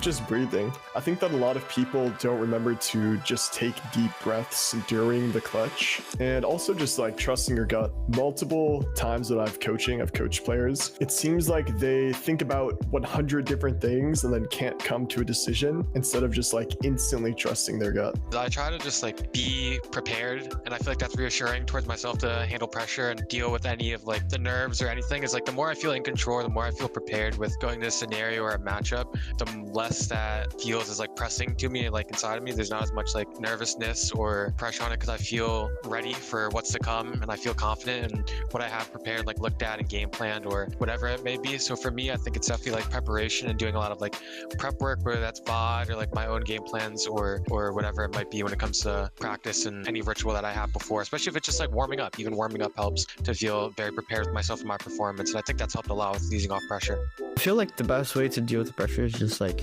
to accept that it is is there. I don't believe that people cannot feel pressure unless they actually don't really care about what they're doing. Competition should have pressure, right? Otherwise, it's not even that much fun. That's where the fun part of competition is. You feeling that thrill of, you know, playing something that's worth it. Maybe I'll feel like the nerves, like of the excitement of the match before. It really just depends on the match. It's just like having like a system and a team that you can trust. So no matter what, no matter who's playing bad or who's playing good, it's something you can hold on to and be consistent with. Even then, by like trusting your system, trusting your teammates, you know, that'll open up a lot more actual kill potentials than, you know, playing like you're Lionel Messi. Not everyone is Kane Zero on the ISO, you know. What I used to do was I would give myself at least pistol round to kind of get my nerves out. So even if I whiff or don't do what I was supposed to do, I would kind of take it easy and be okay with, you know, messing up or being a little bit nervous. But I don't really get nervous too much anymore. So because after pistol round, I just completely forget about being in a match and I just play like it is in practice and kind of just let things flow.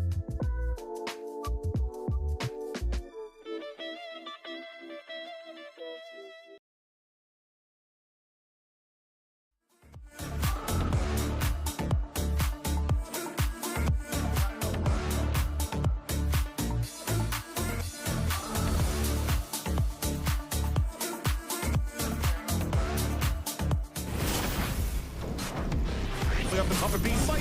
Oh, the ace! What they have left. Only 3 of Jets, but Mora makes it happen. Where the two duelists are waiting. 10's first blind. Good for 3. There's...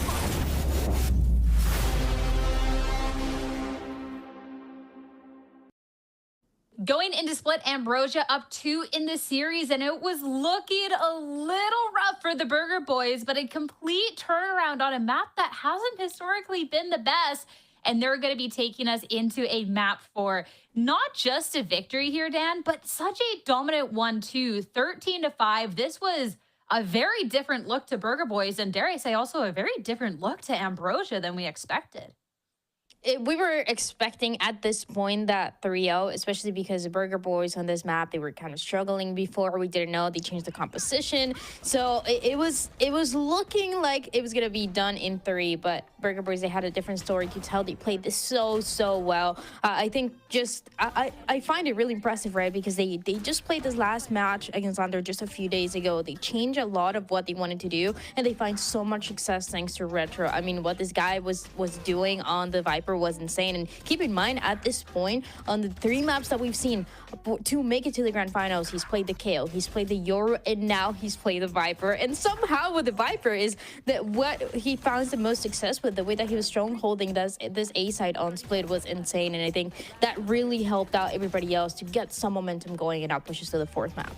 I think that's the big thing, is just seeing this team back onto some more comfortable picks for them. When we see Retro on the Yoru, it just doesn't look as good as when he's on one of those more supportive characters. And I think even Nanners being back onto the Omen here instead of opting for that Astra, that he does look good on as well. But when you're looking at that double smokes composition also on the side of Ambrosia, right? You have a little bit more opportunity to play a bit more proactively with that paranoia. We saw Nanners often setting Bonnie up for lines, even just like trying to disrespect some of those smokes, and have a little bit more that you can answer back to Ambrosia's util with when they are trying to push towards those sites. And for Burger Boys, it just looked clinical. I feel like they looked unreal on defense, not just Retro, but Alvin as well. Just very much so being able to bunker down and hold down those sites. And Ambrosia were really struggling to get things started on the attack once Burger Boys found that footing, like 4 rounds in a row. And you just look at the scoreboard, right? And it definitely feels like Ambrosia got a little bit cold after that tech that was called. I have a question. I have a request even. Ambrosia, can we win a pistol round, please? Just one. Just one. I'm asking for 1 pistol. I'm sure we got it. I mean, we've seen 6 so far, and every single one has gone the way of Burger Boys. And also, that is pretty impressive by itself because they're up 2-1 right now. But I can't believe the fact that they haven't been able to win a single one of those pistols. And Burger Boys, we knew that it was a matter of time before they were able to turn into from the pistol round to a little bit of momentum coming into the halves. And we saw it in the timeouts as well, the way that they're kind of finally understanding those win conditions against Ambrosia, especially on this map. But oh my god, this is very rare to see just one single team on 3 maps win every single one of those first rounds. And it was all fine and dandy when Ambrosia were still winning. You know, okay, you're losing the pistols, but you're still taking the maps and looking good. But I'm kind of scared if this is a Burger Boys that is heating up, if Ambrosia are going to be constantly putting themselves at that deficit, right? That's kind of a scary prospect. Especially, too, we talked a little bit about Retro when we were pointing to that success factor for Burger Boys, and we have to circle back around to that because really just hit that point home with these stats. Retro on this Viper, he's had many different looks throughout this series, but Ash, this Viper was just something else. It's something that's so comfortable for him, right? And we just saw him being able to lock down those choke points on the Viper, whether it's playing across his toxic screen and using that snake bite to divvy up the opponents on the side of Ambrosia just to make it a bit more comfortable for those engagements for him. And you look at just the way he was frying, it was constant multi-kills on site wherever they were pushing into it. Felt like Retro could do no wrong. I like that in the highlights we get to see him kind of everywhere in the map, because that's how it felt, just especially for Ambrosia. It was just a Retro that was on that A side, is playing towards heaven, then is playing towards side, towards back side as well. He's able to find 3 in one of the rounds. And then at one point you see Ambrosia kind of trying to go for the B hit instead, because they see and they recognize what Retro has been doing, how dangerous he is on A. And guess what? He's already in B. He's taking everybody down, and it's just constantly happening throughout the map. I mean, there's really nothing you can do against Retro on this Viper. And now that Burger Boys are heating up, I'm intrigued with how the rest of the series is going to go, because we officially have a map 4. I know that Uber was sitting there begging to cast Sunset in this series, and I'm so happy that you get to Burger Boys pick as well. This will be really interesting, because when you're looking at Burger Boys, we haven't seen it in Challengers, but that doesn't mean they're unfamiliar with the map, because we have seen it in third-party tournaments. But Ambrosia have played this very recently up against strong Winthrop. So, Ash, I got a lot of questions on how this is going to go. Yeah, it's very curious. I think we're going to see probably very similar compositions coming out from these two teams. The only main difference is probably going to be that fade for Ambrosia versus the Sova there for Practo. And I'm really excited to see the head-to-head with the Neons, because it feels like, I know that Satellite, we've kind of gotten to know him as this like really cracked Yoru player, but he's also insane on the Neon. And the Neon for Bonnie is something that we don't get to see super often unless they're looking to like run over on Lotus otherwise. But otherwise during like stage 2 challengers, haven't gotten to see that look on other maps, and that head-to-head is going to be really fun to see with a lot of high octane gameplay that the Neon's going to be bringing to the table. We talked about those third-party tournaments for Burger Boys, and they changed the compositions from then to now. So I'm wondering if things are really going to remain the same, even on the side of Ambrosia, right? I mean, this composition that you were mentioning with that fade is something that they won against, that 13-11 against Winthrop. But when you think of Welly, you still think of that Sobo. So that's pretty much a possibility. And even thinking about the possibility that for the first time today, we might be seeing that Neon versus Neon. Now I'm starting to, okay, hear me out. I'm starting to get worried for Ambrosia, because they get some momentum towards the beginning as it happened against Winthrop. It seems like they're going to close it out, and then they kind of start losing, and they can't seem to recover. That's what just happened on Split. They could not get any momentum, and when you're not winning those pistols, I mean, that's making it even harder. So I feel like it is a point of concern for Ambrosia, especially with the way that we're going to see this first half play out. Our agent select is ready, so let's head on into that. For Ambrosia, I'm looking at them to get the energy back and win a gosh darn pistol round. Please and thank you. Curiosity on what that's going to be, though. You highlighted that Neon v Neon. Looking into this, though, Welly is going to stay on the fade and not going to go to the Sova. Practo will pick up the Sova for Burger Boys.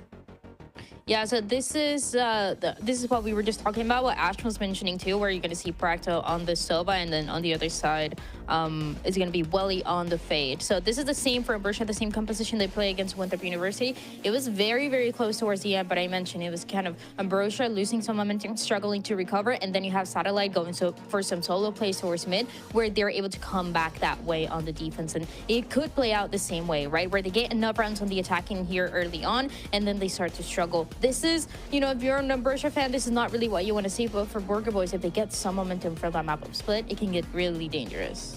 Yeah, I'm going to be curious to see how the difference between that fade and Sova comes into play for both of these teams. I think you look over towards Practo, you're expecting those shock darts to try and deal with the Cypher trips coming out from Shondex. And then for Welly, you do have those Prowlers, but it's more reliant on someone from Burger Boys to actually follow up to actually kill those trips and make the best out of that piece of util.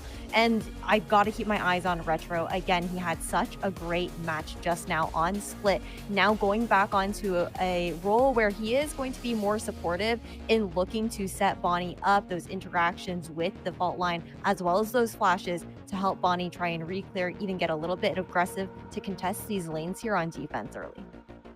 Ambrosia had such a hot start to the series, but after that Burger Boys map 3, we'll have to see if they can carry that momentum into Sunset, take us into a map number 5, or if Ambrosia can recover and close out the series. Let's head into Sunset, find out with your casters, Uber and Wyatt.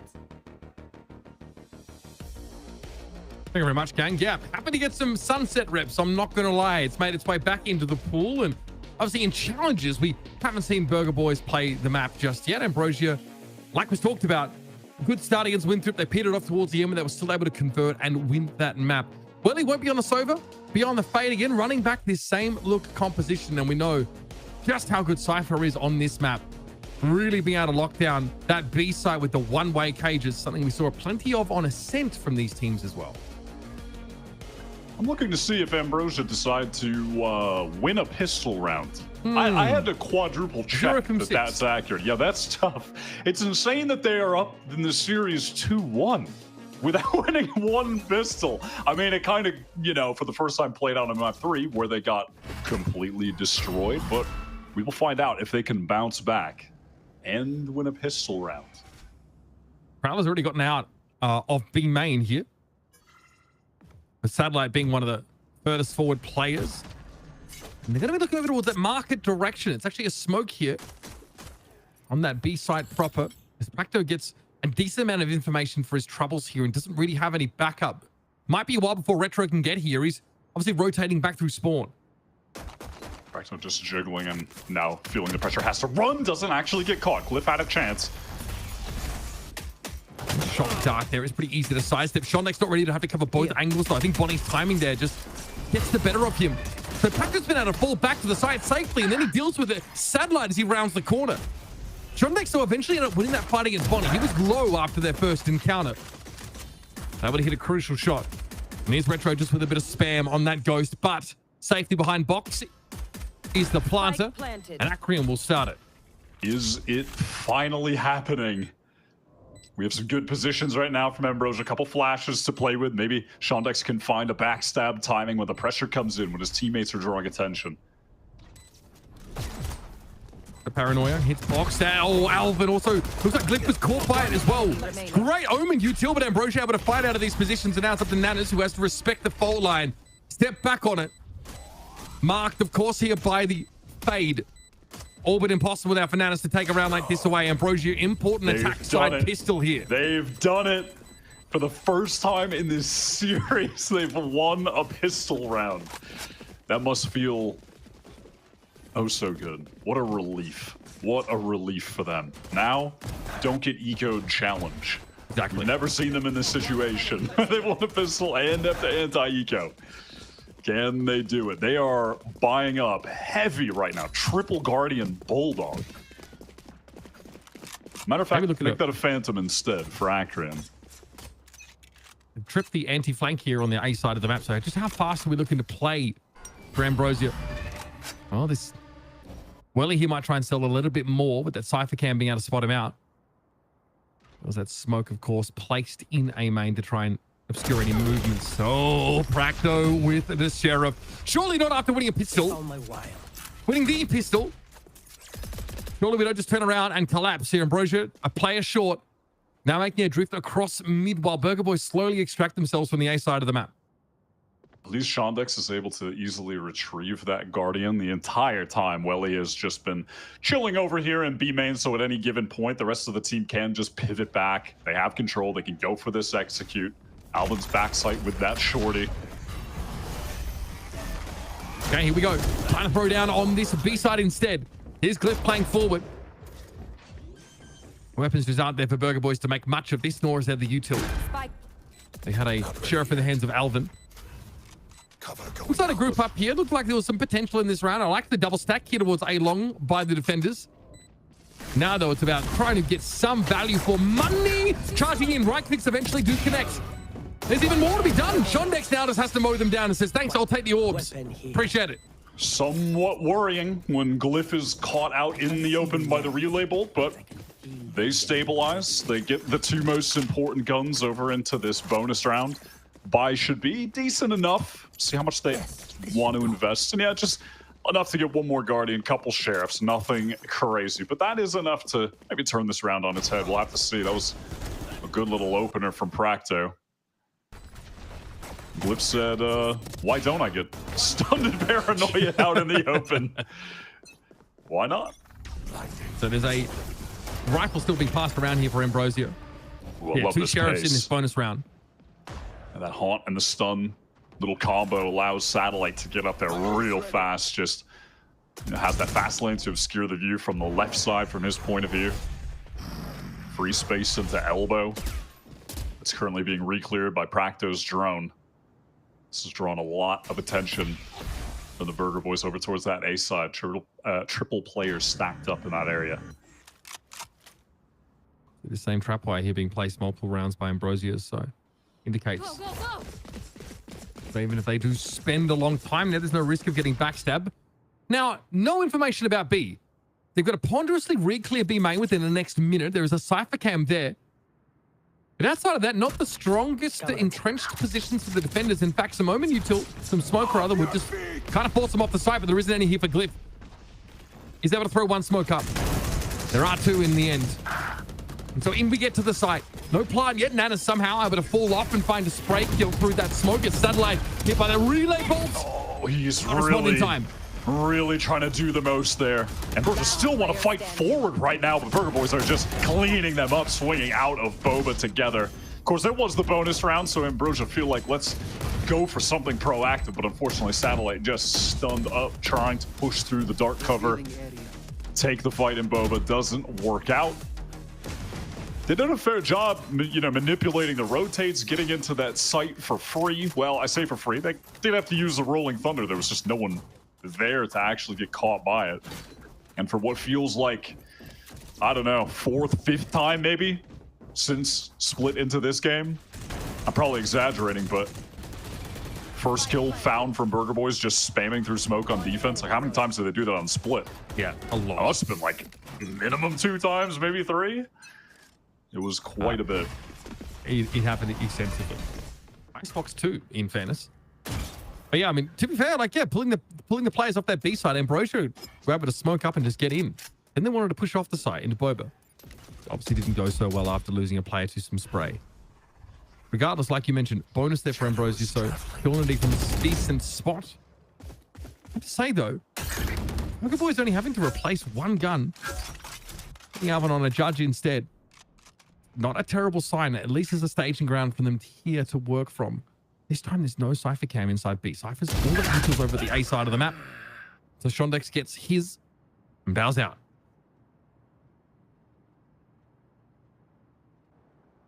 In the meantime, Ambrosia have Satellite and Welly slowly contacting to get space towards A main. This cam will spot out both of them on the cross, and it does get broken. Alvin could be a nuisance here. Backside playing with the judge. Is that Hunter's Fury? Okay. Fire even being triggered here. Alvin Norquist is bouncing. There with the judge. Finds his. We're even in numbers now. Burger Boys all playing off this A site will likely allow Ambrosia to do this. Caught with util in hand there. Nana's normally on the right side of those 50-50s. This time, Karma comes calling. Nice little aftershock there. Forced Acrian away, but Retro did not have a window to pick him off. Now has to play this 1 versus 3. Not the end of the world for Burger Boys. Another gun for Retro will be very good, but you have to settle. The 2 casualties on the Ambrosia side. Unlucky that in that moment, we saw Nanners pulling out the paranoia to try and set up his teammates who were going to flood in from alley back towards CT. Now Burger Boys forced onto an unfortunate eco. No, they have been hitting the right sites. Like, look at the minimap here when they're getting in. It is just Alvin back site. Gets the Hunter's Fury to support, but and once that Judge is exposed in the corner, it's really only going to be good for one there. Ambrosia can just play that at range. Last anti-eco wasn't the cleanest. Maybe they can do a better job here. There's no chance to shut the door now from Market. The satellite posts up on this angle. Nanas did well to get away. Balak, you're kind of forced to play these long sidelines if you want to have any mid presence. Are we going to hop into mid off a flashpoint? Yep, that's the play. Here comes Bonnie. Sheriff's out. Are Ambrosia ready for this? Caught on the corner. Yes, Satellite has the appropriate weapon for the situation and then brings the Outlaw back out. Caught on the corner would have been nice, but there's a fault line that lets Satellite play off of this. Whips out the Outlaw and goes to work. It's down. Big enough for the two of us, apparently. Bananas and Practo get a little bit messy, and Practo there again with the Sheriff. He found 2. And all of a sudden, it's a very frazzled looking Welly on a round that should have been an easy one for Ambrosia. They are in deep trouble. And both players incredibly weak. I do like this wrap around to tiles. We'll see if he can catch someone off guard. The Practo looking in this direction, maybe at the perfect time. There were no thrifties last map at all. Neither team really able to make it happen. This such a bizarre round for it to happen to Ambrosia. So the economy now is in a really weird spot. Yeah, how did it swing back at the end? I mean, it was just Practo ran out, gets 2 headshots with the Sheriff, because Ambrosia had a great response. It was in this moment. When that dark cover went down, they knew there was about to be a push out mid, so they just back up and allow the aggression to come, avoid it, collect 2 kills. They lost the 3v5. And then, Practo just, I guess, just swings out, gets 2 headshots with the Sheriff. Sheriff. Nanas also swung. Like, both of them got 3 kills between them. It is an FPS game. More so now, I guess, in this current patch than in prior. Gunplay returning to the fore. Like Bonnie's top thatch has been getting more and more frazzled and out of place as this game has gone on. Wait, kills himself with the off. Oh my god, thank god Retro is there to help. In some serious danger. Oh, I like this little involvement over towards Market direction. Burger Boys know that Ambrosia, they smoke top mid. They know they're going to try to make a fast play over towards the side. What is this game? What is happening here? Tronex catches 2. And they're not even stacked up. The Guardian just sings. Burger Boys, though, in all fairness, should have this round on lock. And a chance to really stack up some of these defensive ones. There's Bonnie, like you mentioned, saved by Retro at the start of the round. As he was standing right in front of a smoke against an ulting Neon. Ambrosia did a great job swarming back into Market as a team the second, or rather, sorry, Burger Boys did a great job swarming onto Ambrosia the second they were getting into Market there.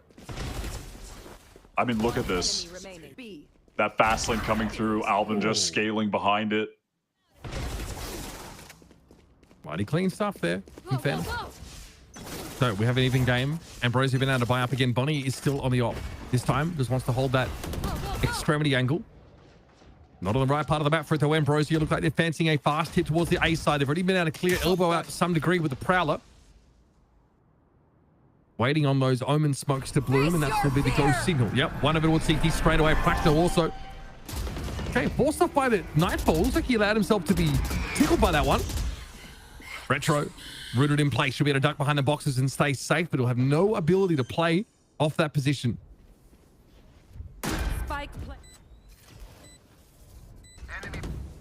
So, like, considering going for something aggressive here, was just waiting for the paranoia, not going to catch anyone close. Counter paranoia comes out from Burger Boys, and they're going to want to get into Link off the back of it. They just can't yet. I'm waiting for Retro's util to do so, but that's going to allow dark cover to be placed yet again. So much time is just being wasted. They're meandering about, now trying to get through spawn. Fast lane gets them at least into halls. Shondex falls in the battle against Bonnie. Cliff flashed out. Tough fight to win. Great retake util so far from Burger Boys. Oh, it's so clean. Would have been a flawless if not for Welly intervening at the most important moment. But much like Shondex a few rounds ago, it's just not nearly enough. Burger Boys have the lead. The time was getting to a dangerously low point for Burger Boys to get back in because they really wanted to go Link, but they just kept getting delayed. Ultimately decide late, okay, let's pivot to Spawn, and Bonnie really comes up huge for them. Getting 2 kills, I mean, if he even goes 1 for 1 there, I think the complexion of that retake is vastly different. Definitely an important timeout to call now after 3 consecutive rounds have been dropped. And honestly, we have seen a couple of very impressive retakes here from Burger Boys. This is their first round they won. It starts with Nanas just finding some spray, but then it ends up, they exit the round with like 4 rifles to hand. So they have this like really nice economic situation. They can sort of snowball into getting themselves back into the game. Don't even ask me about this round. That one didn't make any sense whatsoever. Bonnie and Welly on your screen. Bonnie's obviously opted to take the op in hand in the last couple of rounds. Even though we couldn't initially be at that A site during the hit, is able to rotate in and help with the retake. Just plunge over towards halls and find 2 quick kills. So we've definitely got Ambrosia trying to scheme what's going to happen. Sure, for this round where they're on the save, but they're going to have the ultimates to play with after that. Crucially, that Rolling Thunder. Bonnie's yet to get super active with this operator. Hasn't found the value yet. Maybe it can begin now. Posted up towards mid, but it doesn't seem like that's going to be the case. Ambrosia happy to yet again just use that haunt to get Satellite quickly into elbow. And they're just going to back off. Force a re-clear from Burger Boys as they likely pivot towards B main, where Shondex has just been holding for anyone to push. Now, of course, avoiding mid entirely because Ambrosia know that operator is still in play. There's a great timing right now on a drone that just came out from Practo to re-clear elbow. That's going to give some very valuable information.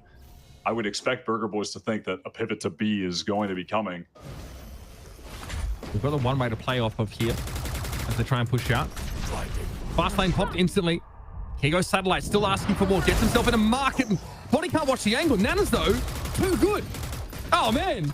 Guy will not be shifted. Alvin steps up. Bonnie getting involved now. You got a feeling the round's already over as it is. These sheriffs, not much to be got from them here. That is just unnecessary from Bonnie, but that's fine. We'll allow it. Burger Boys, 5 rounds. They are stacking them.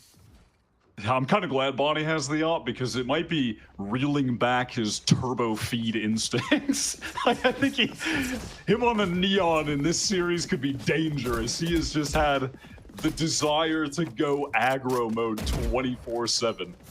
It might just allow his worst instincts to kick over, the devil on his shoulder, but maybe the op is keeping him reined in a little bit. Now, Kane would have hit that. Just saying. He did yesterday. Wildness. This time it's a pretty early, like, B setup here. Still a Cypher cam to deal with. No one way, though. Set up by Alvin. Once again, you've got to get through Alvin and Nanas, who've been probably the two standout performances for this team outside of Retro today. Ambrosia, go ahead and make their presence known in B main. They've been taking it for free basically every single round, but it hasn't paid off.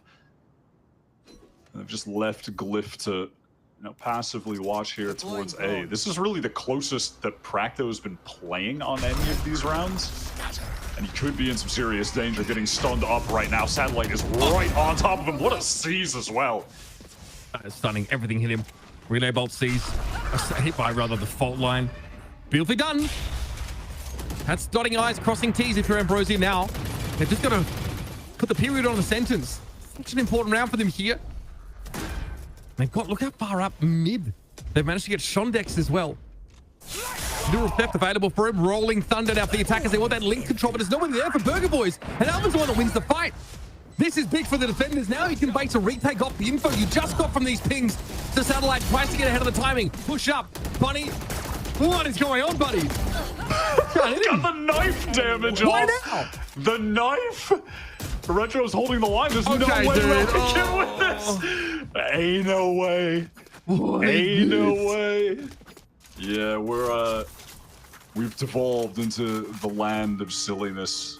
Right. I know the map is called Sunset, but I didn't expect it to be dragged into the Twilight Zone.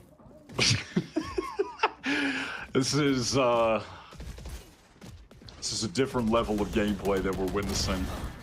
There's a great opener there. Oh, nice. Loved what I was seeing. This, a little ridiculous. Did he get a knife hit? I think Yes, he did. He got that's he got the wrong. knife hit. I think it was a left clicker. He would have killed him. Yeah. All right, well, it's fast into market right now, but Satellite's getting stunned off and just deleted by Nanners. Perfect defensive util. I mean, you can surmise, right? It's either there's going to be a fast hit somewhere with these stingers. Or G2 coded round from Ambrosio. Spike down B. I'm just saying, Burger Boy's here. Signaling. What is happening? These guys are playing better with Bracto and his friend's setup. Yes. He just installed the game. What's going on? Does his friend have a 480 hertz monitor? He's only got the 120? What's happening? This is crazy. Totally different team. Everybody on this, yeah, exactly. Over the course of the series, we've seen two sides of both our rosters. Ambrosio is so brutal. Satellite can't get anything started up. Bonnie is trying to get eliminated in some of these rounds and still looking good. I like the op play in that round. That was a nice look. So that was a call. Okay, that was the eco out from Ambrosio. The other by stingers that doesn't work out now. What do we get? Fast hit to A. Relay Bolt already sort of going off here over towards elbow, and they get in. Cracto and Bonnie set up here. Bonnie gets out straight away. The Cracto's going to see this coming. The bait. It's so nice. But aftershock there for Acri and caught Bonnie out as he was trying to move from that position. He had no choice. Nanners. 2v3. Obviously pinged down in this position. Needs Alba desperately to come and help. Not bad. And it was close. Real close. A chance with both of those players lined up at the end. I like that setup from Burger Boys, but I just don't think they had anything left to either block off the view or, I mean, definitely no stuns. They used them both right away for the players that were going up A short. So, you know, when they had Bonnie just running out of elbow, he's just caught right out in the open by those players, unfortunately. I like the bait and switch idea, though. I mean, it was pretty cool, but... All right, last opportunity for Ambrosio to get another round here. They were on a 6-round dry spell until that one, and Burger Boys have multiple ultimates to play with. Okay, we're doing it again. Right, that's one way to deal with it. I mean, yeah, at some point, Satellite kind of getting red for that little play. They set up around it. I mean, it's round 12, right? I guess you've got plenty of reason to expect that if you're Bonnie. So, the plan B is that site, exactly. Already Split's been able to get pretty deep onto that site himself. Alvin's a bit concerned about the mid presence, which is being held by Acri, and he's not really pushing it too hard though right now. Here's the overdrive. And Ambrosio getting blasted. 4-round half is going to be all they get on this attack side, Wyatt. This one is as good as done. Okay, Bonnie starting to heat up a little bit, playing this Neon on Sunset. Getting set up really well by that Rolling Thunder that came in from Retro. He's not putting up the kills in this one, but he's playing some Discord kit in Valorant. He's got those 14 assists. He's making his duelist look like a god. That's what you need from your breach. That's fine. I mean, Retro's been more than serviceable this map. Bonnie blasts him. All right, feeling good. What we need to see from Burger Boys now, if they want to make this a reverse sweep, folks, that's right. They were able to take Split pretty convincingly. Pistol win here would be great. Ambrosio are 1 from 7 pistols so far. And the first one was on this map. I didn't really help them. Didn't help too much, unfortunately. Burger Boys are just pretty incredible. After coming back from this break, let's see if they can get another pistol. Well, it's looking good so far because Bonnie is back.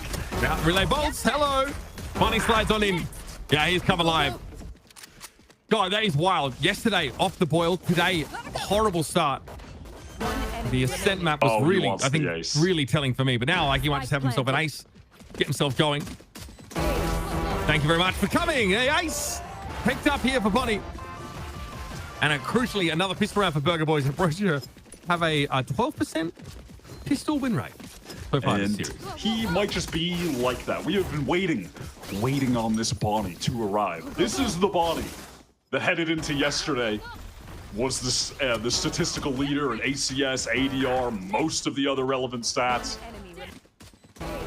Really struggled for the first few maps of this series, but this is the kind of gameplay you expect. Just the snappy, perfect aim. And a lot of aggression. Speaking of, Bonnie is all the way up into sight right now. Yeah, he's doing tricks on that A side. A whole lot. Satellite even spotted as he tries to get away. Bonnie's going to chase him down. Why? What? Oh, God. Well, not the stun. Oh, my God. If Nanas didn't win that, yeah, disaster. I mean, there's more to do here. These classics are actually getting involved in the fight. There's Glyph, though.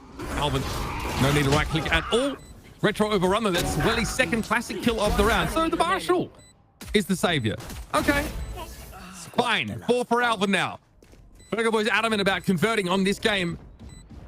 Bit of a weird bonus coming up, but a couple Spectres here. We'll see what they can get for their troubles. Rifles built up around them. Yeah, it was a pretty light buy for them into that. Good thing Alvin decided to go God mode, and now they're getting a pretty reasonable buy into this bonus with a couple rifles in their hands. Obviously, feels stupid to say in situations like this, but hey, I think Ambrosia, this is a must-win round. A lot riding on it. They've got 2 half armors. Bonnie still has a stinger. So opted actually not to. He initially made a larger purchase, but that away for the time being. Spotted by Spy came dark, but there's really no presence here in market whatsoever. But this is selling a lot. Despite this, Ambrosia well, they're skeptical. Glyph is tucked. Nobody looking at him. So 2 easy kills. This is going to take a lot of the momentum away from the attackers. Mind you, Bonnie still with a stinger. So really, he was supposed to be the juicy piece of bait dangling. Now he might actually be called upon to be the tip of the spear for Burger Boys. Well, he's certainly drawn some attention, getting pinged up by the cam and by the haunt, and then has to break the prowler. But I like this decision from Burger Boys to just cut noise, group up with Bonnie, pushing through stairs. Okay, I mean, this is going to get you close with the stinger. Oh, Alvin. Somehow always in with a chance. And now they know the B-side is theirs for the taking. Even a cam to set up after the fact. Satellite's going to try and get ahead of this if he can. 30 seconds left. And he has crossed Boba. Retro doesn't want to do too much here. Not for now. He does have one flash he could try to throw out to support Alvin. Surely he'll go now. Yep. He walks up after the cam, sees both defenders cross.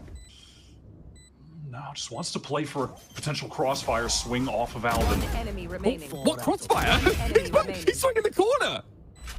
Alvin with 4 in the round. Now it's to Retro. Healthy and up, and Acreon has a better weapon. Fault line. Forces the breach away. He's already on the defuse, though. Away. Cosmetic stun. Fake ability. Brosy, though, that's the round. Gets off that. They have to win this one, but man, it doesn't get any easier. This next one is grim. The money not in good shape. Burger Boys, for a round they lose, they get everything else that they could ask for. It's past 2 rounds. Alvin just decided to go crazy. Glyph gets a great advantage for Ambrosia. And in this moment, just instant crosshair adjustment to the swing that was coming from spawn side. Pretty clean from Acreon, though. What a moment for him. So let's see how they can string this together. They've been able to avail themselves, you know, some Guardians here, the defenders. A lot of half armors at the moment. We're trying to desperately make the right choice in terms of allocation of personnel. They're here on the A site.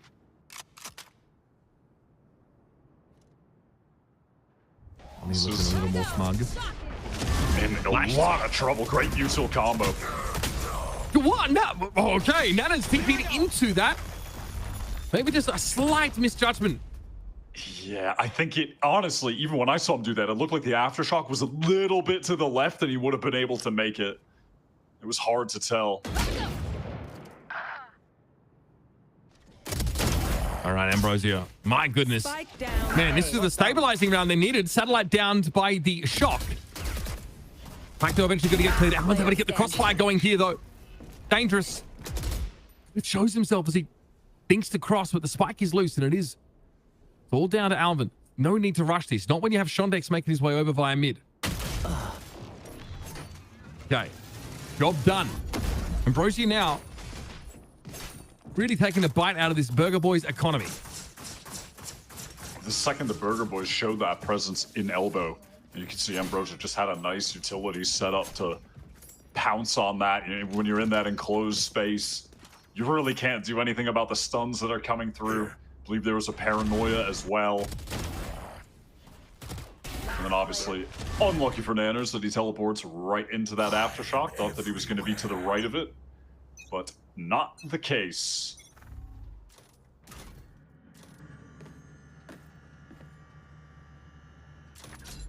Now, is this a bona fide comeback? Bonnie's hoping to supplement his lack of rifle with it. An overdrive. Here he comes. Definitely made himself known here. Not caught inside the C's either. Relay bolt. Look at this. Ambrosia just play off the site entirely. Group up here. They better give it over. A Rolling Thunder to retake it.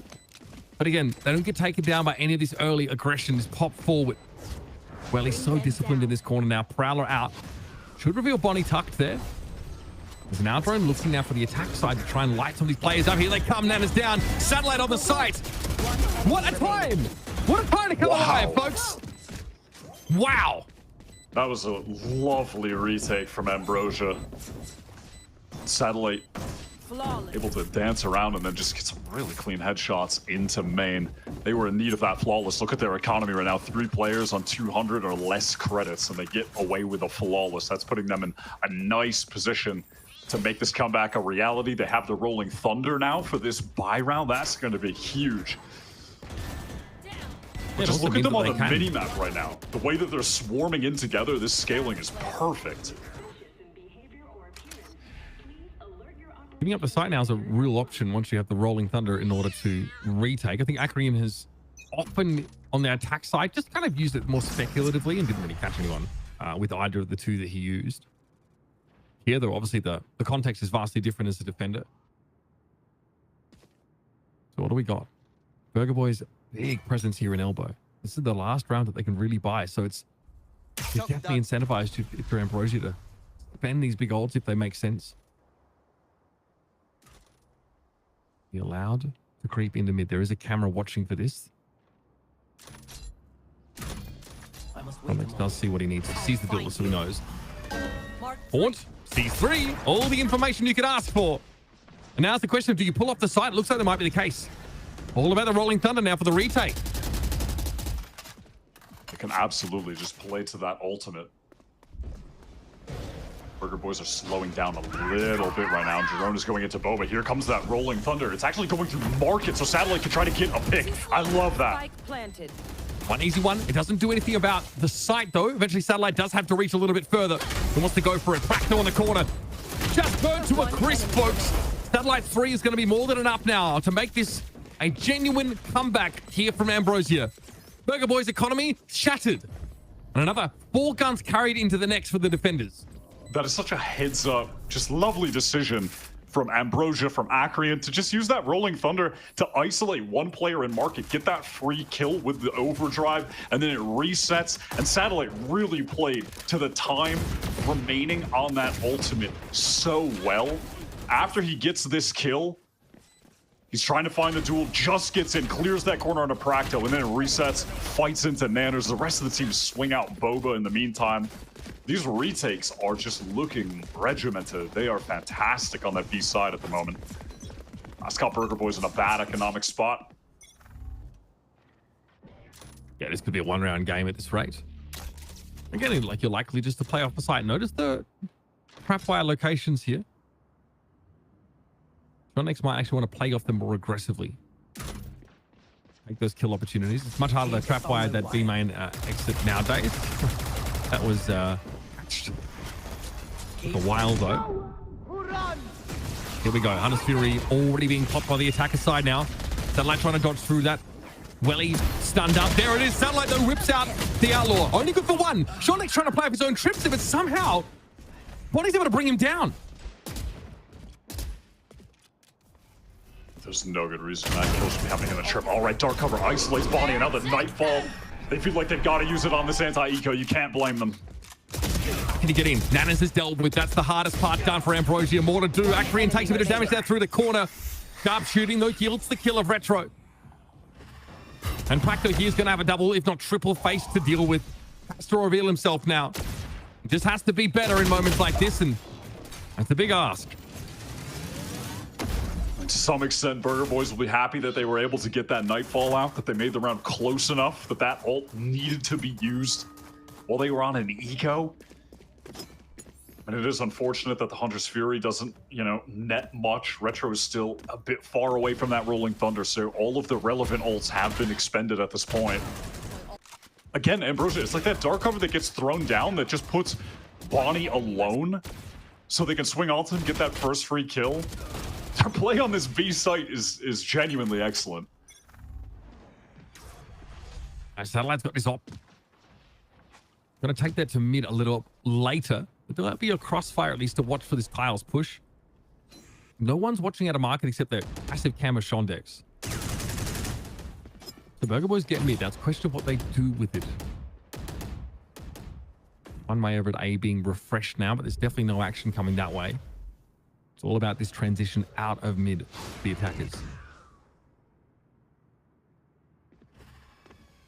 There is only one player, that's Retro, that has a light armor, so Satellite would have to headshot or two-shot. Or, oh, sorry, I didn't even realize he got the operator into this round. He could just shoot them in the body. That'll be fine, actually. That's serviceable enough. Alex's cam got cleared, but Bonnie knows he can't really be the one to start this off, I imagine. Oh, the timing! Oh, buddy! Okay, now your options get opened up drastically. You still have that mid control. Nanas is hoping that somebody gets a little angsty. Looks for a rotator. Well, he might be that player. Will this timing work against them here? It does, but Practice still able to find one. This leaves Burger Boys at a player advantage. Ambrosia have got money to spend. It's more an issue of the round buffer. Exactly where you are. Would this be a fake comeback here to avert the reverse sweep? We're about to find out. Nanas is just postured up with this paranoia, ready for that noise made from Ambrosia when they use the paranoia of their own, try and flash out, get out of Boba. It's just going to be sent out a little bit too early. Satellite is in with the rifle. Oh, caught there. Nice fault line. That was so dirty from Retro. Bonnie can get the job done now, and Burger Boys one step closer to taking us to a fifth and final map in this series. They do a fantastic job of isolating Satellite on the entry there. The relay bolt that comes in. The other two players remaining from Ambrosia just still caught half to tuck in the corner in Boba so they don't die. And Satellite had no hope. Even if he gets the first, there was another swing coming and things would have been traded out in proper fashion.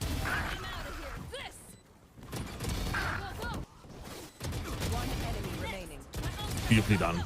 Such great setup there for Retro. Up to 22 assists. Yeah, that is pretty crazy. So it's at least an assist per round. Oh, Glyph is trying to face into this? Oh my god, I mean, he's thanking his lucky stars that he got one in that situation. That was a crazy, crazy play. I don't think he would ever have run that back knowing what kind of util would be waiting for him. Still, big setup on Link here. Potential multi-swing scenario.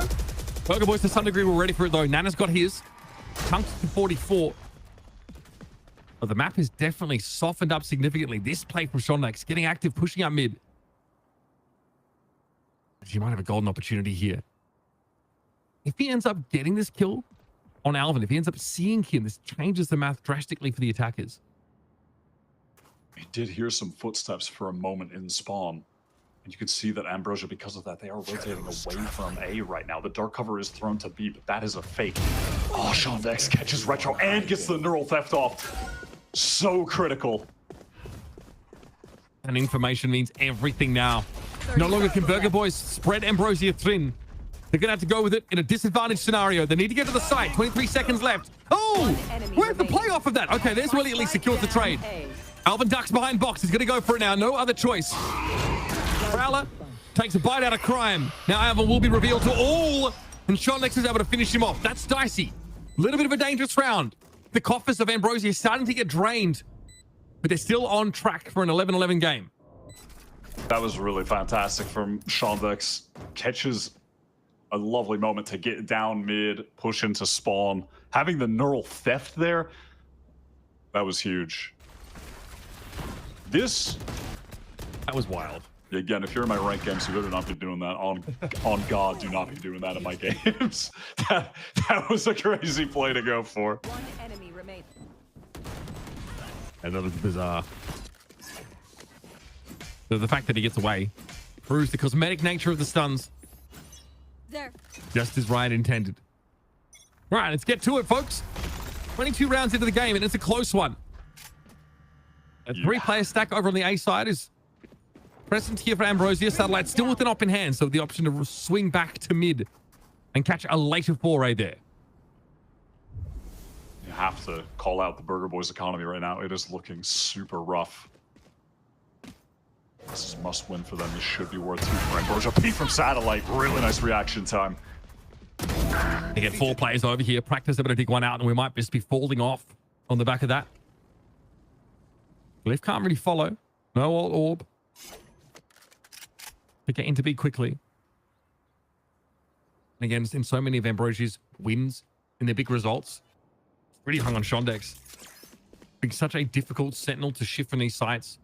And the game plan for Cypher players on this map hasn't changed much. Maybe slight difference is the trap wire location. But this camera is designed to be able to look into market and B main simultaneously. So Shondex will see this user start to come out. It does clear all of his trap wires though, so he has none of those yet to work with. Recon bolt thrown to the back of the side. Shondex, I think, was caught inside that fault line. Yeah, he's stunned up right now and could not help.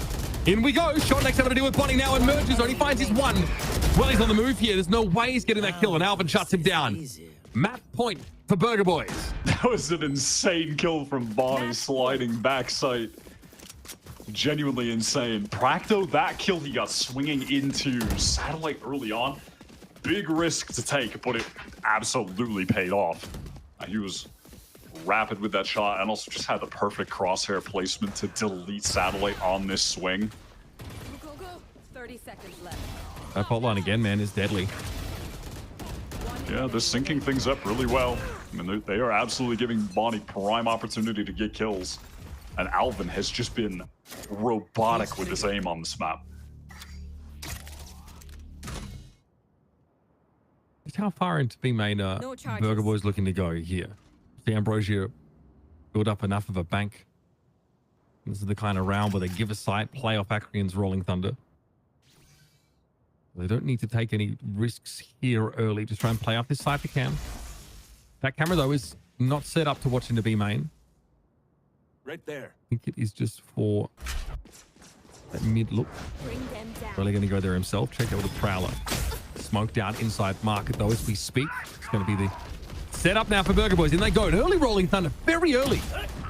And behind this, what? What is there? Contact out in the open, but there's no one to look at. Bonnie's only playing remotely on the site. Now it's just a shooting battle with the players set up in B main, and Nanas has gotten in behind with an Omen TP, but Satellite is waiting. Now, if Nanas is worth his salt, he doesn't move from that spot. Actually, he found a timing. Oh, Satellite turned around. Surely that's got to be it. He finally has that ultimate now. Bonnie loses out. Going for the shorty again. No plant still. Why? Want to make that clear. At some point, Paco has to put his money where his mouth is. What is happening, man? Nanners is finally coming through Boba. The paranoia catches on a 1. Surely not. He's 46 health. No spike planted yet. Good for the swing. Okay, we're not done apparently. Fine. Round 24 it is, folks. Ambrosia win that round. I abstain from trying to break down anything in that round. I abstain. Maybe we could get a guest in here. A Dryad? So someone want to come in here and break down that round? Because I'm not doing it. That was a little chaotic. Dryad, her response in chat is no. You got that.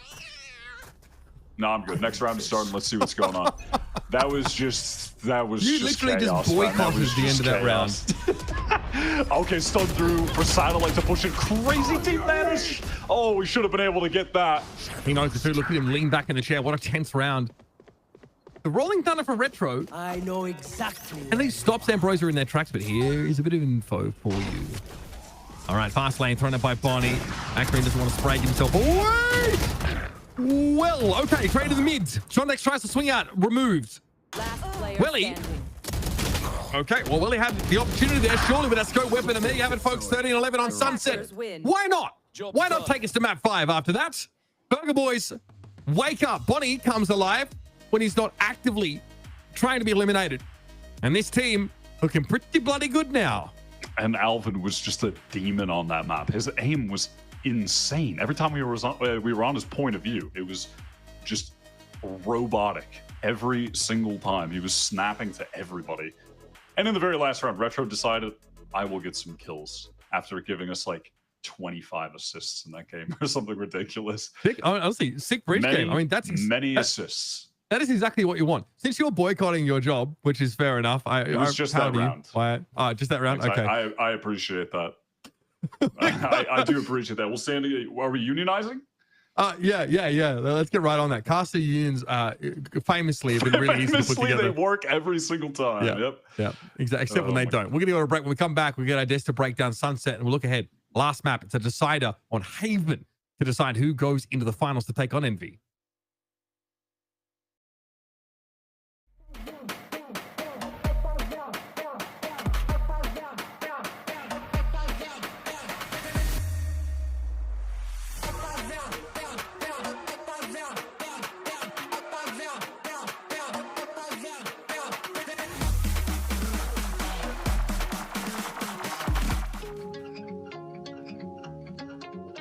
Perfect day would be any day in which I'm like winning a match. I think that's plenty good. Yes. If I'm losing, that day is not fun. I personally just really like movies. I personally like listen to music. I love spending time with my girlfriend. So like anything that like just generally like relaxing or like decompressing in a way. Because like I said before, like my life for day to day is very like go or like fast paced or like upbeat. And so just like the perfect day, I guess, is the one where it's like I can relax and like decompress in a way. And I put all those 3 things in one and it'd be a great day. Perfect day would just be where nothing really happens. You just chill at home, read a book, go on your phone, have dinner ready. That kind of just a very ordinary kind of day. Nothing too special. I'd say hopefully not too much responsibility, but enjoying my time with my friends, family, and being able to relax, kind of reset, get to do the things I love, whether that's like playing Valorant with my teammates or just fully relaxing outside, no contact or something. Yeah, and then just spending time with loved ones. Perfect day for me would be waking up with my dog next to me, looking at me like I need to walk him. So would wake up, walk my dog, go right to practice, a little bit of exercise before, and then go walk with Charlie. Come back, play some practice, win all of them because we're a bunch of scrimmers, and then go to the gym, stream, and go to sleep. Perfect day. For me, it's like just sleeping in, like a nice little Saturday or Sunday, just sleep in, wake up and just, I like 1 or 2, go get some food with the fam and just like kind of just chill. I'm a very chill guy. I love to chill with my family and, just love to be on Discord with my friends. So kind of just like a super smooth sailing day would be a perfect day for me.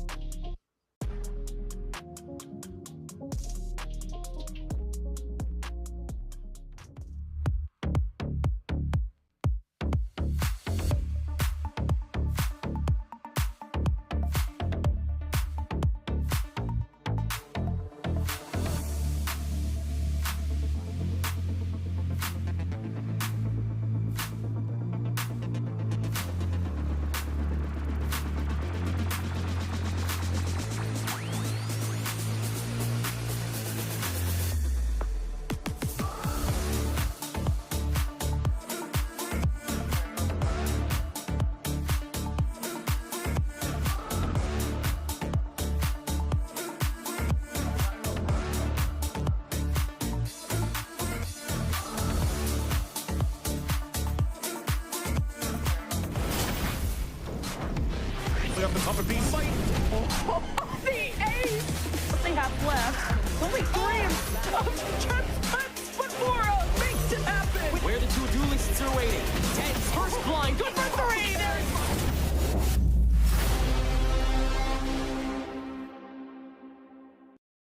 There's A best of 5 here in the lower finals, and we're going the distance. It's going to be a Burger Boys to take a really close sunset, 13-11, and officially be tying the series up.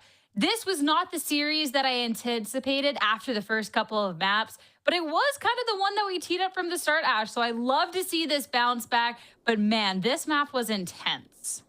I'm so excited. And it's so crazy because this map also started off with such a strong initial half coming out from Burger Boys. And then for Ambrosia to start clawing it back on the defense there as well. So much of it also just initially coming down to how well Alvin was able to hold down those sites. And then Bonnie also getting proactive in a lot of those engagements. And we saw so much also value coming out from Retro. I talked about it before we even went into Sunset about how we were going to have to keep an eye on how he's looking to set Bonnie up on a lot of those opening picks, and he definitely delivered without a doubt, playing the breach perfectly to a T. I love the approach though from both these teams. Ambrosia were so suffocating when they were going back for those fast flood retakes, not giving Burger Boys that opportunity to get comfortable into a lot of those post lanes. Uber just said that he wants to talk in the chat, and that threw me off. But I wanted to talk about a little bit of what we saw into the late rounds here. I think it really came down to some of the retakes that we saw towards that B side and the resources that both of the teams had to try to make those comebacks into the half. So one of the things that I found really interesting that I know the casters were highlighting a little bit was, you know, that Rolling Thunder going towards market to just isolate that one pick. If you're using that Rolling Thunder towards side, just clearing all those angles is a little bit harder, especially because you don't know how many players are going to be holding from main to try to take that Neon down, coming with the overdrive. So it's a good way to isolate those duels, and even the way that we saw Satellite playing it too. It's just some of the small things that the teams are bringing that made this map, you know, so close and as close as it was. But Ambrosia are not able to close it out this time around, so that means that we're going to a map 5. And look, they listened to me this time. I said win a pistol, and they did. They won the first pistol that they won in the whole series, but they don't win the map. So, I mean, if you're gonna win, you know, for my prediction here, if you're gonna go without winning any pistols for the last map, but you're gonna win it, you know, Ambrosia, that's fine. I'm okay with it. I accepted that the pistols might not mean anything to this team for some reason. Nah. Okay, listen, I'm already teeing up my burger order. I promised Burger Boys I'd eat a burger on broadcast. At the end of the day, if they end up taking this one, Dan, I can't let you have it. I'm sorry. Didn't you say it was a $15 delivery cost too? Like, she's committed. No, listen, I'm ordering from a different place. I am not paying $15, bro. I am not. That is not happening. But not taking a look at this, I'm committed, but I'm also trying to save. I'm not trying to drop that much on delivery fees. I want a burger too, though. Wait. Okay. Well, you got to change the prediction then, Dan. No, I can't. No, I'm not doing that. Guys, we're losing the plot. We're losing the plot. We're not allowed to swap predictions, guys. Come on. No. I'm not. I'm saying with Ambrosia, I believe it's really rare for us in tier 1, tier 2 to see a reverse sweep happening. I think in tier 1 it's only happened one time in all of the best of 5s that we've had, whether it's, you know, the lower bracket as we are in right now or the grand finals. So I'm going with the stats, and I'm gonna say it's not gonna happen, and Ambrosia's gonna close it out. I mean, I definitely believe in Ambrosia, but this Burger Boys, Ash, I'm looking at what they're capable of doing. I'm looking across the board for everybody here, and I don't know. Burger Boys, they're heating up in a really big way. They definitely are. Every single player stepped up to the plate here on the side of Burger Boys. And again, do not let that 7-13 KD fool you for Retro. It's not showing the assists. He played a perfect breach game, 24 assists across the board, very evenly split across both halves as well, and showing just so much participation in helping Burger Boys win out a lot of those rounds and find the advantages in a lot of those engagements. But man, now heading over towards Haven, the expectation I think is still the same. I think we're looking to maybe look into a very similar composition, but we do have to talk about how Bonnie has like heated up throughout this series, right? Had a lot of a slower start into Sunset, where he then looked so strong, Dan. I mean, we remember how this started, right? So it's going from right to left. It started with that map of Icebox where he couldn't really find anything at all. I think he ended that first half 4-11, and we were kind of wondering, hey, where is that Bonnie that we're used to seeing? And then slowly you see him kind of heat up more and more. But this is just the third map, right? This is just the first map that they were able to win, the map of Ascent. But now let's take a look at how this last map of Sunset played out, because Bonnie, not only was he getting a few of those openings that really set up that team for success, but he also got 26 kills, as we just saw on that previous graphic. And going into a Satellite that was on fire throughout today, I think it's just really impressive that Bonnie is able to turn it around this way. I feel like by, you know, me personally, I'm losing 2 maps and it's just so one-sided. It's hard to recover from that. Mentally, it's really hard, but Bonnie's making it seem like it's nothing. And here you get to see a 328 ACS compared to Satellite that was also getting actually double his openings, but Bonnie was kind of fragging out with his 2-3 kills in a lot of these rounds, and even an A's that we saw for the pistol.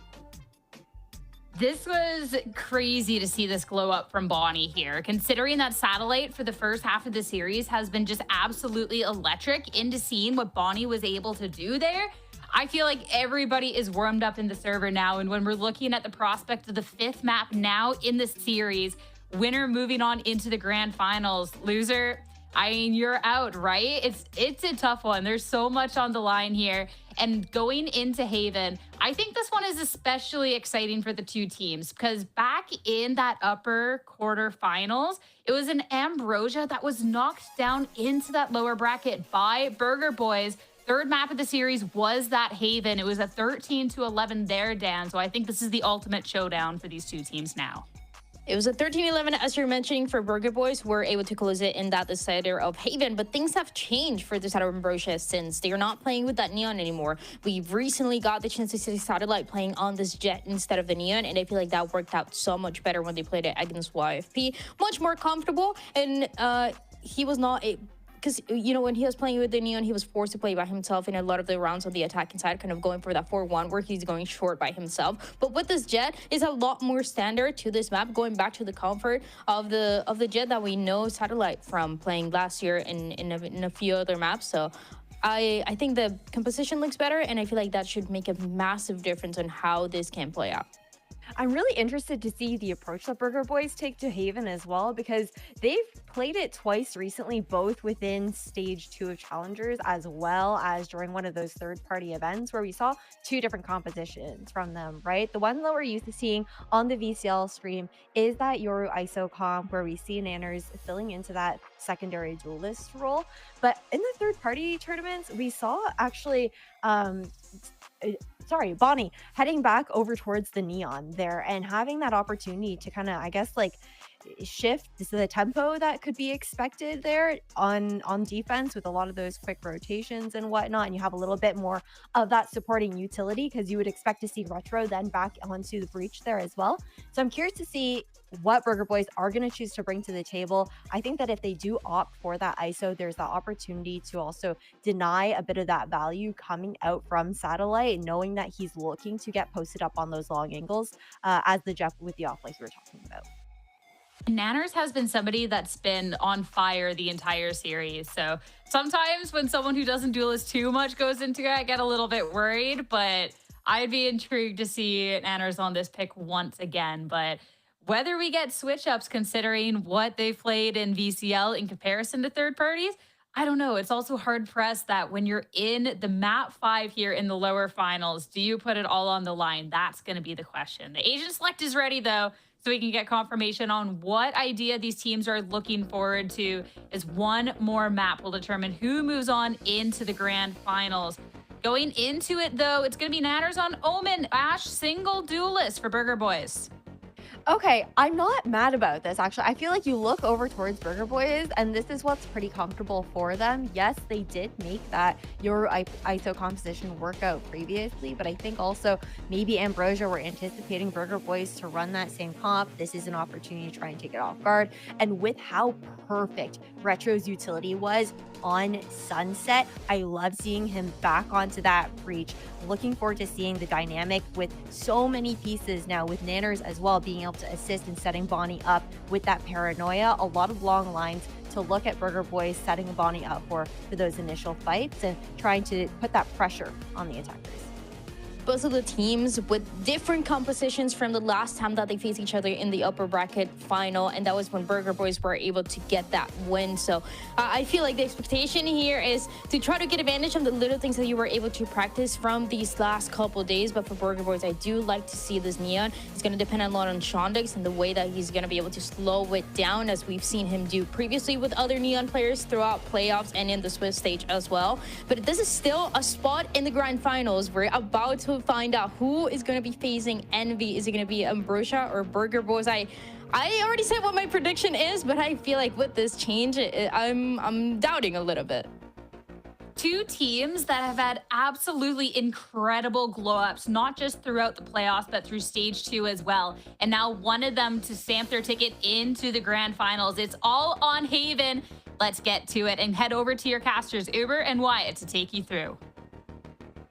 Tell you what, we are really putting these two teams through their paces in order to decide who makes it to the finals here for stage 2 playoffs to take on that Envy team. All this to take on Envy, that's right. Also, big difference in prize money between third and second. Want to point that out. The circuit points, of course, that you earn making second also matters. And so these teams are leaving it all out there. So far, Burger Boys have come alive after a bit of a lackluster start to the series, Wyatt. We are now looking at reverse sweep territory. Haven is the float map between these two teams, and Burger Boys have made a big change to their comp.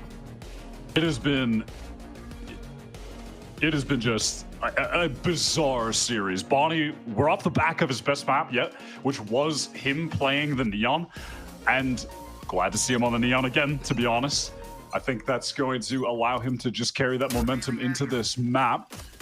But if we go back to the other day, Ambrosia on their attack side against YFP, they went on a crazy run. They were down 9-3 at the side swap, and they end up winning that game 13-10, just by virtue of how good their attack was. A great point. They could use some of that momentum right about now, Wyatt. They managed to claw back that game on Sunset pretty significantly, but a couple of errors cost them so dearly. Quick B plant here in the pistol. Shondex is in the perfect spot. I mean, if he could just get one and stay alive, that can be enough. Even just make some noise and stay alive, be a nuisance. Okay, Practo actually checks this and wins it out. That is very fortunate. Practo admonishing Nanas at that moment, saying, hey, buddy, you're lucky I checked that, bro. Bonnie going to be lit by this, and they're going to push off the site. Time is going to be short. It's going to be the enemy.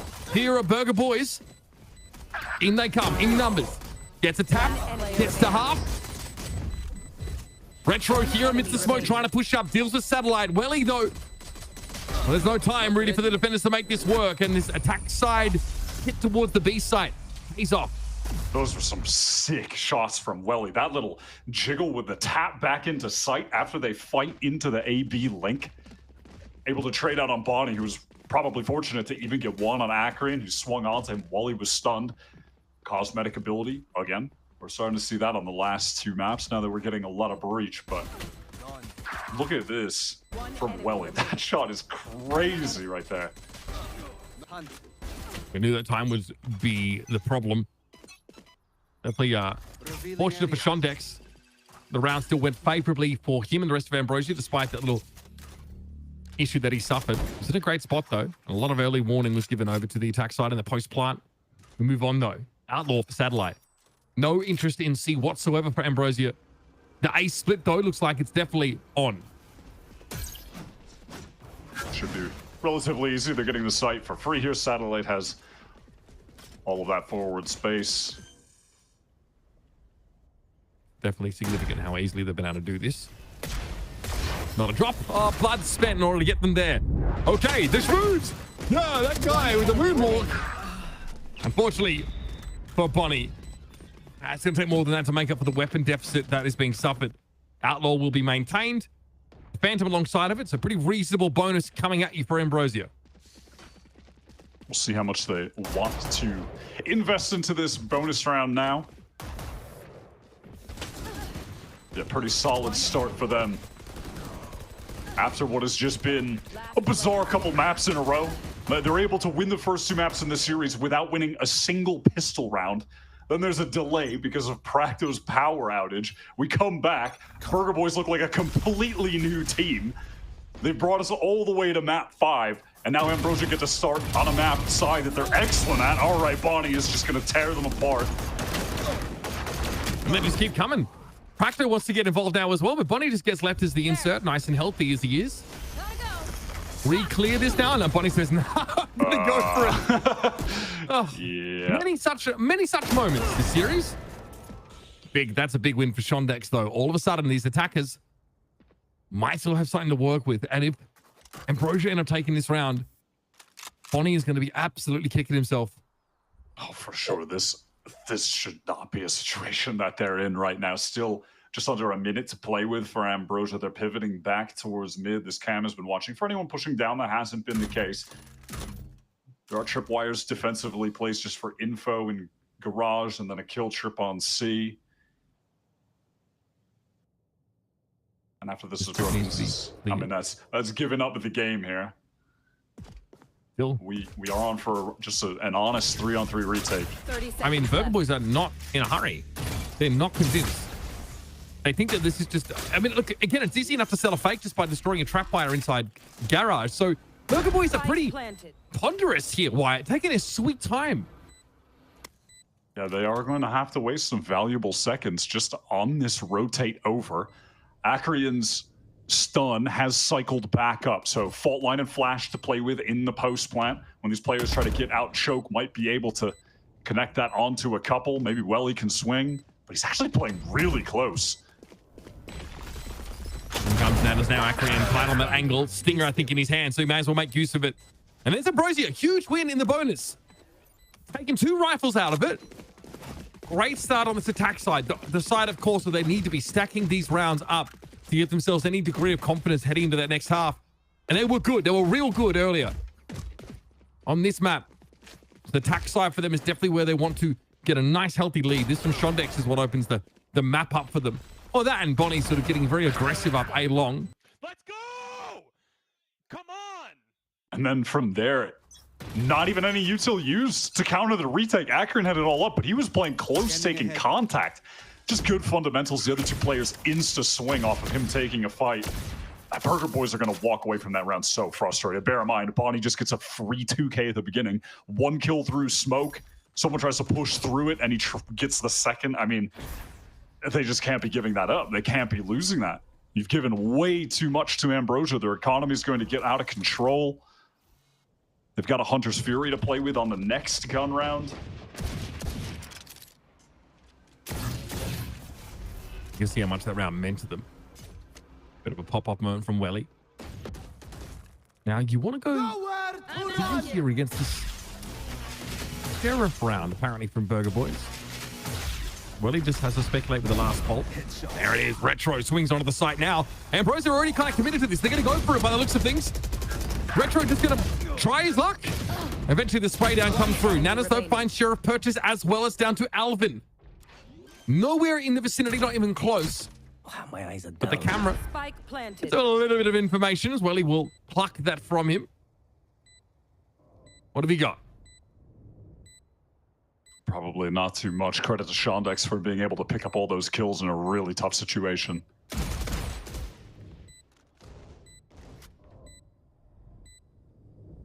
Just virtually impossible here. Shondex for 3. That's that neural theft earned. And as expected, those first 4 rounds coming up here for Ambrosia, great buffer. Especially against a loss of momentum potentially on this first half. It's a good start. Now, though, Bonnie gets an op in his hand at his earliest convenience. It does have the overdrive, too, in case it's necessary. It was a good shot from Retro, and some util came in that was really messing up Satellite, but you just saw Shondex pushing that right side of the site. Okay. The scoreboard for Ambrosia is crazy right now, by the way. 2 players have 0 kills, and then 10 and 7. Welly, no deaths. 4 rounds, not 1 death.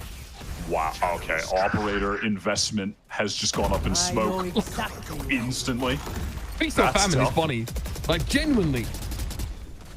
This was starting to really get heated up on that previous map. Here's Retro. Okay. Oh, I mean, this is not cool for Burger Boys. Something's got to give here.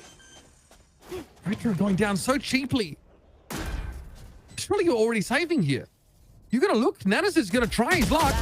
That last gun, though, surely gets carried away. Practice says, no way. No way. And Shondex should absolutely be hunting right now with 6K behind him. Burger Boys are starting to fall flat, fall to pieces after surging back into this series with 2 map wins in a row. I mean, unfortunately, it begins with Bonnie just postured out in the open. I think his crosshair was just aimed for window, and someone peeks lower, gets the free kill. That was Glyph. And I don't know how Retro goes down to an aftershock on B. What happened there? I do not know. Yeah, I think he is... He's trying to rotate back over to C in that garage direction. I think he's the kill that happens out there on that B side. It might have been like a... Yeah, he was in the corner on B. Yeah. See where Retro is now. Yeah, okay. You just get right in that corner. Yeah, I don't know. Did he? What? Maybe he got like stunned into or something. Who knows, man? Who knows? But that is real unfortunate. At least Burger Boys after this round will have a lot of ults to play with. That is an absolute guarantee. But if things go as they should, this is Ambrosia with a 6-0 lead after getting their second pistol round win in this entire series. I would say that these ultimates Here. kind of relevant for playing from behind. Rolling Thunder at overdrive. That's some good damage. Yeah, even with these weaker weapons, yeah, satellite chunk right on down. It kind of limits the options for the Jet in terms of actually creating that space now. She dies to a classic shot virtually. Take flight. Well, he's been good, real good this game. Is it Rolling Thunder early though? Gets out of camp straight away. Bonnie now inside Hell. Clip TP's forward. Satellite falling. He was chunked down to 30. A free kill virtually for the defenders. And yes! Epic challenges moment coming at you, folks. We've got 3 sheriffs to work with now. Burger Boys having to wait this out. Nanas was even able to recover a rifle. Rolling Thunder comes out here from Retro. Sonics is stuck in the corner. Chunked down. Big hit on him. He's at 54. And they're running. The spike has been gone. That is Welly on the move. Oh, I love this position from Nanners into Cubby. And rather than going somewhere like backside, but there's still enough time for this Ambrosia team to pivot back. I love that from Welly. So heads up to break the trip. Alvin knows, I mean, B is still an option, still has the cam. That's going to have to be broken. 15 seconds left. Does he try to fight or does he wait for his teammates? Surely he just plays it safe. Spike planted. Decision Alvin knows he would have had a 1v1 while the spike was going down. So Welly, his best game of the series so far. I'm in a post part now, and that of course is just speculating with the fault line. No catch onto the Sova. Well, he obviously skipped the util entirely, and okay. Ah, yes. Well, you mentioned it. If this round goes the way it should, then it would be a 6-0. But Burger Boys starts off with like a bunch of free damage on Satellite. A shock dart hits him for 30. Enough to bring him down. And then, yeah, it's, you know, the usual Practo with the Sheriff and the overdrive comes through from Bonnie backside. Just a lot of little unfortunate things that kind of added up. And that's all it comes down to. Glyph maybe had that opportunity to get the kill on Practo too, but his spray just really went a miss there, unfortunately for him. I suppose if you're Ambrosia, you're thinking, hey, at least they had to use the overdrive and the Rolling Thunder to win that, but obviously you're pretty upset to be giving that one up. Trip is placed for a dash up draft onto platform right now, back C. Alvin here's that Aldrone. Trap wire clear. This seems pretty direct from Ambrosia. So light peaks up. Cyber cages both popped here. So Alvin looking to play around that defensive setup as much as possible. We might see a pivot here from Ambrosia. Yep, they just don't see enough. They get no information. Facto no catch off that Hunter's Fury. This is great. Sonics back in the B direction. Yeah, they're getting into that B site for free right now. Glyph is in a tough spot, but he might just be good for at least one. There it is. Oh, God, he almost got away with that. Nanas down to 72. Ambrosia pulled the rotates off B so well. And they get rewarded, right? They got a post plant. Still very winnable. Welly here is in a spot to be pretty annoying. Can play off that cam a little bit. Now set up for the post plant. No reason not to. You've got that recon here to light him up. But that's it. Outside of it, you have to spam. No more Teho for you. And there it is. Welly getting rid of the diffuser there. Practo gets it to half. Shondex. Shondex, please. Stop the man. Wow. Practo with the defuse. Nerves are bloody steel. A second round for Berg that they should not have won. Shondex off with the timing there. I think he could have gone into the smoke before it was stuck, or hoping that just hearing the footsteps coming at him, that the person defusing would feel like they need to get off, aim at him. Very unfortunate. I mean, it was a 3 versus 4, but that looked astoundingly winnable. That's pretty disastrous. Though the economy for Ambrosia has just been out of control, they can keep on buying. And hey, if they win this round, Burger Boys are going to be on an eco. Things could be worse. They got all the ults out of Burger Boys. They have them on the verge of an eco. Obviously, they've lost a 2v1 and an anti-eco, but it could be a way worse situation. Yeah, Burger Boys, despite their heroics, aren't in a great place economically. Ain't no way. Ain't no way you read that. You can see man. The devil, the angel and the devil were speaking to him on his shoulders, but he made the right decision. Every man has 2 wolves inside of him, you know? All right. So same as earlier, this is Ambrosia just testing. They're not committed, or at least they want to condition that. They actually are. Getting out onto the site here. Retro. You're kidding me. Okay, exposes himself. Though Shondex will be able to get involved. Spike Luke on the site itself. Nanas, rock solid. Enemy down. Okay, little free dink there for Welly. Nanas is audacious with some of this positioning. Now he'll be dug out of the corner. Yes. Go, go, go. Welly's such a dangerous player in moments like this. Now Bonnie's going to try and be quick about this. Welly, shoulder peek. You would have thought looked more of a full commitment than that. Showed more than just a little bit of leg. We have a... Oh my goodness! We have a plant! Shondex cancels at just the right time. And over the top, Bonnie tries to peer in.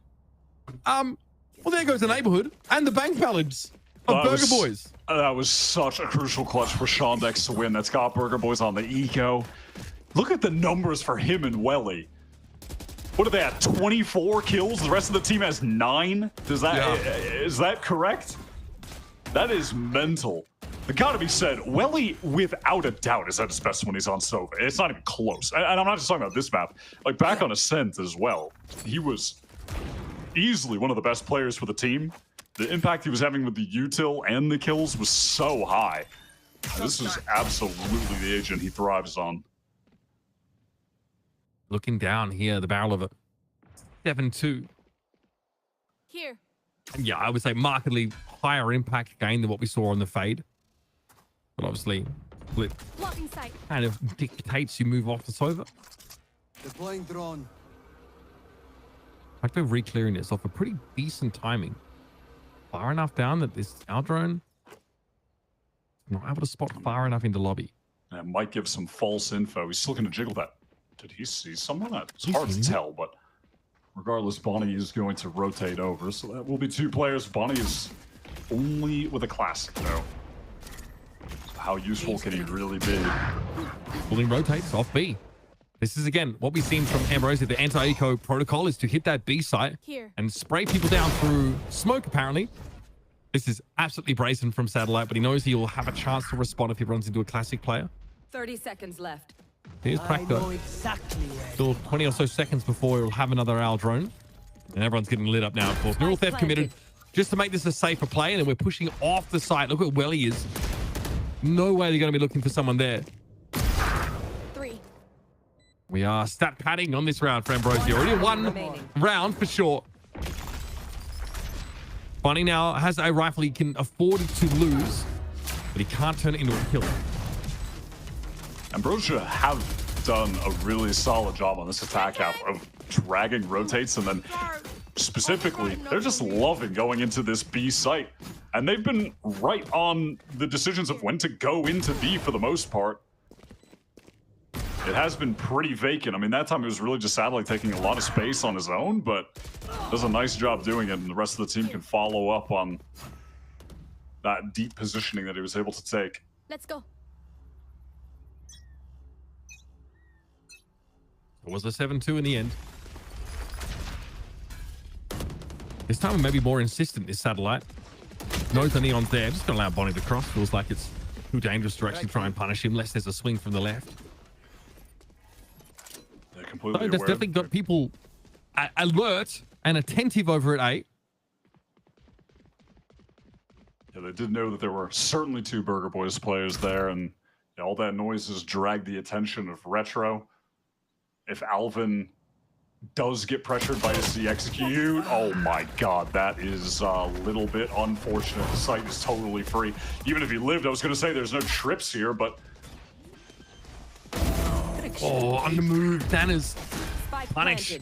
Oh, this gun round here for Burger Boys has been pretty unsuccessful so far. Not a lick of damage outside of a little bit of a graze on Satellite. Nil push up. Shorty time, baby. Straight into the cyber cage he goes. Bonnie dealt with. There's a ping on Retro. Back garage as well. 2 players on the angle, a little bit hard to follow. Retro says, okay, well, if you're going to help me build this next Rolling Thunder a little bit quickly, I'm not going to complain. But by God, he would have loved it on a round like this. There it is, trying to line up a fault line. Stop through the smoke. Again, Ambrosia are able to hit a site that was really light, and Alvin going for like the straight up jiggle peek, not jump spotting, gets destroyed by the Phantom spam. 31 kills for Welly and Shondex now combined, which is just mental, still over double the rest of the team. They are going absolutely crazy. This is just, again, exactly what we saw from Ambrosia when they played against YFP yesterday. Their attack side here is really excellent. It's going to be a matter of closing it out on defense, just getting enough rounds. Against YFP, it only required 3. That is a fair point. Situation now for Ambrosia looking much more comfortable. And honestly, how devastating would this be? The fakest of fake comebacks in this series for Burger Boys. Devastating fake comeback for them. I'm sure they're aware of it, of course. It's not where they want to be. But yeah, just how dynamic this attack side for Ambrosia has been. We saw it yesterday as well. Hardly a surprise to see them look so good here. This is a floated map as well, which is kind of insane to me. Seems like they're extremely drilled down on this map. They had the Rolling Thunder that Retro got fed last round by 2, kills just being offered up to it. How are you going to make use of it now with this Sheriff Bucky buy? So uncomfortable. I mean, how sick are Burger Boys going to be if they lose this series? The fake comeback, almost running it back, winning 2 maps. They lose 2 13-10s. Games where they won both pistol rounds and couldn't close them out. That would be devastating for them. I mean, still respect. This is the best run this team has had, and this is also the best run that Ambrosia have had. Nobody expected these guys to be in the top 3. So you have to give an immense amount of credit where it's due to both of these squads for being here in the first place. Yeah, I mean, stage 1, and we're in promotion and relegation. Now they find themselves here. Talk about a glow up. Very careful round for Ambrosia. I really would like to top this half with a clean couple rounds. They've cleared up, some of that Cypher utility. You notice there's no sort of traps on the map here. You've got options. And of course, Ambrosia can't afford to play slow because they've got both extremities, both flank routes, also trapped. And they might, again, go for that anti-eco protocol of going towards B. That is where Bonnie might be able to do more with this Bucky. But that has been the conditioning for Ambrosia on rounds like this in the past. Not so this time. They're hitting a free C side. They end up making the right choice. Yet again, always making the right choice. The calling is excellent. It should be all too easy to close this out. I'm sorry, Retro is using the Rolling Thunder to get back in on a round where they've just got Sheriffs and a Bucky? It's an odd way to commit, and that Bucky's gone. Now they're going to walk in with these Sheriffs. I get it. They think if they take a risk on this round, they can maybe keep flying into the next, but I mean, there's no guarantee that Ambrosia would have been able to buy either way. Shondex is max. He's capped. on Last credits. round before the switch. And so it's an odd situation to commit the Rolling Thunder. I mean, maybe if you, listen, I get it. They're down bad right now, and they want to get a round win. But maybe just try to get a pick first. Like at least, okay, maybe someone gets a close sheriff headshot, excuse me. Then you rip it in. That is a devastating loss to not have that now for their final bye. All right, back to business with us. Last round of this first half of our 5th map. And it's been all Ambrosia all the time. At least a gun round here for Burger Boys, but they would have loved to have had a Rolling Thunder. Crazy shock. Oh my god, what a kill from Satellite. Good from Bonnie, though. Good stopping power. And it's not as a result of this very aggressive play either, but have a look. Cliff got himself into heaven. Retaking this is going to be an absolute bloody nightmare. Oh, why? Did they have to get served up with a perfect example of a round where Breach would have been so crucial with that ultimate? That's just cruel. This is something a Glyph like to do against YFP as well. Teleport into heaven, get a forward position to catch someone out. Oh, there they go. Sean Dexter is only good for the one. It's Nanas and Alvin against the world, or so it feels. Great transfer for Nanas, but he doesn't. Oh, Willie. Hold out the shorty. Oh, man, Nanas is just trying to breathe through this right now. Gritted teeth for many of Burger Boys. They sustained an absolute beating. Just know what 9-3 scored lines can become on a map like this. We're not going to rule Burger Boys out. And hey, we know they're good at pistols, at least comparatively speaking. This was such a fantastic entry. I love that from Glyph, again, just getting into heaven. But the players just aren't really set up to swing for each other when those Burger Boys players are running through spawn, and just a rare whiff from Welly at the end. And Nanners, again, has just been the most clutch player for Burger Boys all day. All day. Bonnie has had some sick moments, and specifically on Sunset, he went crazy. Alvin has had some, in terms of his aim, has had some insane snappy multi-kills. But in terms of holding their nerve, clutching important rounds, high impact moments, for me, it has been Nanners all day in this series. Been great looks from him. Just very dependable, even when put in pretty unfavored scenarios. Okay, some camera information now. So Brosia need to make this retake.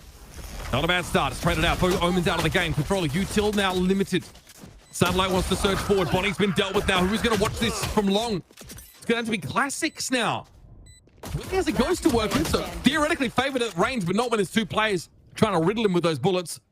Are we really going to find another pistol here for Burger Boys? Like, what is that record going to be?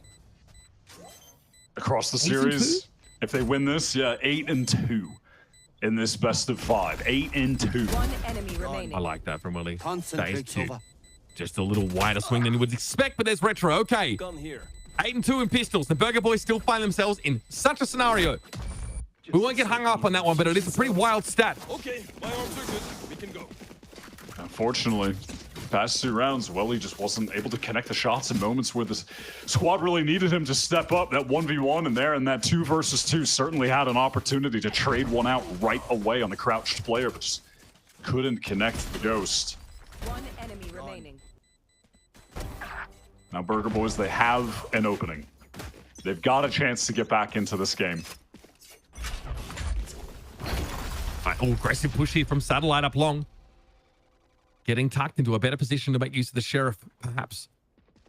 It's just an insert, though. This is going to be cleared. In theory, the Aldrone. Surely spotted out, yeah, and is. He's done. No one here to watch you. Oh, my goodness. Okay, surely no more than that. Thank you. This has allowed Welly to creep up. Okay, not bad. Honestly, he takes that kill. There's the wrap, though, that the defense was trying to make happen. Glyph spotted out. And in Respectable. In terms of site to go to, the world is the Burger Boys oyster. Ambrosia, they want to kind of gamble. They doubled up, expecting that they would just peel off and gun it to C, but they opt to noise cut, get back into this A site for free. And the round is really as good as done from this point onward. There shouldn't be any way that Ambrosia can trade this out. I mean, maybe someone can recover a gun. I mean, they both could, I 30 seconds believe, left. if they ran all the way back towards A main. There might be 2 SMGs down. There's at least 1. I mean, yeah, That at is the the very plan. least, they can get some decent weaponry here. No armor on either of those players, of course, and Alvin's obviously really well positioned to punish this, but like a jump across. Okay, we got one in sewer. One enemy remaining. Good bolt line. Connex, though, is ultimately dealt with. Retro doubles back, handles it. Akrian has that share of Alvin. Oh, living dangerously. Just a marshal committed there. So not the end of the world. And Akrian says, well, I may as well see what else I can get here. Nanas has a Spectre. And that I looks like how he's that is playing that. this. I mean, he was kind of drawing them back to the site. He could. This would be a great kill if he can take out Nanners. I see him here. Oh, only 48 health to start that fight. Pretty easy. Done for Nanas. Fair play. Okay. I liked it either way. Yeah, I'll be 4 rounds. happy to have gotten that third with Alvin pushing into him. If you can get 3 on that, you're feeling pretty decent. This is the early push up. Yeah, spotted out by an Aldrin. It's such a risk when just a very basic clearing protocol from Sova can do you in. One enemy remaining. Shondek's hoping to get up in position with a recovered weapon. So 4 rounds in the game. Burger Boys convert on that pistol. Now, though, of course, they're going to be a little unfavored. Only 1 Vandal. Bonnie has a Marshall at the moment. On attack, that's not the greatest weapon. And both cages just being popped straight away.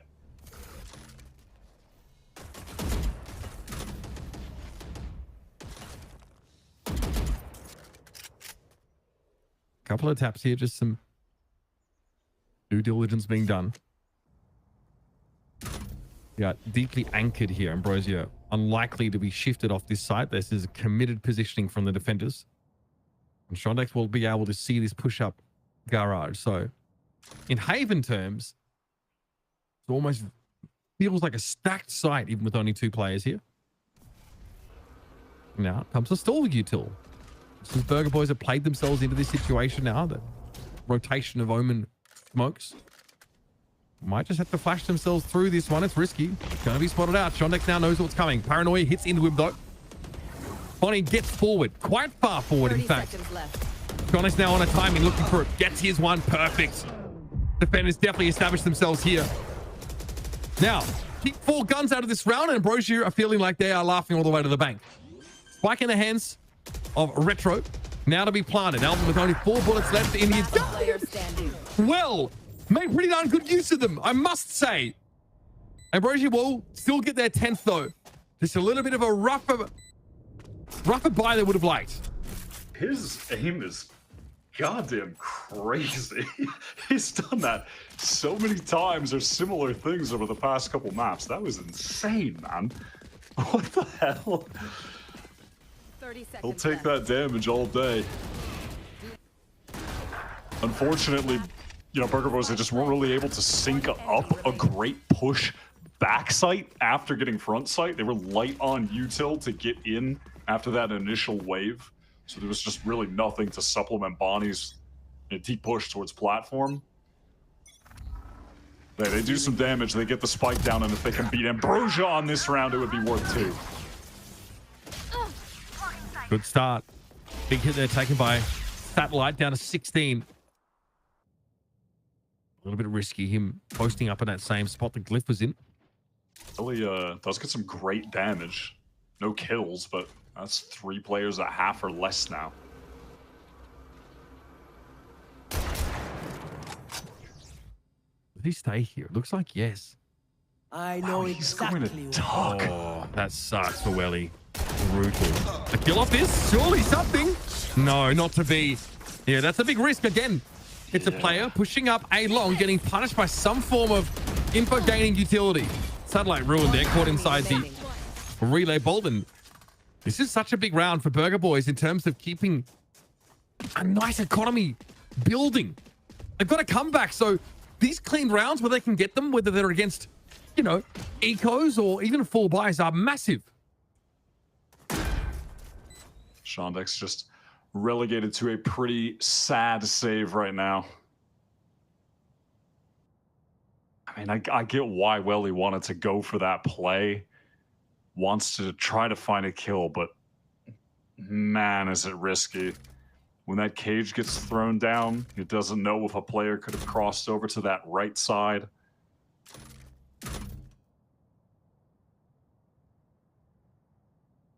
Brutal for him. Look at where these kills have occurred. Burger Boys, they're just swarming over this A side, and it's been a couple of the risks taken by Ambrosia. Again, they've got a 5-round buffer, so yeah, mix in some of those moments. Push up A long, up sewer, try and see what you can get there. But eventually, they're not going to have the kind of round buffer where they can afford to make those plays. Might make them feel a little bit more restrained, a little bit less agency to go and affect the map. That's why we saw Burger Boys sort of make comebacks in previous games. This for Welly is, I mean, you mentioned it. Even going into that engagement, the guy's done good damage. It's like, well, yes, he does even more good damage with no kills. And that A side just gets completely rolled over. So where does Shondex end up playing? Just like the solo player over at C, I guess Hero Rifle's actually being maintained by the Cypher. Sun going to go down long pretty quickly. Bonnie wants to scale off of that with the fast lane. Relay bolt sadly caught in the open. How is he getting one there? And more. Welly. That's a great Times trade. in with a classic. Those are the non-Vandal players for Ambrosia. Now, like I ping over towards the B side here is reasonable. But I kind of like the idea of lingering here. Cutting noise and then coming back to hit this A site. Player disadvantage for Burger Boys, sure, but the weapons are so much better, and forcing Ambrosia to retake A would still be really difficult for them. They just want to slow things down, wait out these dark covers. Maybe someone from Ambrosia pushes into them, they get a kill. That's not going to be the case, but well, he's got the shock dart lineup coming through. Not going to do any damage to them, as though he's just outside of the area of effect. He's got himself into heaven at least, but he doesn't really have much of a weapon. Keep your eyes on Shondex, even now. Someone comes up. Here's a rolling thunder that comes in. That actually affects a teammate, but not the end of the world. Burger Boy's still advantaged. Alvin biding his time. Flashes exchanged, and there it is. That's the Hero Rifle holder. The weapon gets passed around, though. Now it's Retro. Wanting to play off this aftershock, and time is getting short for Ambrosia. They go, okay, wait a minute. That is please. Surely you shut this down. What? And a real thrifty. That Vandal doesn't get involved until right at the end of the round. Oh my goodness. Ambrosia pluck that round out of their rear ends, folks. No other way to frame it. From top to bottom, that round felt like they were just winning on winnable situations. The Satellite initially takes that fight with the Bulldog.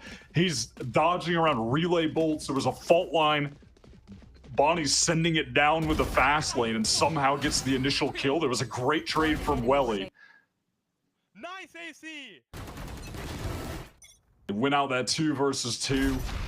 Look at the state of the economy now for Burger Boys. It is pretty tragic. Game feels like it's effectively on the line for them right now. They are 1 orb away from Practo getting his Hunter's Fury. That could be critical. Got a rolling thunder on defense. That will be excellent for the retake. You know, Satellite just opting towards C. Nothing is really happening on that side of the map. No noise is made, only towards A. So you can see him already fast on the rotate to try and support the players here. There are 4 Ambrosia players on this A side right now. Going for it. What? Burger Boy's still going to go for it. Oh, they took so much damage. Bonnie down. Retro barely alive. Not sure if it's for 1 here. No, but it doesn't matter. Satellite gets it with the Blade Storm, and now it's down to Alvin. One singular boy. Really shuts him down, and now we invoke the ancient right of match point. What might be the fakest of fake comebacks I've ever seen at this level. Burger Boys at risk of faltering and dropping out of the Challengers Stage 2 playoffs at the final hurdle. They've had a fantastic run, but it feels like they are just on death's door. They have a lot of ultimates to play with at the very least. You know, Bucky does have the overdrive. On this round, though, love that Satellite. He waits out that flash. He's playing anti and then jumps out with the Blade Storm. Gets 2 players pretty free that were distracted on his defenders close. That was so well played. Ambrosia read the situation perfectly. They had 4 stacked over there for the hit. 4. Bunny has a Bucky. Looking more and more disheveled as the day's gone on, and you can't blame him. This is a taxing series.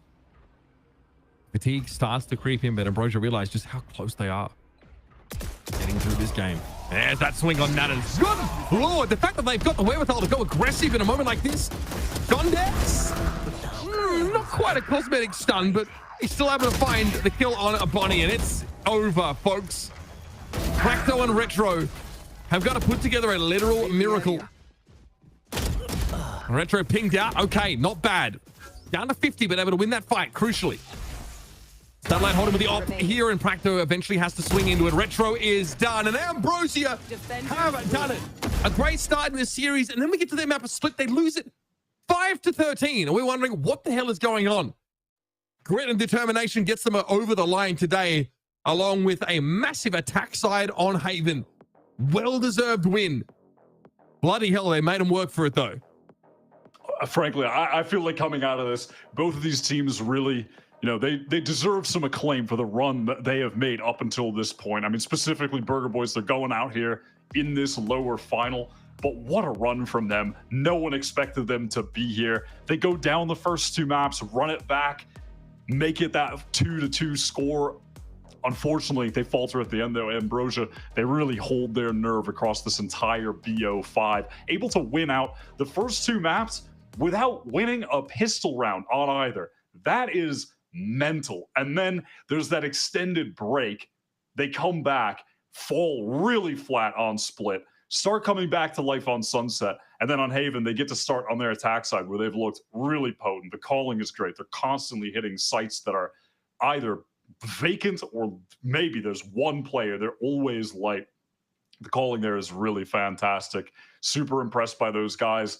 Going to be a sick final to see Ambrosia go up against Envy, who have just been patiently waiting today to see who their opponent would be, if it would be a rematch against Burger Boys, who they just beat. But no, it is Ambrosia who are looking pretty sick at the moment. And honestly, for anyone watching, it takes patience. Thanks for sticking with us. Quite a marathon series, but we got our victory. We got our result. We're going to go to a break. When we come back, there are 5 whole maps to break down, including an almost comeback attempt there from Burger Boys. So strap in for that. We'll see you after.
Up a B site.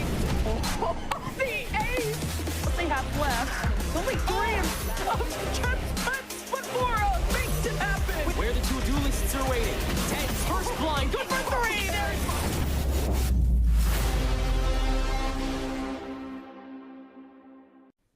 And congratulations to Ambrosia moving on into the grand finals after a 3-2 victory over Burger Boys. They came out of the series super, super strong.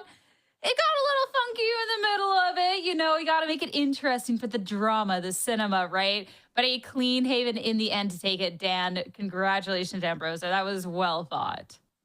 It was a very, very good series, and it felt like we played 6 maps, to be honest, with that tech pause right in the middle that was like about an hour or so. But I feel like it made for a great semifinal moving into the grand finals too, because if it wasn't because of this, I feel like it would have been a different story for Split and Sunset. But on top of that, you have a Burger Boys that is able to make it 2-2, very even, and also going to this rematch of that decider of Haven to see what was going to take place with different compositions, as we talked about, with Satellite and a Bunny that had been stepping it up, the more maps that we got to see from them. But ultimately is an Ambrosia that not only gets that revenge finally from the upper quarterfinal, but they also move into the grand final facing Envy for the first time ever. That one will be a super exciting matchup to watch. The fact that it's the first time ever up against the top team that we have in Challengers, but the glow up that Ambrosia have had throughout the entire split, throughout the playoffs. I feel like even within this series, Ash, we talk about the resiliency that you need in a best of 5, and we really got to see these players step up when it mattered the most.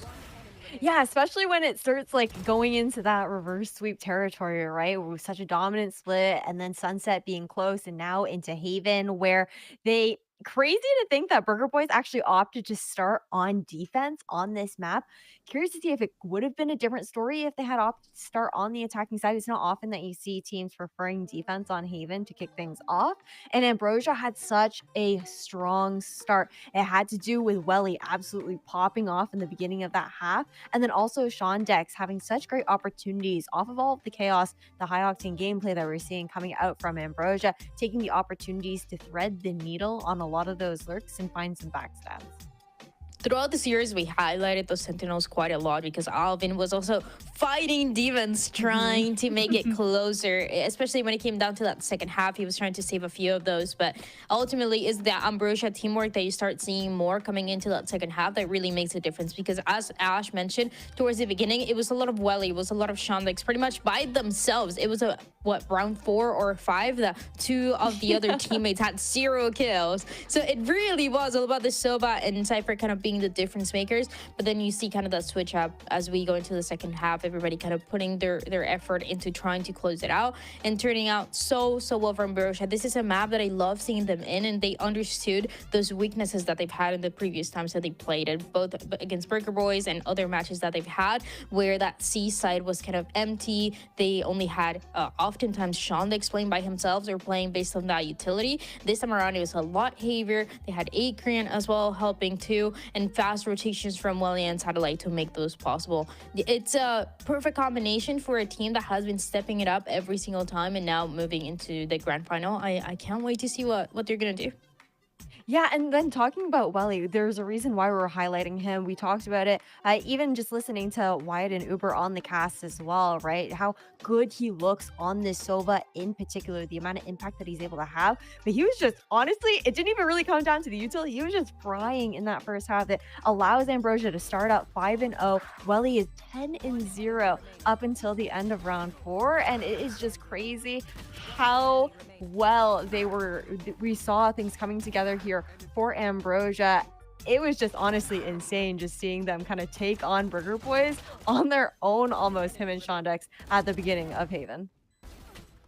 The impact is just crazy. And we got to highlight a little bit of Shandex and Welly going into this, but when we were getting to map 1, a lot of it was like, oh, we're excited to see the duelist. The duelist is so fun, right, Ash? But like the step up from the support is just immaculate. It really is. And I think that when you have two players having such like pop-off performances so early on into the map as well, it just energizes the rest of the team and you can carry that momentum forward. And that's definitely what we saw here on Haven for Ambrosia to close this out in a 13-6. And speaking of the man of the hour, we have none other than Welly on the line for the post-match interview. To talk about such a crazy series. That was a 5-map banger. You're into the grand finals. Welly, how's it feel? It feels really good. We were super confident after the first 2 maps, and then like the tech pause basically happened, and then you know, we kind of lost a lot of energy, but I'm super happy that we ended up with a win. Let's talk about regaining that energy in the series, because how you guys came out of the gate was crazy, because it looked like a 3-0, and then we get to see a split that, I mean, it did look like the energy was gone. So how do you guys then work as a team to rebuild that? Because especially in a 5-map series, like that's hard to regain. I mean, yeah, it took us like 2 maps to regain all the energy. Definitely split. Like we were super confident, and then we lost a lot of energy, and then whatever, we just scrapped that map. Sunset, we were also pretty confident. And then like first half didn't really go our way, and then the second half we started clawing back rounds. We sort of got our energy back up, and then we just came out ready on Haven. Was there any sort of like discussion or anything between that Sunset and that Haven, or was it just kind of like a slow burn to regain that energy, or just like one specific moment that was just like, this is it? Yeah, there were a lot of problems with our comms. Obviously, like our mentals were probably all like pretty scrapped. We're all like feeling the emotions and all of that. But realistically, we were having a lot of like back and forth between comms, and we just needed to listen to each other and just trust each other, and hopefully it would all work out, and it did. That trust in what this team's been able to do is just, it's mind-blowing to me every single time. And now you're into the grand finals. You're going up against Envy. They've been regarded as one of the best teams that we have in Challengers. You guys have yet to face them. How are you feeling with that best of 5 ahead? I'm super excited personally. I played Envy a couple of times over the last few months. It's always been super close matches. And yeah, I'm surprised we haven't played them yet. And I'm honestly super excited to play them. It's going to be a super fun game. I'm excited to hear that it's been close in the past, too. It's definitely been a long day. So, Welly, I'll let you get your rest. But congrats on this series. You're electric. Best of luck tomorrow. I appreciate that. Thank you. Thank you. Thank you. Back over to the desk for us. I'm even more excited for the finals now. I was already excited for the grand finals, but I mean, Dan, Welly saying that, yeah, he's played up against Envy, and they have been pretty close. Like, Envy's a pretty strong team. That is a lot of weight, but Ambrosia has been cooking lately. Yeah, I'm assuming that was in Blue Otter or maybe other previous teams as well that he got the chance to face them. But the form that Ambrosia is in right now is actually going to put up a really good fight against Envy. And I've said it before, there's not a lot of that's not something that many teams can say they've done. I mean, this is the team that we're talking about went undefeated on the Swiss stage, went 4-0, and now is currently undefeated and in the upper bracket with the ban advantage as well coming into the grand finals. So putting up a fight against the best team that we have right now is very, very difficult. But if one team can make it happen, it is absolutely going to be Ambrosia. And I think it's crazy that even the last 2 matches now, the one that Envy had up against Burger Boys and now Ambrosia going into tomorrow as well, are 2 teams that they hadn't faced up against throughout this current stage of VCL, or even during stage 1, these banners having not gone head to head. And you also look at the fact that I think crazy to think in this best of 5 lower final, right?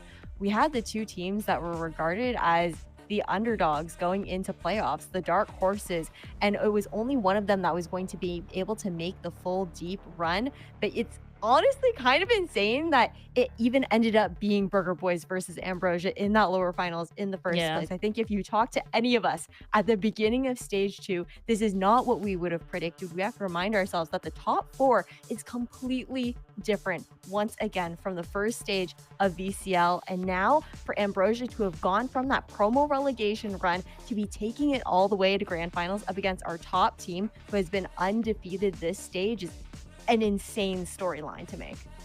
And the fact they've been fighting out throughout that lower bracket since the beginning of the playoffs, getting knocked down there by Burger Boys, to then be able to enact the their revenge at the very end.